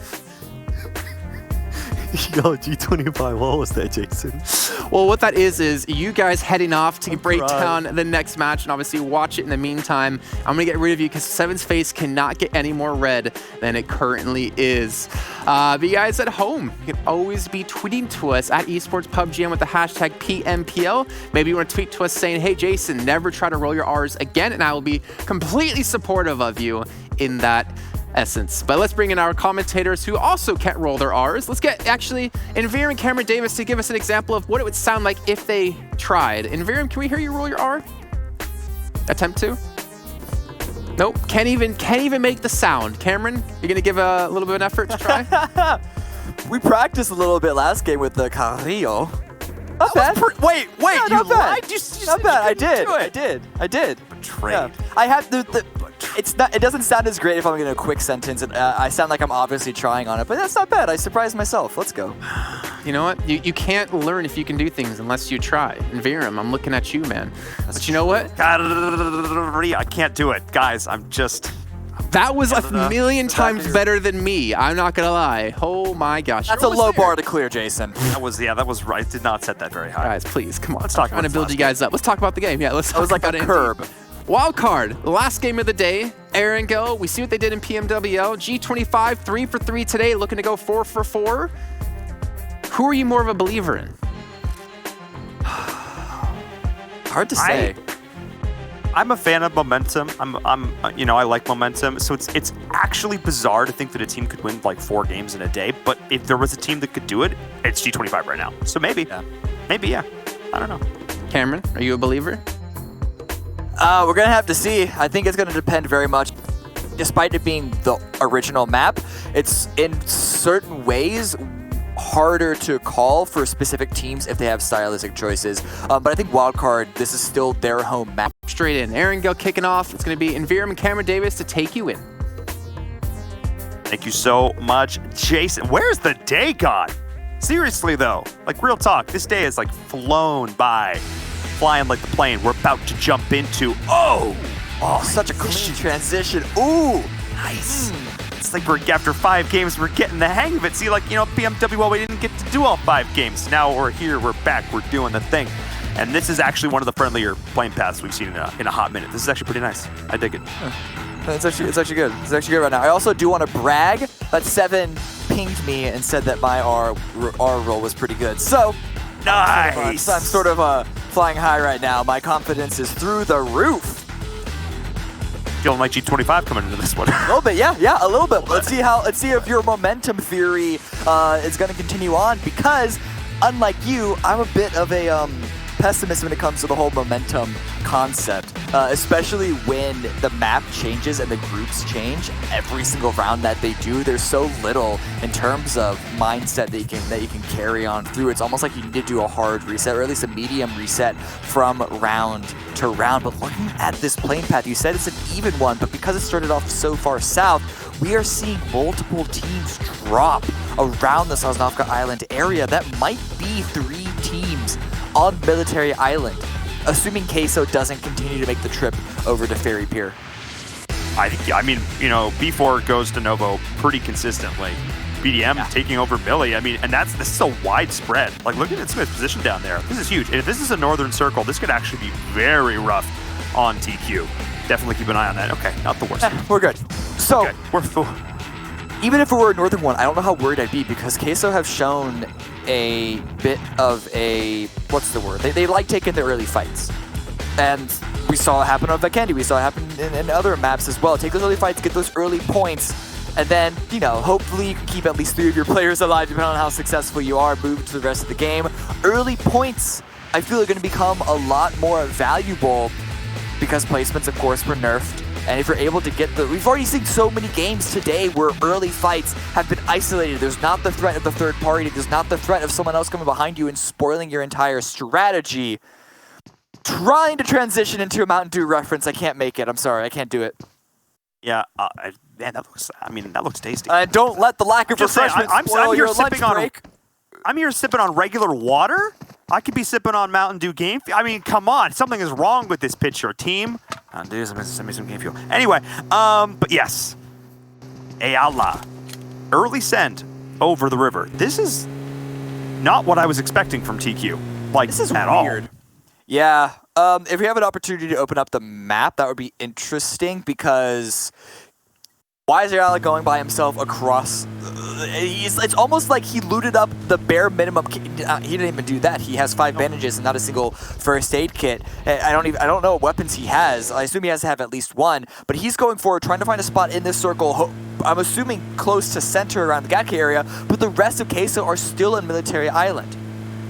Now he's heading over to Quarry. Okay. Buddy? What? All right. I mean, he hasn't died yet, so I guess he's right. I mean, talk about there's early that. rotations. Yeah, I mean, see, here's the thing. It's like, we can look at this and, we can be Debbie Downers. We're the casters. And we're looking at this with perfect, bird's eye view. And we have the God vision on the board. And we can look at something and go, objectively, that seems wrong. But if a player makes it work, then they're right. But it still feels bad, because sometimes it's just wrong. Well, I'm not going to say it's wrong, though, because I feel if you were to wait even 30 seconds, it would be a lot riskier than it is right now. Look, the rest of Queso are following up behind. They have a little more loot. However, Richie is also ready, and he gets a knock, potentially more if he can swing his phone further towards the left side. Gyro. Where's the follow-up? Where's the follow-up for the rest of Defeaters? Out in the open. This is really, really bad. Marco, stay alive. Oh, my goodness. All right. Yeah, Marco. See that look on Marco's face right now? That's my look right now. I mean, look, they had a scout. Ayala went ahead, played scout, but because Defeaters play quiet at gas station, they thought they were clear to go ahead, and that's why I'm not a fan of that play, because teams that are smart early on aren't going to necessarily give away their whole position in that situation. So the intel that Ayala gave was almost invalidated as soon as he gave it, just because of the nature of this early shifting here. I don't know. Hey, I don't want Harper to play too much. In any case, TQ's down a player. It's a little bit rough for them. Maybe more. Fishy has an angle, and we saw no helmet on Marco, and still a fair bit of damage. He finds it. Marco with the headshot gets knocked. Well, he gets knocked. That's a second down, and Ayala, he's actually trying to return. Don't do this, Ayala. Okay. There's a little bit of a deflate that he can hide behind and get the revive. This is still very, very rough because, wait, is that an angle on the vehicle? Fishy could blow that vehicle up. Yeah, they're still going to get that. Like, Fishy, I think it was like the last bullet in the clip. You're like, he doesn't have a helmet. One bullet finds the headshot. And now Defeaters is going to push. Yeah, this is the right play. Team Case don't have a whole lot to work with here. Ayala's got a gun, a little bit going on, but not a whole lot. Ghosty on the flank. It's Ayala versus the world right now. I got to give props to him, and he pulls out the grenade, which, of course, from Ayala, you love to see. But in any case, he's laying the close one, too. That's if they try and hard push him.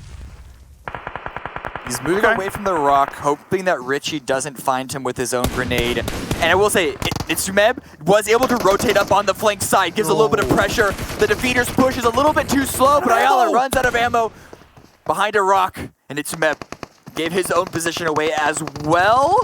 They might be able to turn this back into their favor. Wait, that's 2 kills confirmed on Defeaters. But if the players can make it work, then it is not wrong. Team Queso are showing, look, we may be taking some interesting calls here in this early game, but we are good enough to back it up. As now, the flank is coming in. Sume, he's got the close range weapon out, and he's got a little bit of knowledge. He's like, something's fishy with these sandbags. Cooking it, sending it, getting it done. Getting it done is Team Queso, the 2v1. Itsume's like, I may be the young blood on this team. I'm coming in, I'm the new guy on the block, but I gotta step things up and put them down, and that's Team Queso. Losing 1 player, but getting a squad wipe for good measure. That is worth it. I will take that early game engagement every single time. But I think more people are coming up. XSET heard the fight, and they want to take advantage of it. I think this is somewhere else on the map. It's pretty close. Pretty close. Okay, yeah, this is actually right next to it because there are so many teams involved in this. They heard early game fights, they want to take advantage, but then they're not like sharks, but it's multiple teams of sharks, and then they have to fight each other to get the prey. It's Battle Royale, 16 teams, domino effect, or rather the butterfly effect is in play here. This winter, Battle Royale with sharks. I would watch that. Like Battle Royale with plus meets Sharknado? Yeah. With like The sharks have like different color tag. Okay, I'm getting too far into this. In any situation, blood was spilled in the water and everyone wanted a piece of it. XSET rotated in, Nova rotated in, but it's actually, I think, Team Queso who was able to stabilize. Actually, they have a really good position. This is a lot of this new updated terrain in Erangel 2.0 that they were taking advantage of. Speaking of taking advantage, Erangel with every angle trying to play for the 1v4, and he almost actually does it. Okay, Erangel's normally the guy that sits back. He plays anchor for his team, but he almost just shredded Wildcard by himself. He almost got 3 downs there. That was nutty. Where's the rest of Loops, though? Not far from here, but they didn't have an angle. I think Federal must have rotated to this position first and then got collapsed upon by the entirety of Wildcard. You can see Dean there trying to find a rotation on the south side. Here's a replay of the fight earlier between Queso. I love it. Yeah, this is really good by Ayala. Yes, so the beginning of the fight and the positioning and almost like the macro strategy from Queso, I think left a lot to be desired, but the way that they had the mechanical prowess to save themselves and just execute on the fight was so good.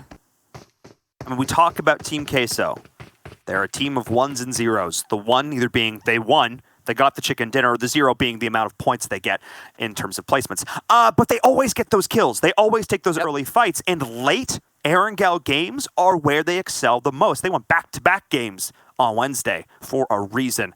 So I shouldn't have been so quick to count on Team Queso. That was on me. That was a me thing. But it was a strange maneuver. It confused a lot of us. Oh, man. But still, the fight is breaking out. This is, again, relatively friendly circle for a lot of these teams. Taking a look up towards Execute and the crew up in North Georgia, that's going to be an interesting one as all these teams are rotating in towards the south, though. Just east of Ferry Pier is getting very congested. XSET, I don't know if they made the call of 3 teams on Military Island, but they're in a position to counter that. I say that. They're actually moving away. Maybe they just don't want the pressure. They don't want the smoke from B4, and they're going to take this hilltop. Yep. It's not going to be as optimal for setting a trap, but it will give them multiple options. And you can see Joey looking out to the north of him, finding information, because Phase 2 was relatively favorable for them. It was actually pretty favorable for most teams. Really what it did is cut out the annoying, virtually unplayable areas, or rather, the not priority playable areas.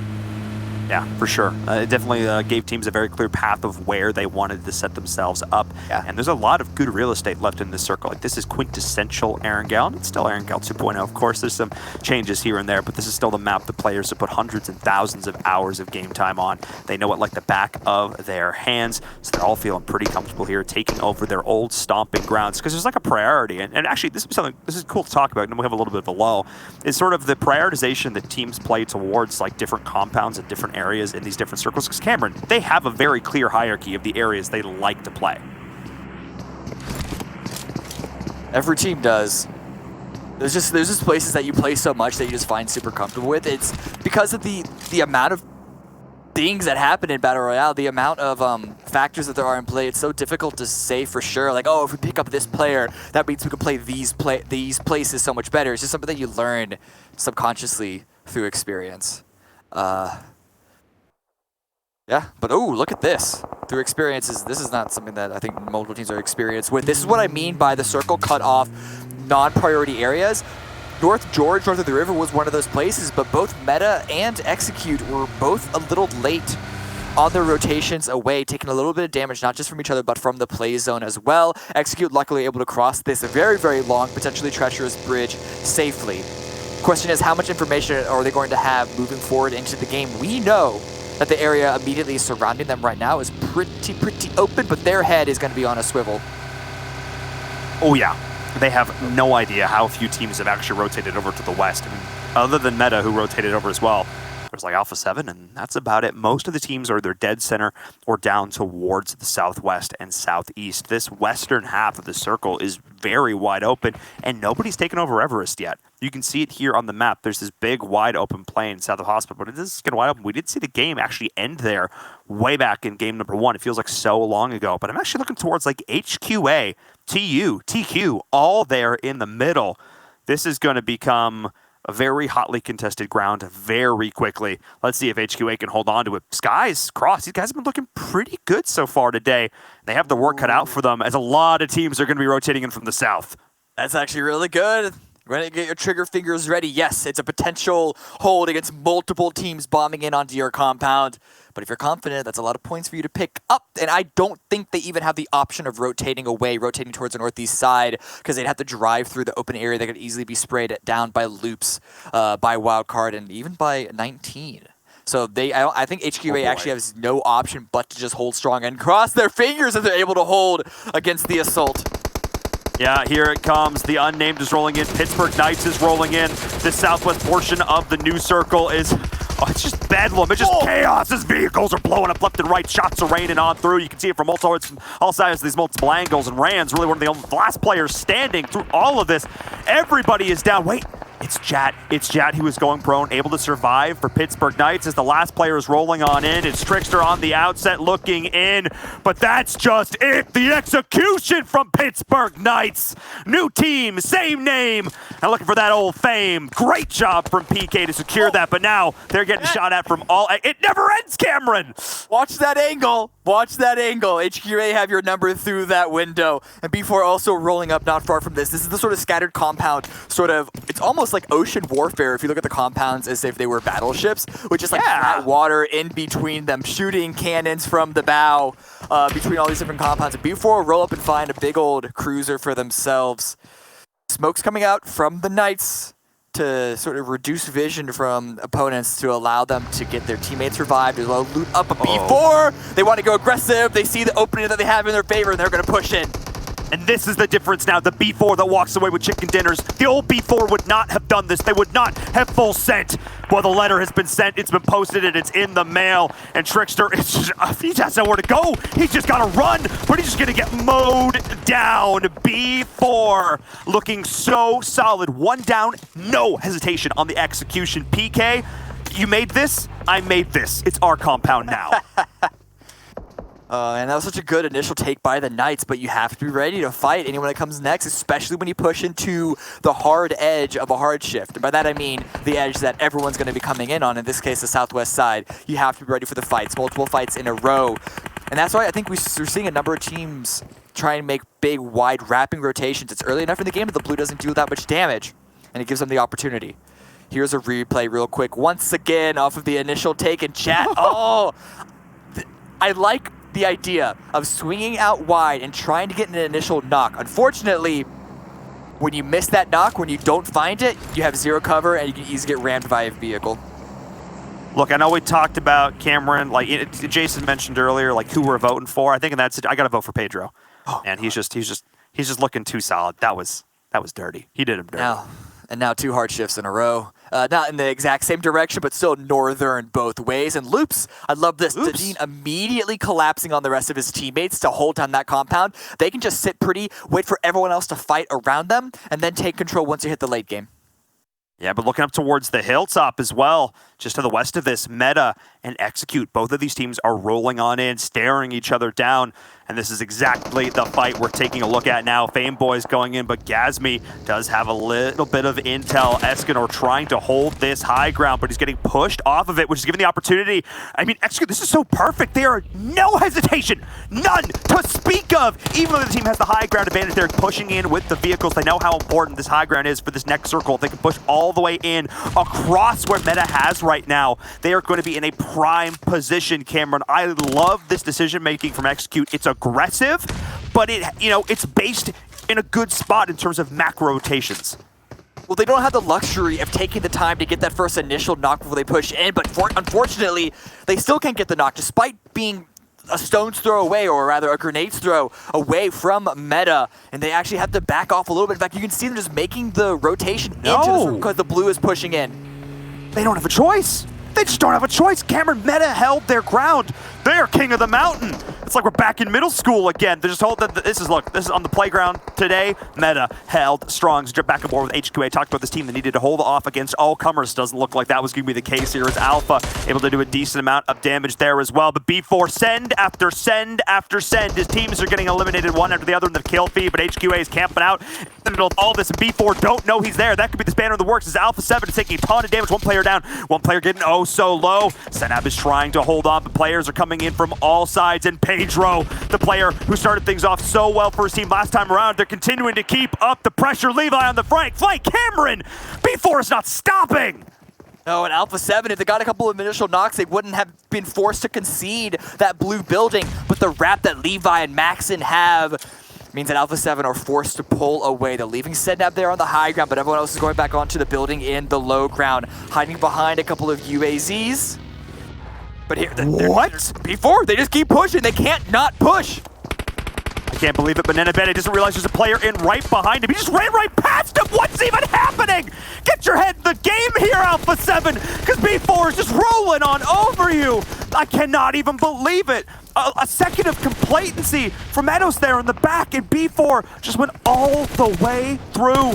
And they are clearing this out. They do not know, and because Nenabene walked past them already. Yeah, they have zero clue. I guess this is fine. It's like when you're looking in the fridge for a grocery and you talk to your significant other and you're like, I can't find it, it's nowhere. And then they go and they find it on the first look. It's going to be like that. It's going to be like that. It was right there. It was right in the front. Oh, right, it's behind the literally the middle, the middle shelf of the fridge, staring you in the face. How can you not see it? Why am I dating you? We'll have a conversation about the Slater camera. I'm saying this is a real story grounded here. But still, I got to give props to Team Queso for holding on through all this as we jump back and forth with them now. Despite losing one player early, they picked themselves up 4 kills, and they're actually in not a bad spot, but not the best spot, because they're now playing a little bit of gatekeeper here to Brazilian Rampage. Sume's got an angle down range over towards 19, but isn't able to confirm the down.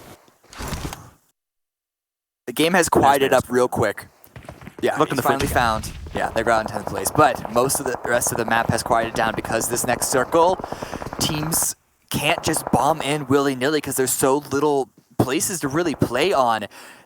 This really becomes more of a game of footsies and almost a game of tic-tac-toe in a way. Just trying to find some place. Can you keep it? Okay, cool, let's move the rest in. And it's just crawl forward bit by bit, inch by inch, and hope that you don't get taken out. Like Pedro might take someone out. Oh my goodness. Oh my goodness. Oh, B4 is just not stopping. There's Nenabene. Echo's down as well. I cannot believe it. A couple of these teams just really stepping the big. Ayala as well confirming the shot. Sentry drops as well. Team Queso showing this late game power spike, this energy. Team Queso, the last game of the day. Yes, please, all day. Nunez is going to try and go in and drop down with the nade. This perfect. Marco will finally go down. Polo, we found him. But Nunez cannot continue to go forward because of this really wide position from the rest of Team Queso is actually holding on for them here, but I don't know how tenable the situation is for Team Queso. One good shot here from Nunez, it could all be over, but maybe he's not been missing lots. Yeah, he's actually already at the very beginning of the game playing the wide angle hold from that fight earlier on. 19 do go out. And Nunez does pick his teammate up. Sentry is alive, and they're throwing out more grenades to confirm the kill against Queso to make it a 2v2 between these two squads. Marco is finally confirmed. It's just Ayala and Nitsumeb left, and Nitsumeb crawling forward with the grenade in hand, waiting to get in range. Pulls the gun out because of the rotation. Can't find the angle just yet. Oh, I say that.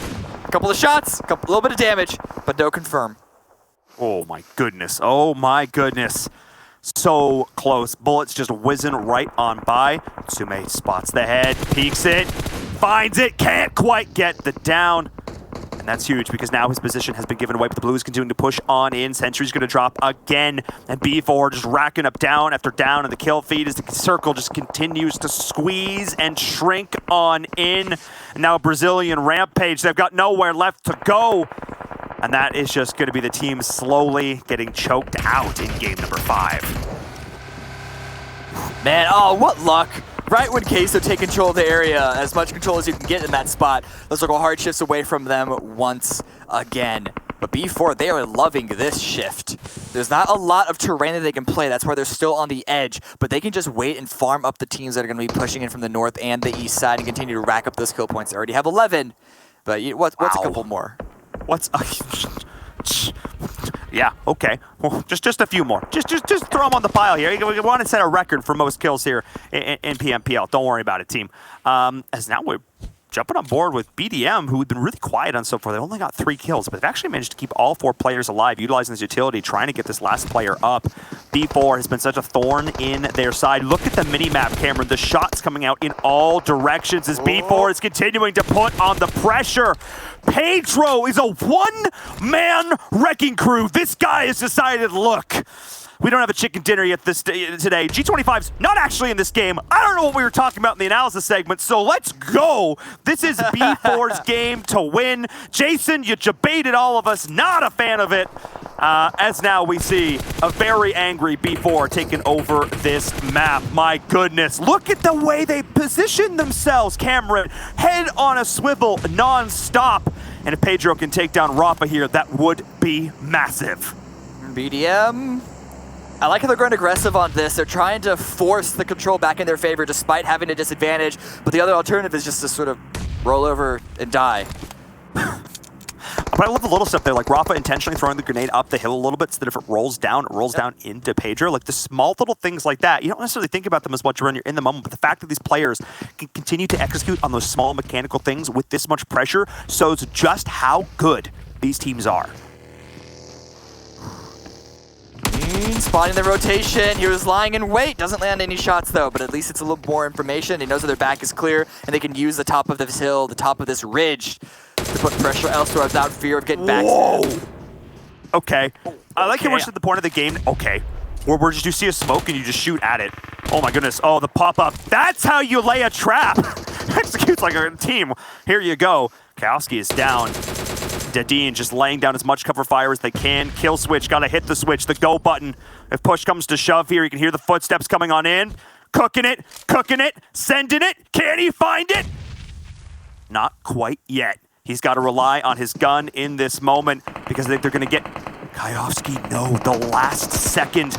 And Kill Switch is keeping an eye on that. Yes, he forces out the stop on the revive here. Cameron, what a battle between these two players. I mean, he's just trying to find as many, 1 or 2 more kills before he gets taken out. But really what it's doing is it's keeping Loops from taking control of the rest of the game. They have to focus so much attention on Kill Switch. And they're not losing any more players outside of that first surprise kill, which is good for them. Just getting a little low in blue. Oh, blue damage. Yeah, a little low there. Almost. Let's move forward a second. But despite that, they still have 3 up. But Kill Switch, he's backing away from this. He's not allowing Loops to get comfortable at all. And if I was Dadine, I would have expected him to see that burning buggy down there. That's where Dadine was looking. That's why I would have expected him to move too, but he's sat at the edge of the circle. Kill Switch is not playing to get into this top 2 situation. He is playing for kill points at this stage in the game, a constant thorn in the side of the last 2 remaining members of Loops. Golden needs to step up, the newest addition to this squad, because Kill Switch, he's thirsting for it. And with 0 seconds left, the blue is pushing in. How does Kill Switch play this? He sees the smoke, and that should be the go sign, but he might have seen it too late, because I think the hill was covering a lot of it, and yeah, Dadine's already picked back up. Kill Switch, he's just going to continue to crawl ever forward and hope that he can find maybe 1 more place, maybe 1 more kill. And Loops, they are not in a comfortable position at all. They're down to 2 players now, and Kill Switch is just not letting them, again, still not letting them be comfortable, not letting them actually take control, and B4 have spread out. Yes, they're on the low ground, but if they continue to hit shots like that, that doesn't matter.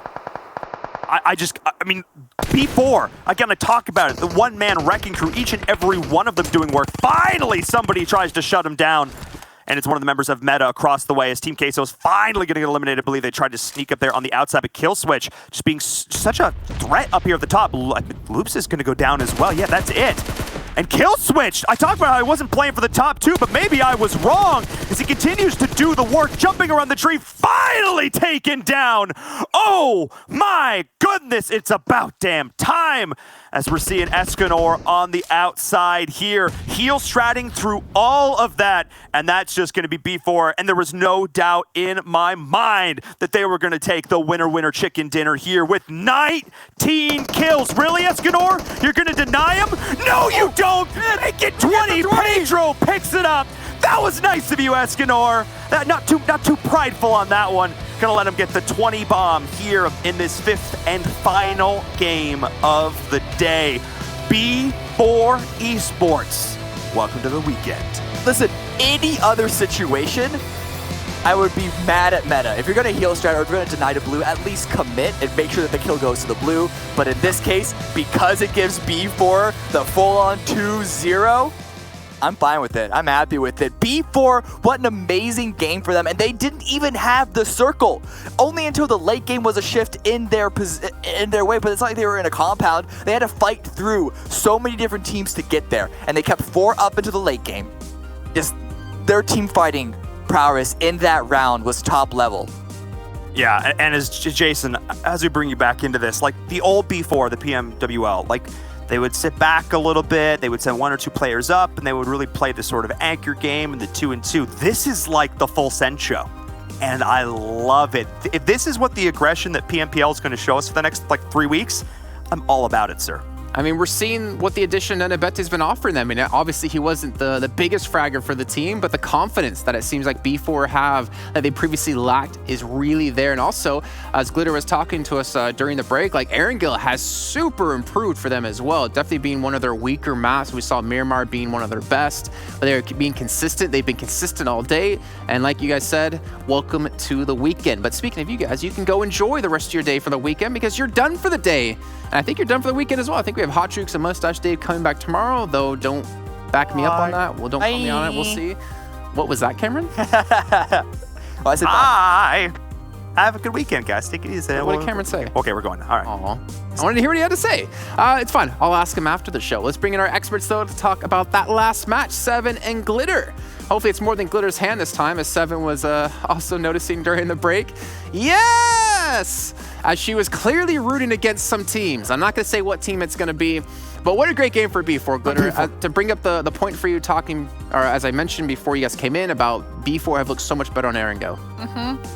Yeah, honestly, they had just found this new synergy that is completely working out well for them. As the caster said before, they didn't even have the zone in their favor this time. They were just rolling through every single team that got in their way, and 20 kills. This is obviously the highest kill game that we've had so far, and it was so impressive a journey to how they even got there. But we do have to give some credit to the rest of the teams up here on the list. We see Metagaming coming in 2nd place with 5 kill points. That's going to be some good points for them, as they did have a very strong showing at the very beginning of the season, and then they kind of been a little bit quieter, but still consistent, so this will be good for them. Team Queso finally stepping it up by having not a win that is still a decent amount of points for them, Seven. So this works out well for them. And we do see Execute and Loops, who you've talked about so many times, finally ending up here in a top 5 position. Yeah, I'm so glad they got a chance to play this match, and I think we gotta give it even a little bit more props there to Team Queso. Remember, coming into today, they only had 1 placement point out of the games that they had not win. Ended up with the chicken dinner. So great improvement in regards to that. B4 with the 20 kills, as you were mentioning. Execute there with 3 kills. Loops Esports with 5 kills too. I think they were able to do a lot of interesting stuff. And something I actually want to notate in regards to Loops Esports is Carrillo ended up sitting out. Not sure why. We'll definitely try to get a little bit more information in regards to that. Maybe they're just testing out different stuff, but not a bad performance there, not having what used to be your MVP. And then we go here towards your 2nd page. We see XSET there with 3 kills. Alpha 7 Esports. I kind of enjoyed today what Alpha 7 Esports was able to do. They started off the day a little bit hot. They kind of stayed to the middle of that pack, not towards the bottom where we've been able to see them a lot.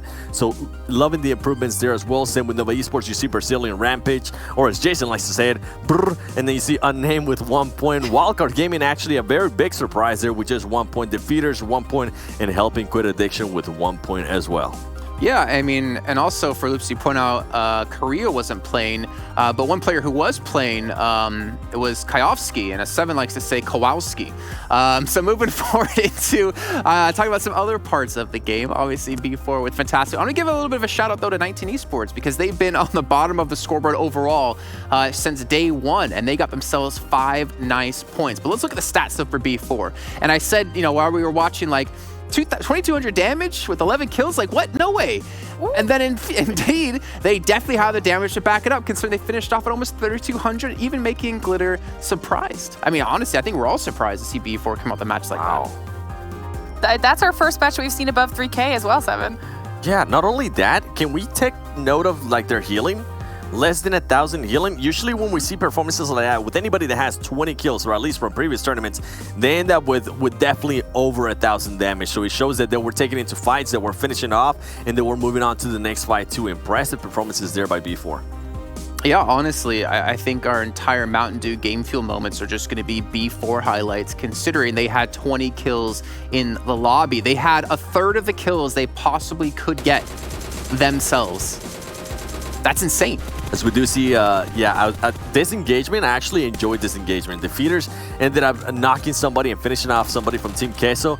Team Queso said, you know what, we're going to go back and actually finish you guys off, and they did. The Feeders only ended up getting that just 1 kill from Team Queso. And as you can see here, Ayala being able to kind of avenge their teammate, as well as, I think his name is Fishy. Definitely Fishy there with a bit of an aim. He was not able to get that knock. He was able to get the knock, but not as fast enough. And then you see just Team Queso being able to just destroy everybody. Nitsume, once again, being able to put up some kills there for Team Queso.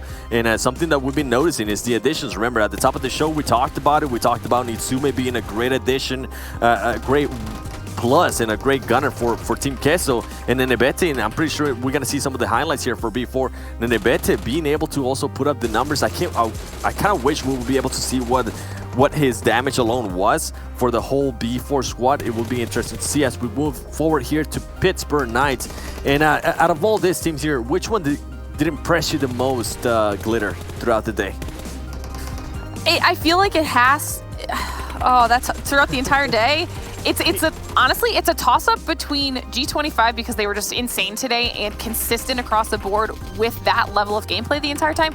But B4 just generally, I feel like they've almost gotten better and better every single day. And I know that we were looking out for them because I even said on the very first day of the show that B4 was a squad that I felt like was constantly getting so close to greatness and then just not being able to close it out. They have completely shut me up now because they have closed it out time and time again. So this is probably one of the standout squads for me.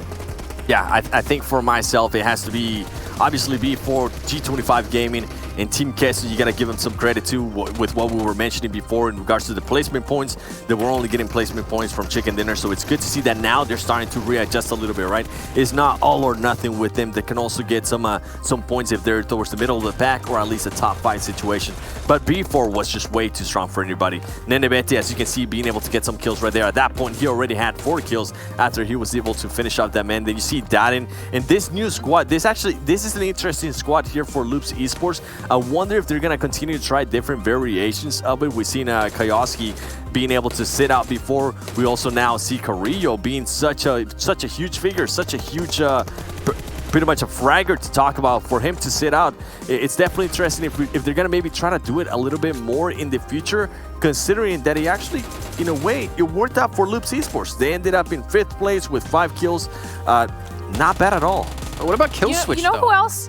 I was just gonna, okay, literally Jason stole the words out of my mouth because I was gonna say, you know who else actually impressed me was Kill Switch, because we watched him play so smart, and this is some of the clips right here as we're watching him take out player after player on Loops by himself, and he did it so calmly and so intelligently and was able to actually pull down some more kills for his squad. Now, Kill Switch was somebody that we had talked about at the beginning of the season, having done so well for Execute on the journey to PMPL Americas, and he actually ended up with 3 kills to himself after kind of snaking around with literally no one to assist him. So, we actually saw a clip from him at the beginning of the Game Fuel moments as well, because he had gotten another kill early on in the game. He just did very, very well today.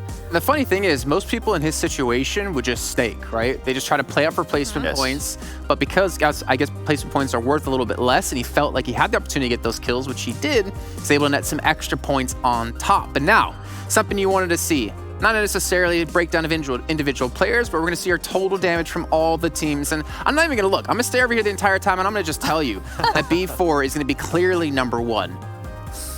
Oh, by a mile. But it's not even close. Look it's at like that. It's like me saying next to that's 7. The most... It is, dude. It definitely is. It's more like B4 and loops. That's what it kind of looks like, but whatever. You have metagaming, though, over 1,000 damage. We saw, like, today we saw really good matches. I really enjoyed the matches by everybody. A lot of teams, surprisingly, were able to put up 1,000 damage in multiple maps throughout the day, and that was impressive. You said Wildcard there being able to at least get a kill with those 263 damage, and then you see HQA not being able to get a kill. Overall, listen, the improvements from B4 that we have seen throughout the tournaments, for them to be able to show up like this and have the best performance out of any team so far in this tournament. I know we're currently in day 3, but what a showing. Now, would you be able to, are you going to become one of those teams in B4 that other people are going to be like, yo, B4 just knocked us out, you know what, let's not take into that fight? Because remember, we have seen that happen previously, where teams start becoming very dominant at the beginning, and in a way, they don't get hunted down. Well, you know what?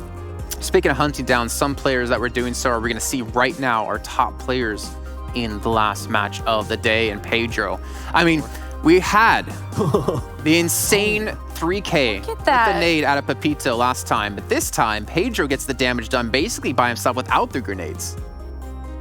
Yeah, that's 1,000 damage to himself. That's not bad. 7 kills, 5 assists. Damn, that's actually really, really good. And then you see Nenebete, something we mentioned in the previous days, if you guys remember, is saying how he's going to start getting a little bit more comfortable with his team, how he's going to come into himself, and he's showing it right here. People were saying that Nenebete could become that Carrillo out of Brazil, or what Carrillo was in the previous tournaments. Well, he's starting to show up, but not only that, you have Maxon, and once again, we got to give a huge shout out to Nitsume, because he has been such a consistent player here for Team Queso, Glitter.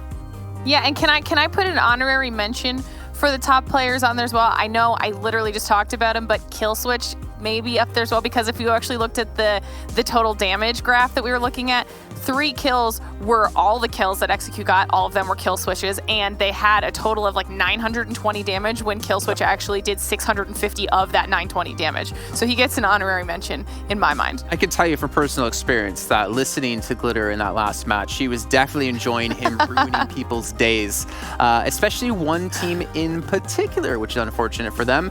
But then, as you mentioned, Seven, Nitsume, Nenebete, I mean, we talked about them at the top of the show, like new additions within their teams, new additions to cores that were already existent for such a long time, and the improvements they've been able to make for themselves and, of course, for their teams. But it's time now. It's time to see our overall rankings, and before we see it, just check before it comes up, I want to see a yes or a no from you two. Do you think G25 had taken that #1 spot? Yes. They have to have, right? Especially their last match. They ended up getting, what was it, 28 points, 13 kills in a win. Yeah, that's, if they don't have first place, I'll honestly be shocked. Okay, maybe you'll follow me on back on Instagram. Let's see the overall standings now to see if they have taken that first place. Please don't take it. Please don't take it. Oh, all right. Well, happy for them. Sad for me. They did get 3 chicken dinners today, though. We have to keep in mind. So 3/4 of their chicken dinners were from one day in total. Okay, we're focusing about G25, we're focusing with B4 and Ace and Team Queso, but look at Temple Store and Wildcard Gaming. When we first started the day, they started, I believe it was 7 and 8, if I'm not mistaken. So even though they have been they've been very quiet, we haven't really got a chance to talk about them much, but slowly but surely, they're moving up that ranking, and this is veteran teams, this is veteran players that you're gonna have to look out for towards as we do get later on into the tournament. Actually, surprised to see Temple Store and Wildcard Gaming, they're moving up the ranks, but G25, honestly, with 67 kill points, now having one more than B4 Esports with 66, Ace 1, 64 kills. I'm enjoying the 60+ kills here. You can definitely tell a lot of these teams, Glitter, are starting to focus on those kills. Guys, you remember at the top of the day, we talked about G25 and Ace 1, where G25 was behind by like 1 placement point or like 3 placement points, I think it was, but behind by like 15 kills. They're actually only ahead by 3 kills, which obviously a big portion of those came later in the day, but they've just skyrocketed ahead of them when it comes to placements. It's crazy. And we had pointed that out, that Ace was kind of a little bit more volatile and inconsistent when it came to like how they were acquiring those points, and we're seeing how that's potentially going to play out for some of these squads. Yeah, and I'm curious to see who's going to be on the second with you. page.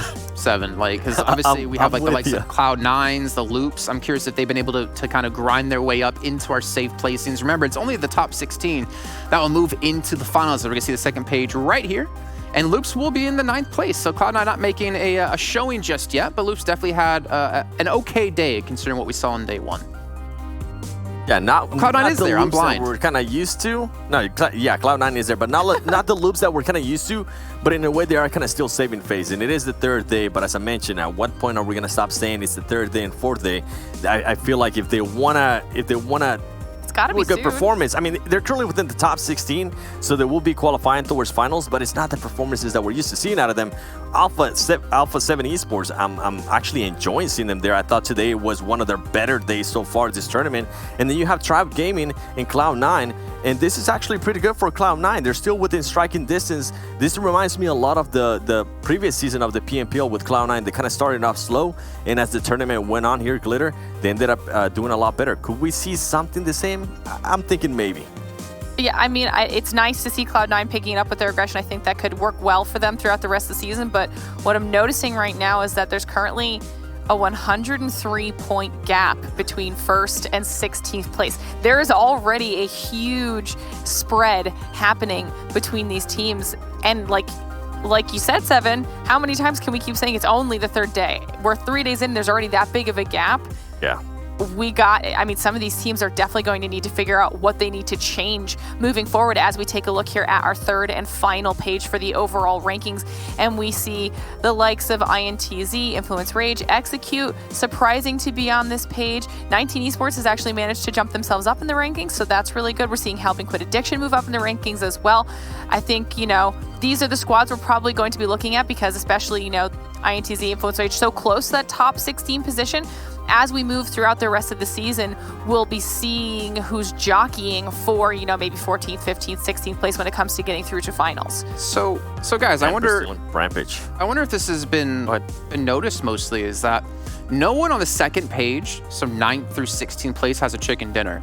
And then you get to the 3rd page and INTZ has one in 17th.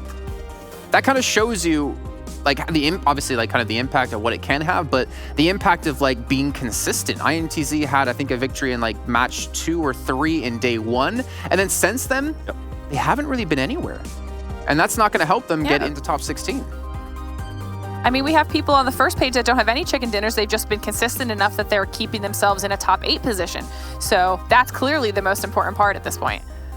Okay, well, one thing we wanted to look at before we did finish off the show today was kind of like damage differences, right? So I wanted to look at the damage difference between the team with the most and the team with the 2nd most, just to kind of see if there's a large gap between the two. And I believe we're going to check it out now. If I'm not mistaken, it should be G25, and it's going to be B4 as well. But look at those damage numbers. That is a lot closer than I thought it would be. And actually, B4 takes the lead. Listen, I think it has to be with that last game B4 put up. If not, I don't think it would have been close. I think more than likely we would have ended up talking about quite possibly Ace 1, but that is impressive, and that just goes to show how early on we are in the tournament here, as one match can make that much of a difference with 1,300. Yeah, they got 3,100 in the last game, right? So they were at like what, 10,300, which is just barely above what G25 had at the end of match 3. Look at I like how consistent their kills and knocks are. One thing I do want to point out though is look at the damage received. That is definitely not even close, and that just goes to show the kind of the gameplay that G25 has been doing throughout the whole day, honestly. What kind of helped them get the chicken dinners? They did end up getting kind of lucky with some of the circles towards the end of the game in certain maps, but they took full advantage of it. They didn't take any unnecessary fights. They only made sure they took fights that they could win and finish off quickly. And I mean, that's honestly why G25 is currently in first place. Well, besides looking at the teams, number 1 and number 2 in terms of damage, I also wanted to look at the players in terms of damage, because I'm assuming Pepito should be quite far up there. Thing is, I don't know who potentially would be coming in second place. We're actually going to see it here. It's going to be Pedro coming in from B4. Oh. So it's the battle of G25 and B4 now, Glitter. I mean, I'll take it. I feel like this could get very interesting as the season plays out. But, I mean, look at Pedro. He actually managed to catch up, I would assume, a lot to Pepito in this last match because he had over 1k damage in our last match on Erangel alone. So, I mean, that's impressive for Pedro. That's a performance that hopefully he'll be able to repeat in the future. But for the most part, they're actually relatively similar across the board with everything else. One thing I do notice, though, is that Pepito's doing a good job making sure that his kill number is actually higher than his knockout number, and that's why we've seen him just be a completely insane player today. I almost wish besides the damage that besides the damage that Pedro was able to put out that last game, he also added 7 kills to his tally, so he would have ended up at 13 kills. That is impressive what B4 honestly was able to do in that last game. That it goes to show how much of an impact that last game was for them. Yeah, and then again, that still goes back to what we've been saying, and we'll probably still say for a couple more days if it's only 3 days in. It's only 10 matches played. I'm sure Pedro was nowhere near second place, like you mentioned, Glitter, with 1,000 damage he was able to accumulate in that last match alone. But you know what? That's it for today's games. We still have more matches coming tomorrow, and I'm going to say goodbye to you two until then. Don't worry, I'll eat some nice things and send you guys lovely pictures of them as well. Seven, make sure to show me what you're eating for dinner tonight, because I think we talked about it before. But ladies and gentlemen, thank you again for watching. That's another day done here at the PUBG Mobile Pro League America Season 2. We'll be back yet again tomorrow at the exact same time, the exact same place. So make sure you guys are here exactly like today. We'll see you then.